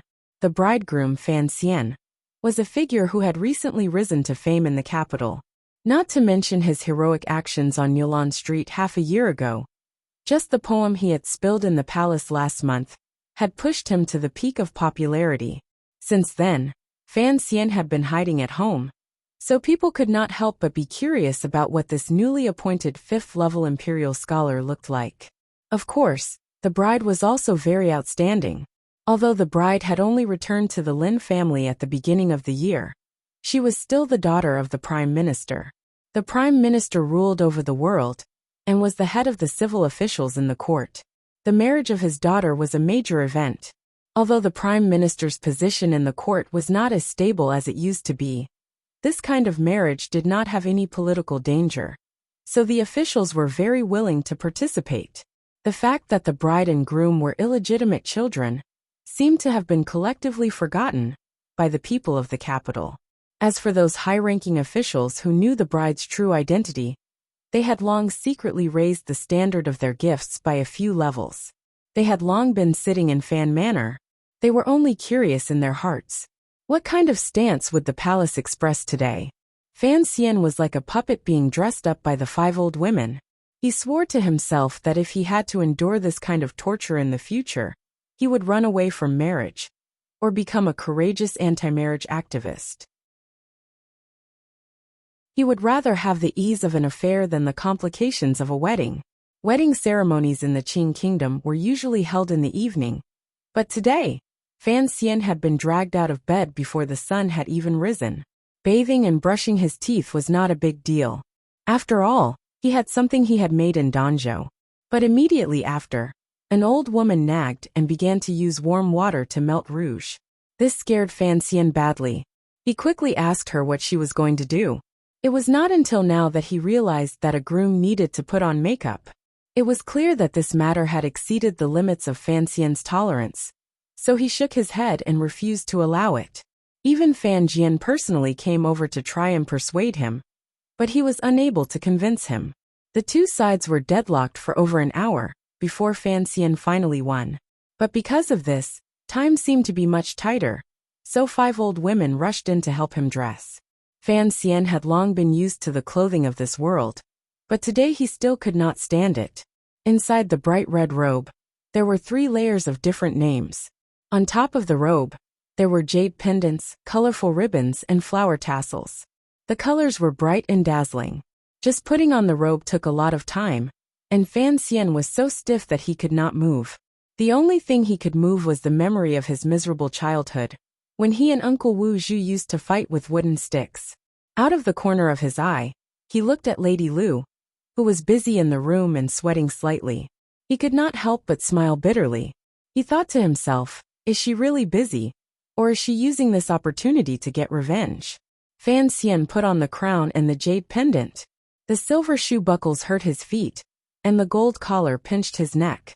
Like an idiot, Fan Xian was pushed to the front hall by the old women. Fan Ruoro and Fan Xija were also dressed very cheerfully today, especially Ruoro. Her usually cold face was set off by the pink clothes, and she looked particularly spirited. The sister and brother looked at their brother's pitiful appearance and covered their lips to hide their laughter.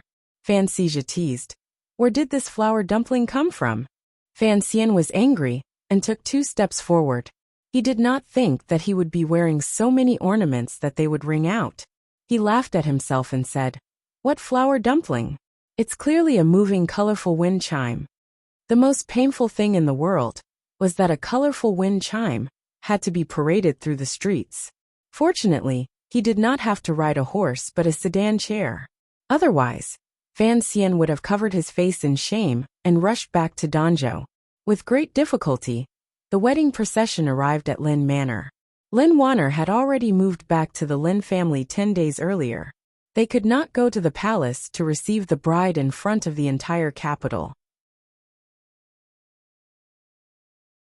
A series of firecrackers rang out. Fan Xian sat in the sedan chair, a little absent-minded, smelling the faint, slightly burnt smell. He did not know why, but he remembered something from long ago. He shook his head and pulled his thoughts back.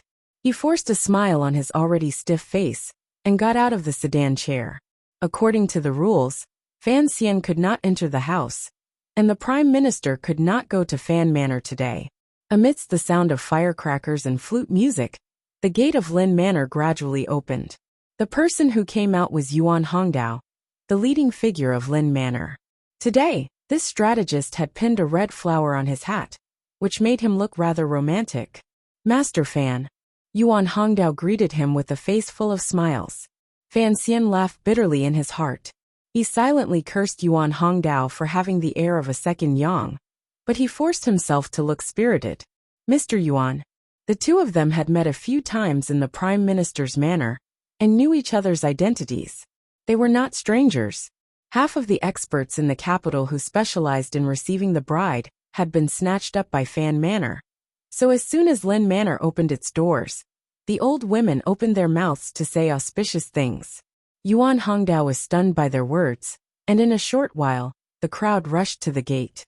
Then they encountered a truly powerful resistance. As mentioned earlier, half of the experts in the capital had been snatched up by Fan Manor. Where was the other half? Of course, they had been snatched up by Lin Manor. So the two sides were spitting spittle. On the surface, they appeared to be celebrating. But in secret, they were swords without eyes. They boasted about themselves and belittled the other side. It sounded more like two extremely vulgar local tycoons getting married, rather than the Prime Minister's daughter marrying Count Sinan's son. Fan Xian laughed bitterly. He understood that this was a custom of the kingdom of Qing. Before receiving the bride and groom would quarrel in front of the manor. It was said that after the ceremony, all future quarrels between the newlyweds would be over. Because it was a custom, it was rare for such matters to damage the harmony. But whichever side won the quarrel was the highlight of the show. Either the east wind prevailed over the west wind, or the west wind prevailed over the east wind. After all, even though the bride had to follow her husband, the bride's family still had to show their strength in advance to ensure the bride's status in the complicated life of the harem. In short, between the two families, the first thing to do was to rely on the women who spoke. Fan Xian stood there in a daze. He didn't know how long they had quarreled, but he finally realized that the noise had died down. Overjoyed, he opened his eyes and shouted, "Is it done?" After an awkward silence, someone said softly, "Master Fan, it's still early." The servant of the Lin Manor found a topic of conversation. He laughed and said, "It seems that the guest is in a hurry." "That's true, our young lady." He praised his young lady again.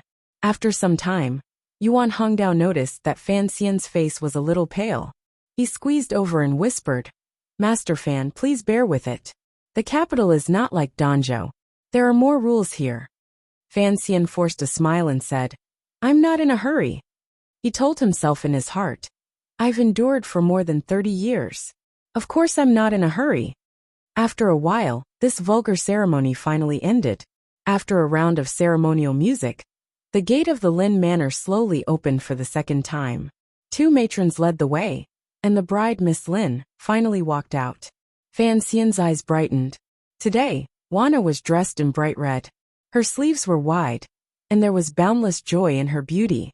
However, the red scarf on her head covered the beaded crown on her head, and the face that he could not forget. The people of Jingdo, who had been separated on the outside to watch the excitement, beat Fan Xian to it. Their eyes lit up and they cried out. Some young people even yelled for the bride to lift the red cloth on her head, to let everyone see if the bride was pretty or not. If these young people had said such things under normal circumstances, not only would the Lin family have beaten them into a pulp, but the members of the Qinian unit, who had been scattered among the crowd and secretly watching everything, would certainly lock these little bastards who had insulted their future mistress in the Overwatch Council until they died of old age. But today was a joyous day, and the emperor had to celebrate with the world when he married his wife. The Lin and Fan manors were no exception, and it was not good to ruin the atmosphere. However, Fan Xian was not in a good mood. He glanced at those people lightly, and his subordinates understood. Immediately, a few almost inaudible cries rang out from the crowd. Presumably, the most excited young people had been kicked in the foot. After another set of routine procedures, Lin Wanner, dressed in bright red, lightly moved her feet and climbed into the bridal sedan in front of her. During the whole process, Fan Xian was not able to say a word to her. He did not look her in the eye or touch her fingertips. By the time he returned to the Fan Manor, the guests had already arrived. The ceremonial music was playing, and it was very lively. The bride was first led into the inner room to sit, and the groom stood in front of the main hall to welcome the guests. Fan Xian's face was full of smiles as he talked to people he didn't know. In a low voice, he asked the person next to him, "When will the ceremony be held?" "It's still early, young master. After the same prison, the same table, and the same equipment, there is also the same." Fan Xian did not hear the rest of the words. He just suppressed the urge to curse, and told himself not to rush. He had said it before. He had already waited for more than 30 years. What was there to rush?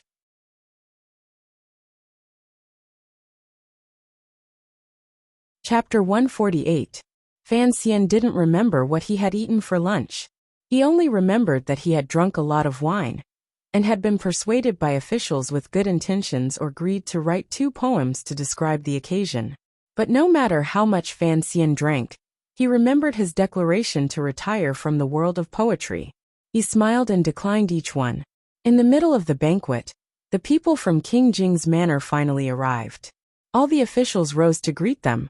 Looking at the garden-like prince, Fan Xian smiled bitterly, and wondered why he hadn't recognized him the first time he saw him. King Jing had always liked Fan Xian. Seeing him dressed so flashily today, he said in a muffled voice, "He doesn't know how to dress up." Fan Xian knew his personality. He smiled and said, "I wonder what His Highness was like during his wedding." Crown Prince Li Hongzhi lowered his voice. "Probably not as good as you." King Jing flew into a rage. "You weren't even born when I got married. What the hell do you know?" The officials watching the prince and the crown prince quarrel didn't dare say anything. They all hid to one side and snickered. Count Sinan Fanjian was the host. He shook his head and smiled bitterly. "Your Highness, your words are unnecessary." Although he was a count, the 2 families had been friends for over 10 years, so he spoke casually to King Jing. King Jing waved his hand, no longer paying attention to the little ones. He followed Fan Jian into the inner hall. Halfway there, he stopped and turned to face Fan Xian. "You're not bad." Fan Xian was startled. He quickly bowed and thanked him. Imperial Prince Jing frowned again and said, "I was originally thinking that after 2 years, I would give Rugia to you. I didn't expect that my older sister would steal my son-in-law away from me." He seemed to really regret it as he shook his head and walked inside. Who was King Jing's sister? Naturally, it was Fan Xian's mother-in-law, the eldest princess. Fortunately, he had spoken in a low voice, so no one heard. But when Fan Xian heard that the prince was going to give Princess Rugia to him, he couldn't help but feel afraid. If he had to marry Rugia, it would be a terrible thing. Then he thought of his mother-in-law. She looked much younger than the prince, and he couldn't help but wonder. As his mind wandered, Li Hongqing patted him on the shoulder and said quietly, "Given our friendship, I should have come earlier. But you also know that it is not convenient for me to come too early on an occasion like this." Fan Xian understood that although Li Hongqing had a good relationship with him, he was still Crown Prince Jing. There was no reason for him to rush to help the son of an official. That would be against the rules. He smiled and was about to say something when he heard Li Hongqing say quietly, "Rugia did not come today. She asked me to tell you." Fan Xian raised his eyebrows. Rugia had always been on good terms with Ruoro, and had a good relationship with him. Why hadn't she come to his wedding? Seeing his expression, Li Hongqing smiled bitterly and said, "My sister is wiping away her tears in the manor. What father said earlier was true. If it weren't for the fact that your fiancé also has a great background, father might actually ask the Empress Dowager to come forward and have you marry Rugia instead." Fan Xian was startled at first. Shortly after, he felt bitter in his heart. He realized that he really didn't know what to say today. It was better to keep his mouth shut. Finally, it was time to bow to heaven and earth. Fan Xian and Lin Wanner held the ends of the red silk and looked at each other lovingly through the red cloth. They slowly and softly bowed down. The sourness of the gesture moved Ruoro to tears, and Fan Xija, who was next to her, was so mushy that he wanted to go crazy. As they bowed to their parents, Count Sinan Fanjian gently stroked his beard while Lady Lu, somewhat bashfully, sat on the matriarch's seat. The officials and nobles watching the ceremony were puzzled. When had Lady Lu been promoted? They didn't know that this was the result of a month of secret planning by Fan Xian. Fan Xian was not a person who repaid evil with good, but he was also not a person who held grudges. Although he could not remove his vigilance toward Lady Lu, he could see that she was truly devoted to her father. If he promoted Lady Lu to the official position, he could appease Lady Lu's influence, and at the same time make him feel more at ease. Of course, if Lady Lu did anything unfavorable to him, Fan Xian now had enough power to protect himself and harm his enemies. He just didn't want to do it. After all, according to his own conjecture, Lady Lu was a person with a hard life, and now there was Fan Xizha between the two of them. Count Sinan Fan Jian had never nodded, but last night, the palace finally sent word that the Empress Dowager had spoken, and he had no choice but to acquiesce.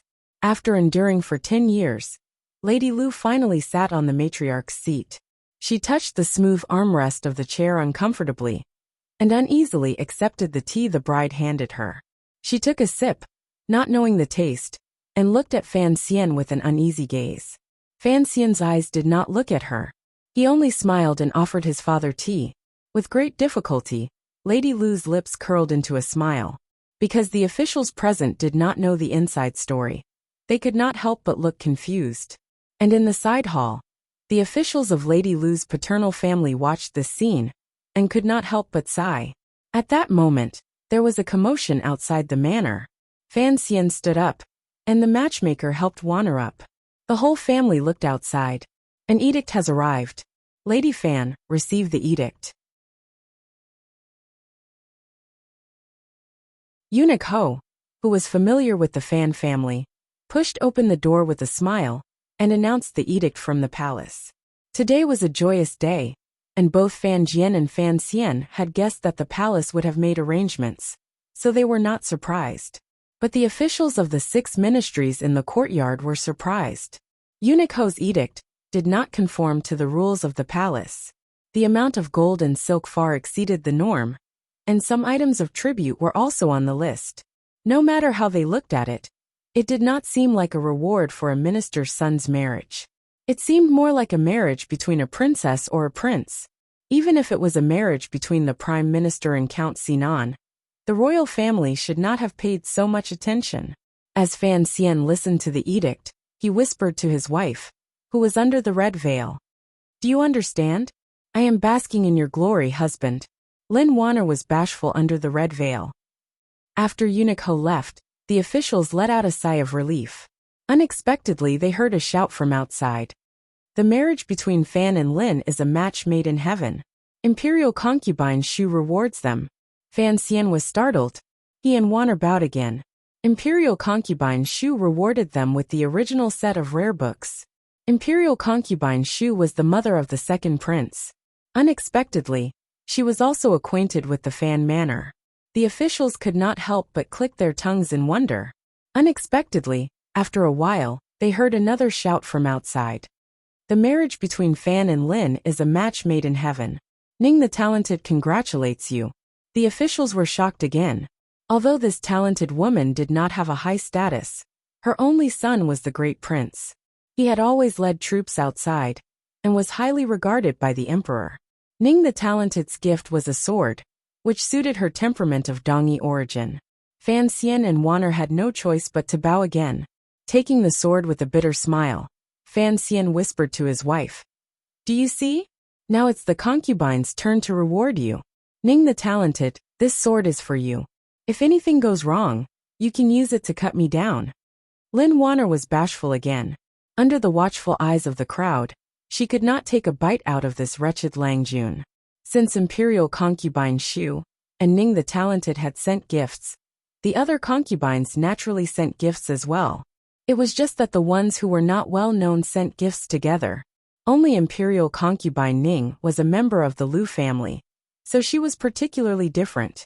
Furthermore, she had received the news last night that Lady Lu had finally been promoted. In her joy, she had acted ruthlessly. Just the gift list alone was 2 feet thick, and it shocked the officials in the council. After the concubines, it was the Empress gift. As the mother of the country, the Empress gift was not ordinary. It was a sparkling and translucent jade scepter. It was very precious and indescribable. Today the officials had finally opened their eyes. Since the founding of the Kingdom of Qing, there had not been a child of an official whose marriage had alarmed so many nobles in the palace. Of course, the officials who knew Lin Wanner's true identity knew the inside story. Not only was Lin Wanner the illegitimate daughter of the eldest princess, but she had always been favored by the emperor and the empress dowager. Growing up in the palace, she had a special relationship with these nobles. Gradually, the tables in the courtyard quieted down. The officials of the 6 ministries finally understood what was going on. At this moment, their expressions became much more restrained and dignified. The way they looked at the bride became somewhat strange. Finally, the most important bombshell was dropped. The emperor's handwritten letter was carried into Fan Manor by the eunuchs like a treasure. A large number of people in the courtyard knelt down. By the decree of the heavens, the emperor has decreed that the marriage between Fan and Lin will be completed at an auspicious time. Write this as a blessing. Fan Jian and Fan Xian carefully took it and unfolded it for everyone to see. On the pure white paper, there were 4 large words: 100 years of bliss. It was a very simple meaning, but the emperor, who did not like to get involved in the family affairs of his officials, had written it himself. The hidden meaning was not simple. Everyone in the courtyard guessed that Fan Xian had married Lin Wanner. He was as lucky as picking up a big ingot. In a room deep in the palace, the emperor of the Kingdom of Qing was smiling as he looked at a painting. The painting was of a yellow-robed woman. The emperor had married Wanner, whom he admired the most, to Fan Xian. He thought that the woman in the painting would also like this daughter-in-law. For Fan Lin's marriage to be so grand, everyone thought that it was because the emperor loved Wanner. Even the concubines in the palace did not think of anything else. But the emperor knew that he only wanted to make up for the regret of Fan Xian not being able to marry as a prince. The emperor looked at the woman in the painting, and a smile rose to the corners of his lips. You used to like this kind of excitement. I hope he likes it too.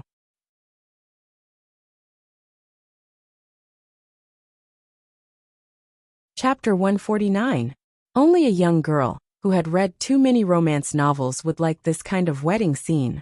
In any case, Fan Xian did not like it very much. His state of mind was calm enough not to be moved by these rewards from the palace. Furthermore, in his heart, as well as the hearts of the guests watching the ceremony, they all thought that these rewards were for Princess Qin Lin Wanner. Fan Xian felt that every time the palace came to reward him, he had to kneel and salute. His waist and knees could not take it anymore, and he began to miss Wu Zhu's staff. Amidst a burst of celebratory music, the marriage between the Fan and Lin families finally came to an end. The newlyweds were escorted into the bridal chamber, and the guests began to leave. It was a strange day. Aside from King Jing, none of the officials drank too much. Count Sinan looked at the young couple being helped into the bridal chamber, and a gentle smile appeared on his face. What he had been most worried about today had not happened. It seemed that the crown prince and the second prince also knew that attending their son's wedding ceremony, without regard for their status, would arouse the vigilance of the palace and conflict with Fan Xian. But the crown prince and the second prince still had people send over heavy gifts. At nightfall, the newlyweds finally arrived at the newly built garden with the help of the servant girls and returned to their own residence. The place was also brightly lit with red candles, and everywhere was plastered with the character happy. It was a very festive red. Here Fan Xian finally relaxed. Some of these servant girls had been bought by him, some had been gifted by King Jing, and a few had come from the palace with Wanner. Basically, they were still somewhat afraid of a young master like him. He entered the room, stretched, and smiled as he called for everyone to leave. The servant girls in the manor all kowtowed to the newlyweds outside the door. Wanner's personal servant girl, Siki, hurriedly took out some money to distribute. Siki, you must be tired. Go to sleep. Fan Xian smiled as he spoke, his brows furrowed into a Y shape. Siki looked at her mistress with some embarrassment, thinking that she had not drunk the joyous wine yet. At that moment, she saw Lin Wanner's hand, which was on her lap under the red veil, wave imperceptibly, as if to chase someone out. The servant girl covered her mouth and laughed, then hurried out of the bridal chamber and closed the wooden door. Only Fan Xian and Wanner were left in the room. "Come out, if you don't want me to hit you," Fan Xian said coldly, to Lin Wanner's surprise. As expected, Fan Xizha wriggled his fat body out from under the bed with great difficulty, then rushed out with his head down. Fan Xian frowned. "Don't you think the toilet behind the bed will suffocate him to death?" Lin Wanner giggled under the red veil. "This toilet hasn't been used." Fan Xian thought that was true. The toilet was painted with gold, and the inside was covered with vanilla.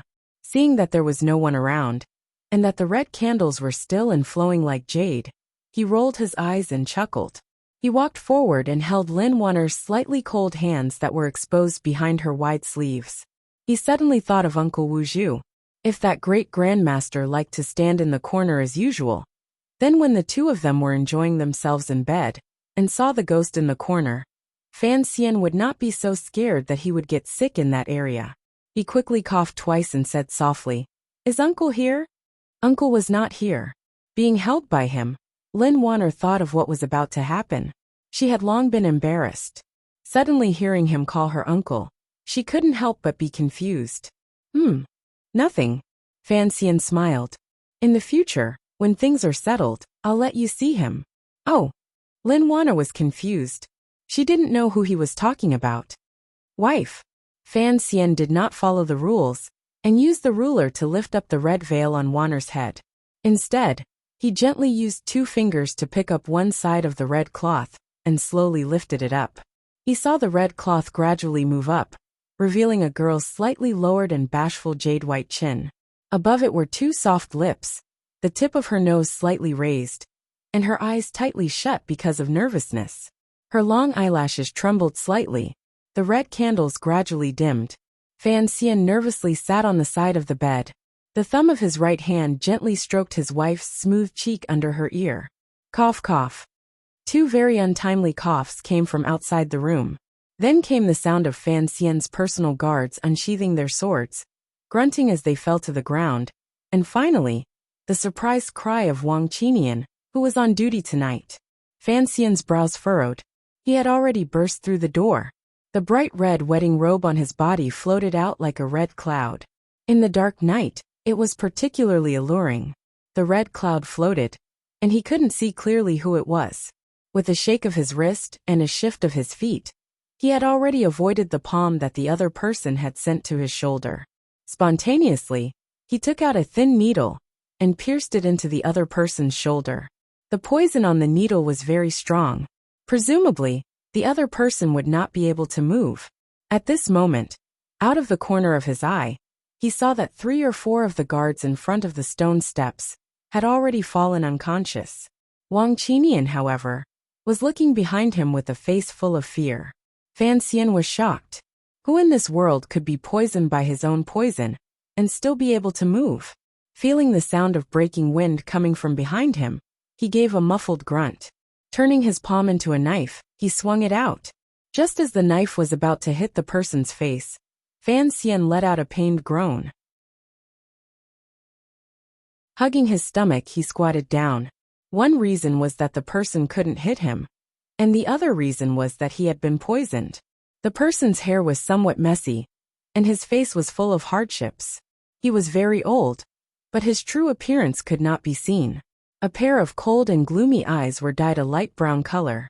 He looked very frightening. "Teacher!" Fan Xian cried out in surprise. His stomach felt a sharp pain. Not daring to be careless, he quickly took out an antidote pill from his belt and chewed it. He didn't know if it was right. Then he hurried forward to greet him, hug him, and silently criticize him. He was touched that Fei Jie, whom he hadn't seen for 10 years, had suddenly arrived today. "Your appearance hasn't changed much." Fei Jie sat in the study, drinking tea and enjoying the servant girl's leg massage. He looked at Fan Xian, who was standing next to him. "I thought that after 10 years, I wouldn't be able to recognize you. I didn't expect you to be so beautiful." Fan Xian sighed, but didn't dare to sit down. He said, "Teacher, can you, even if it's just once, don't sneak into my room in the middle of the night." It's easy to cause a misunderstanding, although students use soft pillows in their rooms now. What if I had stabbed you with a knife just now? You are clearly the weakest in martial arts among the 8 bureaus, but you still like to dress up as a night ranger. It's very dangerous. In fact, Fan Xian had imagined the scene after his reunion with Fei Jie countless times. It could be that the two of them would hug each other and cry bitterly. It could also be that they would pour each other poison tea to test their skills after parting. But he had never thought that on the day of his wedding, when the night of spring was short, this old man would come to disturb him. Originally, some thoughts of parting with his teacher had long since turned into unsatisfied anger. It must be known that today had been tormented all day. Fan Xian had comforted himself that he had endured for 30 years. What was there to be anxious about? Seeing that he was about to succeed, he had been disturbed by this old poisonous creature. Fan Xian had no choice but to be anxious. He thought to himself, why did you have to come today? Fei Jie didn't care about him at all. He said, I just came back from Dongyi. I heard about your wedding, so I hurried for a few days and finally made it.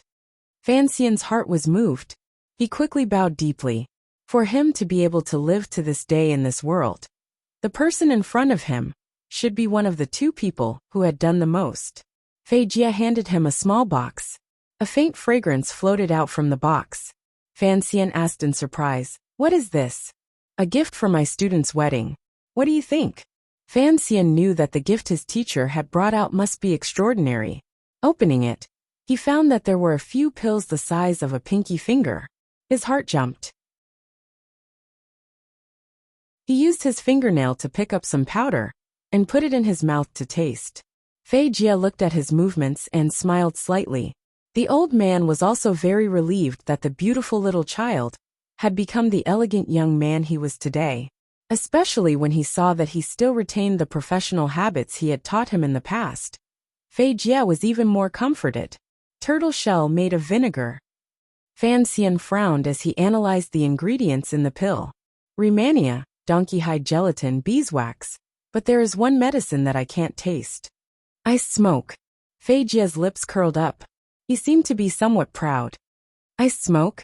Fan Xian had already guessed what the pill was for. Thinking of his teacher's astonishing methods, he couldn't help but feel a lot more confident. He asked in surprise. Correct. It is a medicine from overseas. Dongyi has been a merchant for generations. 4 years ago, I asked them to look for it. They finally found it this year.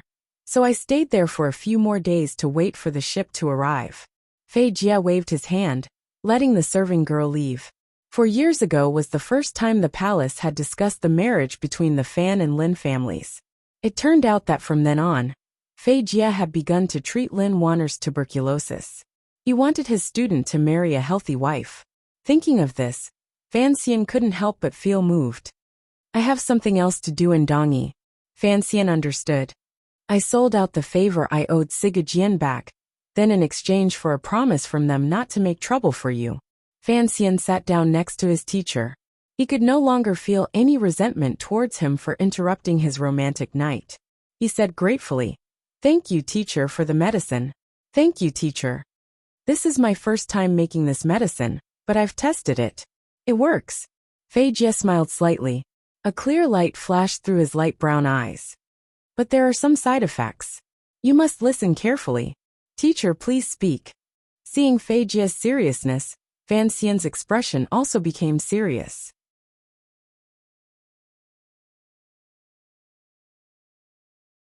Chapter 150. After taking the medicine, you will be forbidden from sexual intercourse for a month. Fei Jie smiled, hiding the true side effects. You are so cruel. Fan Xian stared into his teacher's eyes, wishing he could bite him to death. Then I'll let Wanner take the medicine tomorrow, Fan Xian said worriedly. Fei Jie almost spat his tea on his face. He pointed at his nose. You are so strong. There are countless brothels in the capital. Do you really have to be in such a hurry tonight? Fan Xian chuckled. Because I know you are playing with me. Fei Jie really couldn't do anything to this pretty boy. He wasn't his match 10 years ago, and 10 years later, he was even less of a match. He could only stand up angrily. Am I destined to owe you something in my previous life? You can guess everything. Fan Xian quickly stood up and comforted him. Because you love me, teacher. Fei Jie suddenly looked into his eyes and was silent for a long time. Because the study was new, the smell of wood still wafted through the room. The atmosphere was a little strange. After a long time, Fei Jie said lightly, "You've been in the capital for a long time, and you've been to the Overwatch Council. I presume you already know some things." "I know some." Fan Xian's smile was pure. "For example, I know about my mother, but I still don't know about my father." He looked into Fei Jie's eyes. Even someone as ruthless and vicious as Fei Jie felt the pressure. He smiled and changed the topic. It was quite clever, and Fan Xian couldn't press him any further. "I presume you know that the lady established the Yi family with her left hand, and the Overwatch Council with her right. Now both Count Sinan and the director want you to take over. It's just that Count Sinan wants you to take over the business of the palace treasury, and the director seems to want you to take over the Overwatch Council." Fan Xian shook his head. "Teacher, the token you gave me back then was actually a commissioner token. Actually, once I understood what this token represented, I knew what might happen next. What is your opinion?" "My opinion is actually different from the director's." Fei Jie seemed a little depressed. "The Overwatch Council is too close to the emperor, and can easily be dragged into those terrible political struggles. Although the palace treasury is also a hot potato, it is easier to control than the Overwatch Council." Fan Xian nodded, but he smiled bitterly in his heart. He thought that he seemed to have long been involved in those palace struggles. Even the eldest princess being forced to leave Jingdo seemed to have something to do with him. After thinking for a while, he smiled and said, "Teacher, don't waste your energy. You must be tired from the journey, so stay in the manor for the time being. As for the future, let's not talk about whether or not I want to accept mother's inheritance. I'm afraid that even if Director Chun and father wanted to give it to me, there would be many people who wouldn't be willing." Fei Jie nodded and said gravely, "This matter is very complicated, and I don't think the Prime Minister will stay in court for much longer." Fan Xian furrowed his brows. His father-in-law had long since shaken off the Wu Bowen incident. What could have happened? Fei Jie didn't explain. He only quietly asked, "Is Sir Wu in the capital now?" Fan Xian didn't think for a moment. He said directly, "After I entered the capital he left. I think he went to the South Sea to find Yi Luyan. I'm not sure what he wanted." Fei Jie shook his head and suddenly looked at Fan Xian. He frowned and reprimanded him. "I hear that you like to write poems in the capital, and that you've made a name for yourself?" Fan Xian smiled with some embarrassment. "Teacher, you know that I've liked to write sour things since I was young." Fei Jie sighed and said, "It seems that the so-called salt cellar old Xian was also your excuse." Fan Xian chuckled twice. Fei Jie couldn't help but shake his head again. He looked at him and said, "Your mother used to be extremely talented, but she despised sour rotten people. After you entered the capital, you spent all your time pondering these petty tricks. If your mother could see you in heaven, wouldn't she be half dead with anger?" Fan Xian shrugged. In his previous life, his mother was probably the most terrifying female science professor. Naturally, the path she took was different from his. Fei Jie refused Fan Xian's request to stay the night. He also had a house in the capital. As he prepared to leave, Fan Xian finally couldn't help but ask a question. "Teacher, back then you Chun Pingping and Uncle Wu Zhu were always with my mother, right?" "Yes." "Did my mother get some medicine from you?" "What medicine?" Fan Xian shook his head helplessly. "Aphrodisiac or knockout drug." Fei Jie seemed to think of something. A strange expression appeared on his face. He smiled darkly. "You've just gotten married, and you already need these things?" The next morning, magpies chirped incessantly on the branches. Even the gradually yellowing leaves seemed to be stained with happiness, and became much more tender. The morning sun shone through the courtyard, filling the courtyard with a faint warm color. The grass and flowers in the courtyard, and the slanted stone path were all stained with dew. It looked very peaceful. With a squeak, Fan Xian pushed open the door and stretched. His face was slightly tired, but his eyes were incomparably clear. He yawned and smiled. He waved behind him. "Hurry up and come out." The season of the day is in the morning. Chinur, why are you lazing around in bed? Lin Wanner's shy and anxious reply came from inside the room. I've never seen someone as shameless as you. Hurry up and close the door. Fan Xian laughed. It's so early in the morning. Yesterday's wedding, the servants are all tired. I'm afraid we'll be the first to wake up in the courtyard.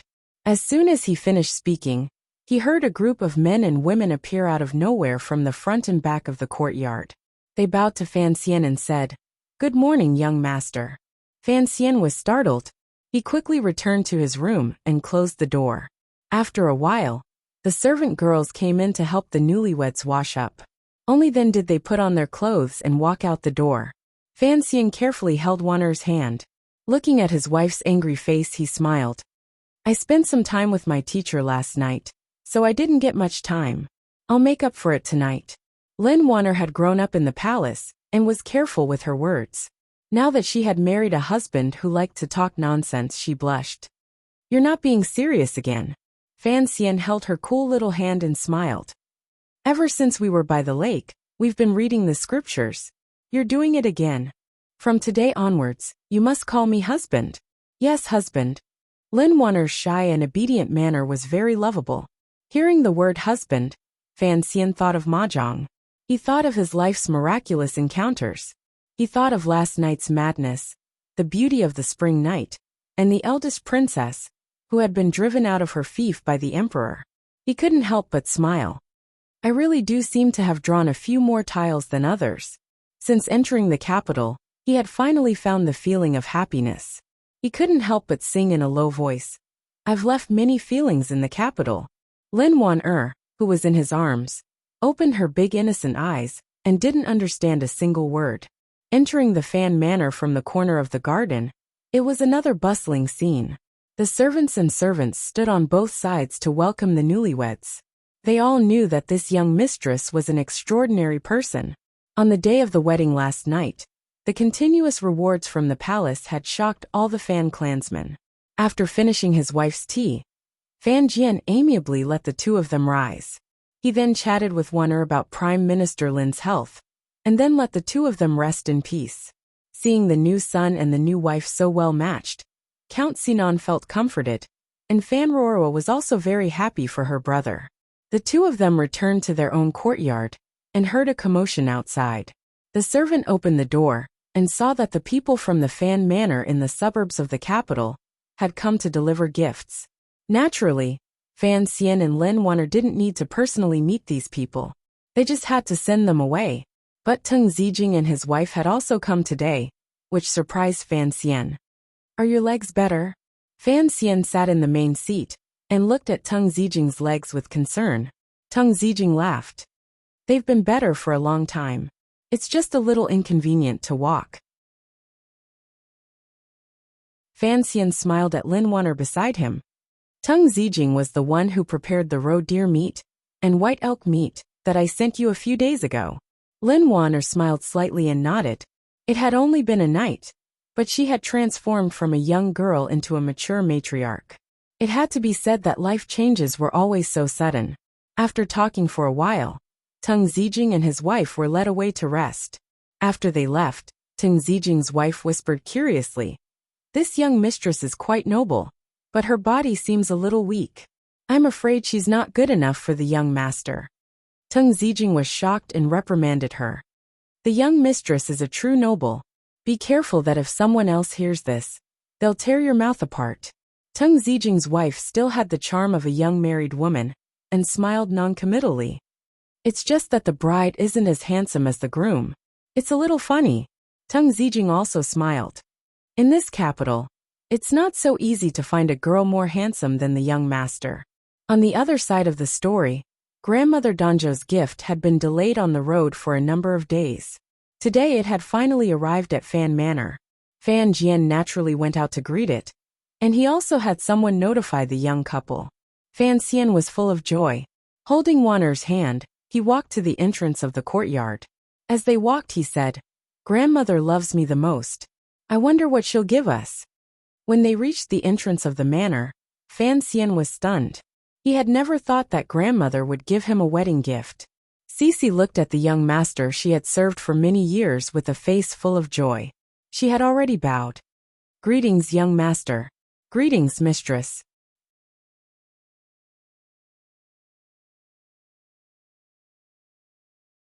Chapter 151. Fan Xian had not thought that his grandmother would send Cece, who was far away in Danzhou, to Jingdou. Looking at the girl he had spent many peaceful years with, he was happy but also had a headache. He didn't know what to do. His grandmother's meaning was clear. She wanted him to take Cece into his room. Looking at Cece's appearance, she probably wouldn't choose any other solution. "Go rest first." Fan Xian did his best to appear gentle. However, Cece still felt that the young master in front of her seemed to have become somewhat unfamiliar. After all, Fan Xian had endured too many trials and struggles in Jingdou. Other than his steadiness, his temperament had also gained an indescribable quality. Seeing Cece's somewhat uneasy expression, Fan Xian laughed and said, "This girl, what are you thinking now? After you've eaten and drunk your fill, I'll take you for a stroll around the capital." Cece felt wronged and said, "Cece is here to serve you, not for you to serve me." Fan Xian felt good hearing this. After all, this was a girl who had grown up with him. Her words and actions were much more direct. Unlike the servant girls of the Fan family in Jingdou, they didn't even dare to breathe loudly in front of him, much less refute his intentions. Fan Xian walked forward and gently patted her slightly thin cheek. Smiling, he said, Fine, I'll let you serve me. Even if you have to copy books and grind ink, you have to wash it off first. My whole body is sore. Everyone says that a beautiful sleeve adds fragrance to reading at night. Are you going to add some vinegar for me?" The Qing kingdom did not have the story of Feng Xuanling's wife drinking vinegar to show her determination, so no one could hear the playfulness in these words. Fan Xian couldn't help but feel a bit of regret for casting pearls before swine. Cece was embarrassed. She bowed again, and then followed the servant girl to freshen up. These servant girls had long seen that this servant girl was different from them, so they were especially polite. "So this girl is Cece?" There was no jealousy as Fan Xian had expected. There was only curiosity on Lin Wanner's face. She smiled and said, "I've always heard you say that the girl in Danzhou is much more diligent than Siki. Today we finally meet." After all, the kingdom of Qing was still a world where men were superior to women. Although Lin Wanner was a princess, she did not seem to have too many thoughts or sensibilities. Besides, even if Fan Xian were to take a concubine, would a princess be jealous of those women? Fan Xian smiled. Fortunately, this matter had nothing to do with him. Otherwise, if he had made the little tiger unhappy, would he still have his arms? "Marriage is the grave of love," Fan Xian said sourly. "So we have to walk more, don't become a pair of zombies." Lin Wanner frowned and pouted. "I'm afraid of the cold," she said pitifully. The snow in Song Mountain is good, especially in autumn and winter. Fan Xian looked at his wife with a smile, tempting her like a staff member of a travel agency. "Although the medicine my teacher gave you is very effective, and the imperial physicians were pleasantly surprised after taking your pulse, a high-altitude place will be very beneficial to your body." Lin Wanner tilted her head and leaned against his chest. She gently rubbed against him and said softly, "I still don't understand what altitude means." "It means how much higher it is compared to the surface of the sea." Fan Xian felt this explanation was a bit awkward. "I still don't understand," Lin Wanner said with a pained expression. "Can we not go? I'm afraid of climbing mountains. I'm afraid of the cold." Fan Xian said unhappily, "Look at how round your face is now. There's no harm in exercising more." Lin Wanner suddenly struggled out of his arms and said with a pained expression, "Last night, you said you liked me to be a bit fatter." Fan Xian almost laughed, but he still suppressed it and said seriously, "Turn off the lights. Of course, being a bit fatter is good, but looking at you during the day, it's better to be a bit thinner." Lin Wanner huffed angrily and rushed to walk in the corridor. Fan Xian hurriedly followed, not looking at her directly. He was only a step ahead and quietly said, "I like the fleshy parts of your body the most, don't you know?" In the autumn palace, it was like a gust of summer wind was blowing in the face. Lin Wanner's face heated up, and in a moment she blushed. She took 2 steps forward and grabbed Fan Xian's hand. She lowered her head and said, "There are so many people following behind us. Don't you feel ashamed?" The 2 of them were in the palace, followed by a large group of old women, eunuchs, and palace maids. But those people all had their heads down, and were some distance away from Fan Xian and Lin Wanner. Presumably, they hadn't heard what the young couple had said. Fan Xian's face was still facing forward. He smiled and said, "My wife, you must learn from your husband how to do many earth-shattering things without changing your expression." There was a hidden meaning to this, but Lin Wanner didn't understand. Today was the first time the 2 of them had entered the palace since their wedding. When the concubines saw Lin Wanner, they all hugged their sweethearts and called out to them, giving them gifts. Fan Xian didn't refuse any of them. But seeing how worried the concubines were for Lin Wanner, he couldn't help but feel a chill in his heart. This woman's family was from the royal family. If there was a conflict between the couple in the future, wouldn't he die without a burial? His Majesty the Emperor had 4 sons, the Crown Prince and the 3rd Prince. This proved that he was not a womanizer. Coincidentally, of all the concubines in the palace, none of them had given birth to a princess. So Lin Wanner, who had been raised in the palace, naturally became the concubine's favorite. Lin Wanner was used to the palace, so she wasn't as nervous as Fan Xian had been when he first entered the palace. Instead, it was as if she were playing in the back garden of her home. Fan Xian was affected by this, and the eldest princess, whom he hated the most, had now returned to her fiefdom Xinyang. So he relaxed and followed her around the palace. Earlier, when he had met with the empress, Fan Xian had already brought up the matter of going to the Tsang Mountains for a vacation, and he had obtained the approval of the nobility in the palace. Unexpectedly, Wanner was a silly girl who was afraid of the cold. But Fan Xian had already made up his mind, especially after the new year, when the exchange of prisoners between the Kingdom of Qing and Northern Qi would officially begin. The Overwatch Council had sent word through Wang Qinian. It seemed that this matter had something to do with Fan Xian, so he needed a quiet place to deal with some matters and prepare some things. But it was a pity that when he entered the palace, he did not see his uncle the emperor. Lin Wanner was a little disappointed. Fan Xian's calm face hid some other emotions. A procession of carriages set off from Fan Manor. Today, Prime Minister Lin had also come to see off his beloved daughter, so the scene seemed even more grand. The pedestrians on the street were also pointing at the procession. After all, a few days ago, the Fan and Lin families had united by marriage, and the wedding scene had shocked half the capital. Who would have thought that in just a few days, the immortal poet of the Fan family would cause such a ruckus? "Why are you leaving the capital so soon after getting married?" An old man in the crowd frowned, his hands behind his back. Young people these days, relying on their family's wealth and power, only know how to play around. "I heard that Master Fan is also a professor at the Imperial College.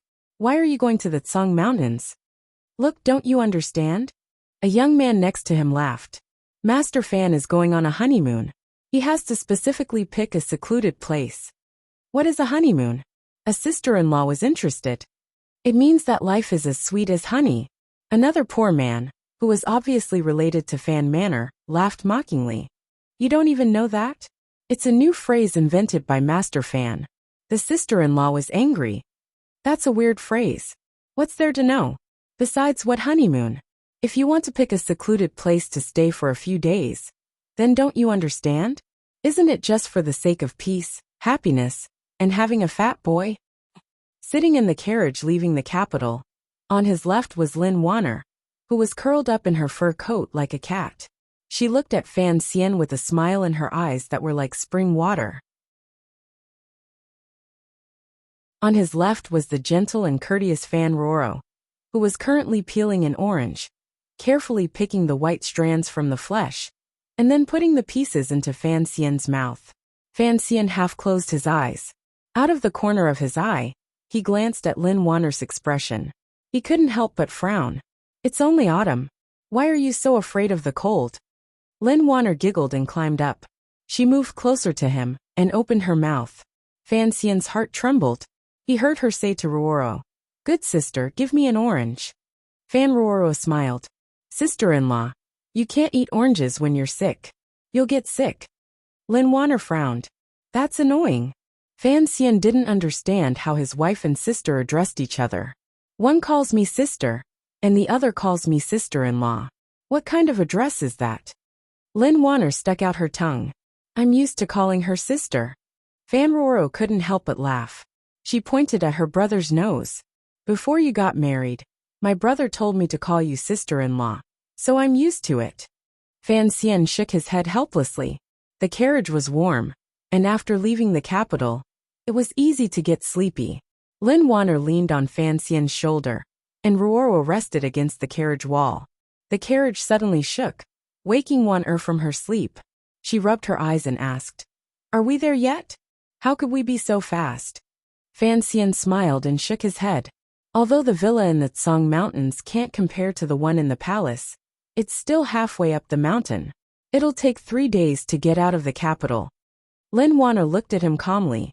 Leaving the capital so soon after marriage, other than to recuperate, what other reason is there? Fan Xian knew he couldn't hide this from her, and he didn't want to hide it. He smiled. Your 2 cousins send people to the manor every day. I'm scared, so of course I have to hide. Choosing sides at this time, no matter which side, is a stupid thing to do.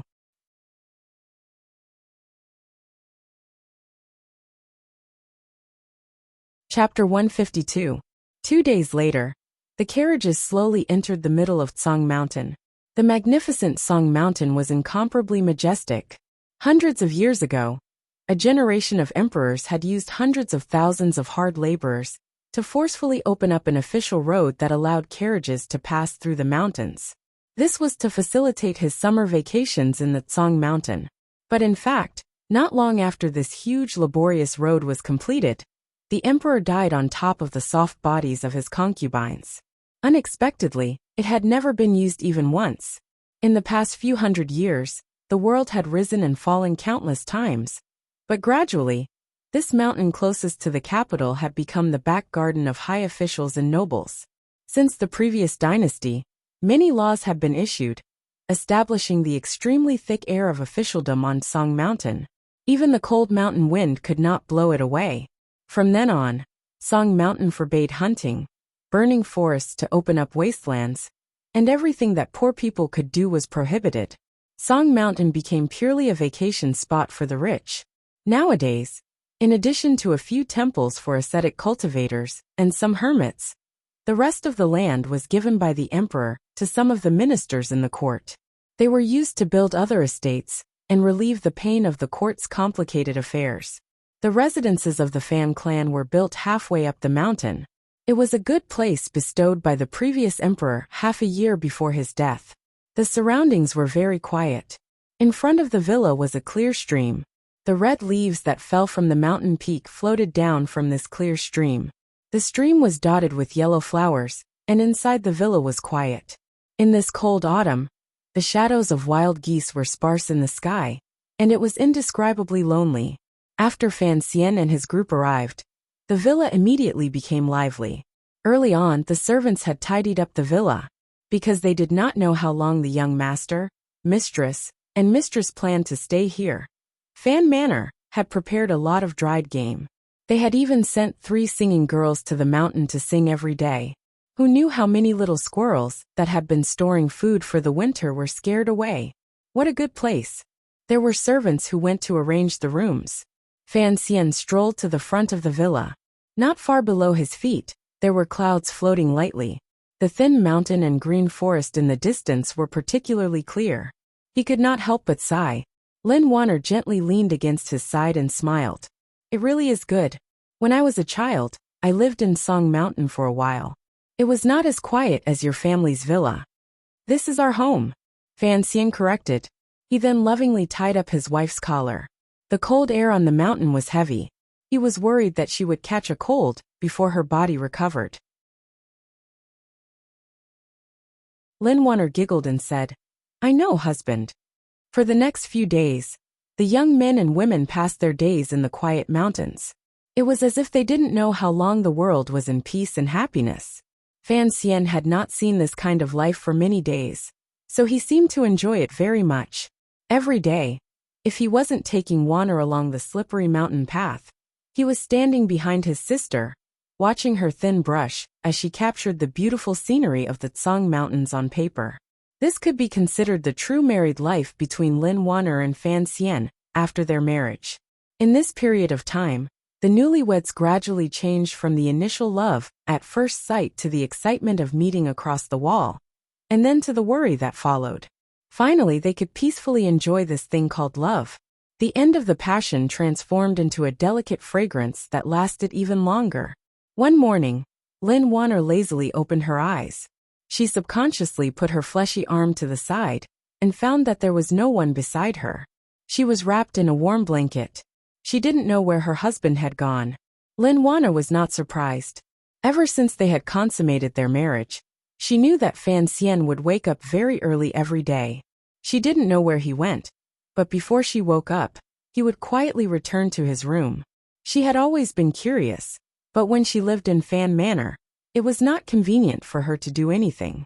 Now that she was in Song Mountain, there were no elders or those annoying old nannies by her side. Lin Wanner rolled her eyes. She got up and put on a thick cloak. She put on a pair of soft shoes, and like a thief she sneaked out the door. A gust of morning wind hit her face, and she shivered from the cold. She didn't dare tarry. She secretly smiled, and went to the other main room at the end of the corridor. She knocked twice on the door. When the sleepy Fan Ruoro heard her voice, she quickly got up and opened the door. She was only wearing a thin layer of clothing, and she was freezing. She rubbed her hands and said, "Sister-in-law, so early?" After Lin Wanner arrived at Song Mountain, the little mischief that had always been hidden under her shy and cute temperament finally came out. She stuck out her tongue, hugged Ruoro's waist, and pulled her into the warm quilt. She let out a very comfortable sigh. Fan Ruoro wasn't used to sleeping in the same bed as someone else, so she felt a little strange. But this little sister-in-law was very affectionate. She hugged Ruoro and put her face next to hers. She quietly asked, "Do you know what your brother does every day when it's not bright?" Fan Ruoro felt her sister-in-law's cold hand on her waist. She thought that if her brother saw this, he would be heartbroken. She quickly grabbed her hand to warm it.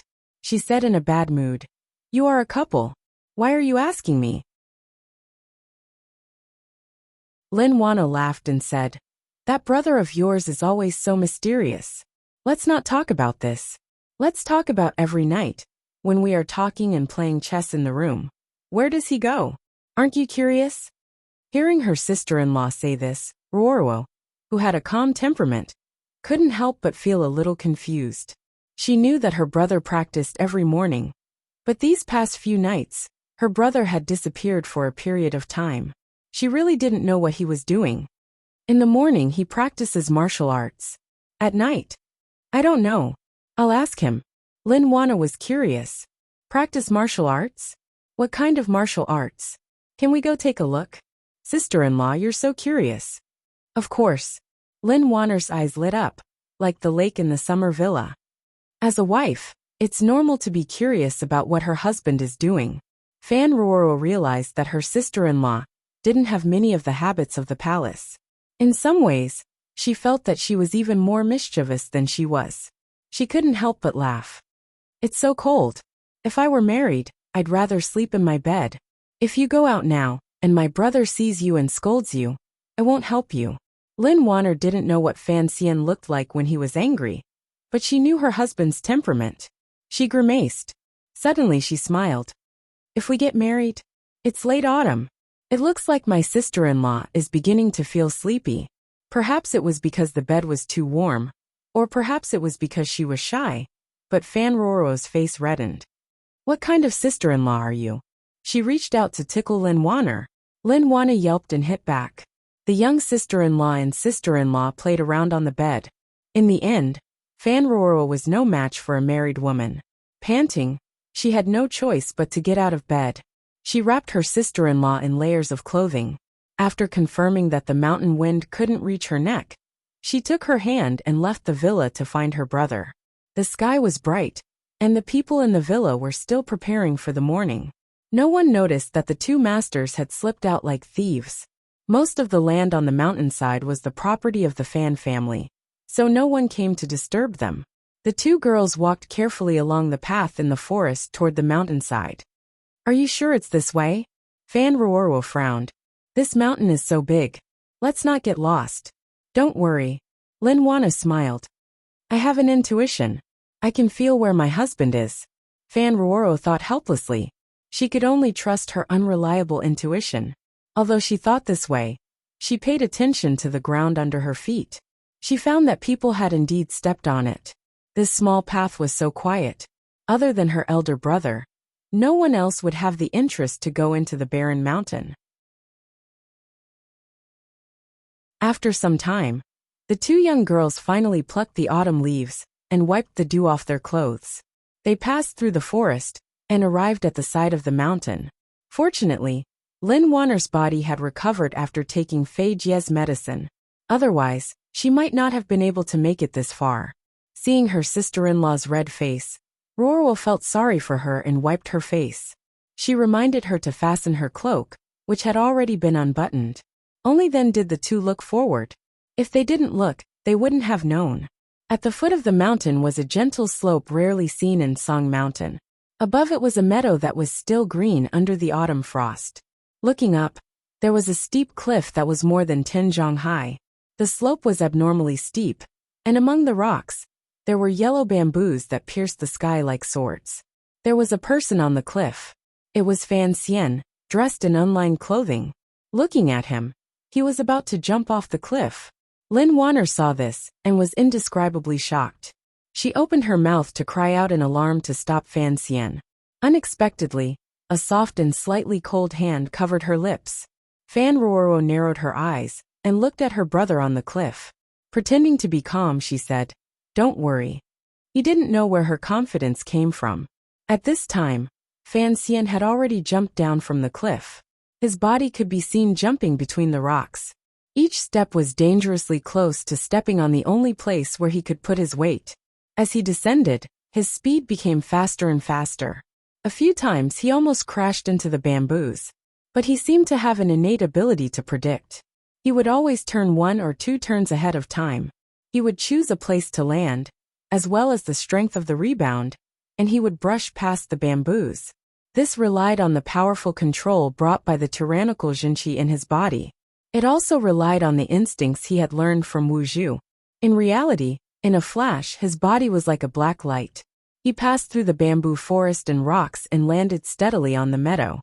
Fan Xian turned his head slightly and looked at the two girls with surprise. "Why are you here?" His breathing was not chaotic, but the bamboos on the steep slope swayed gently from his breath.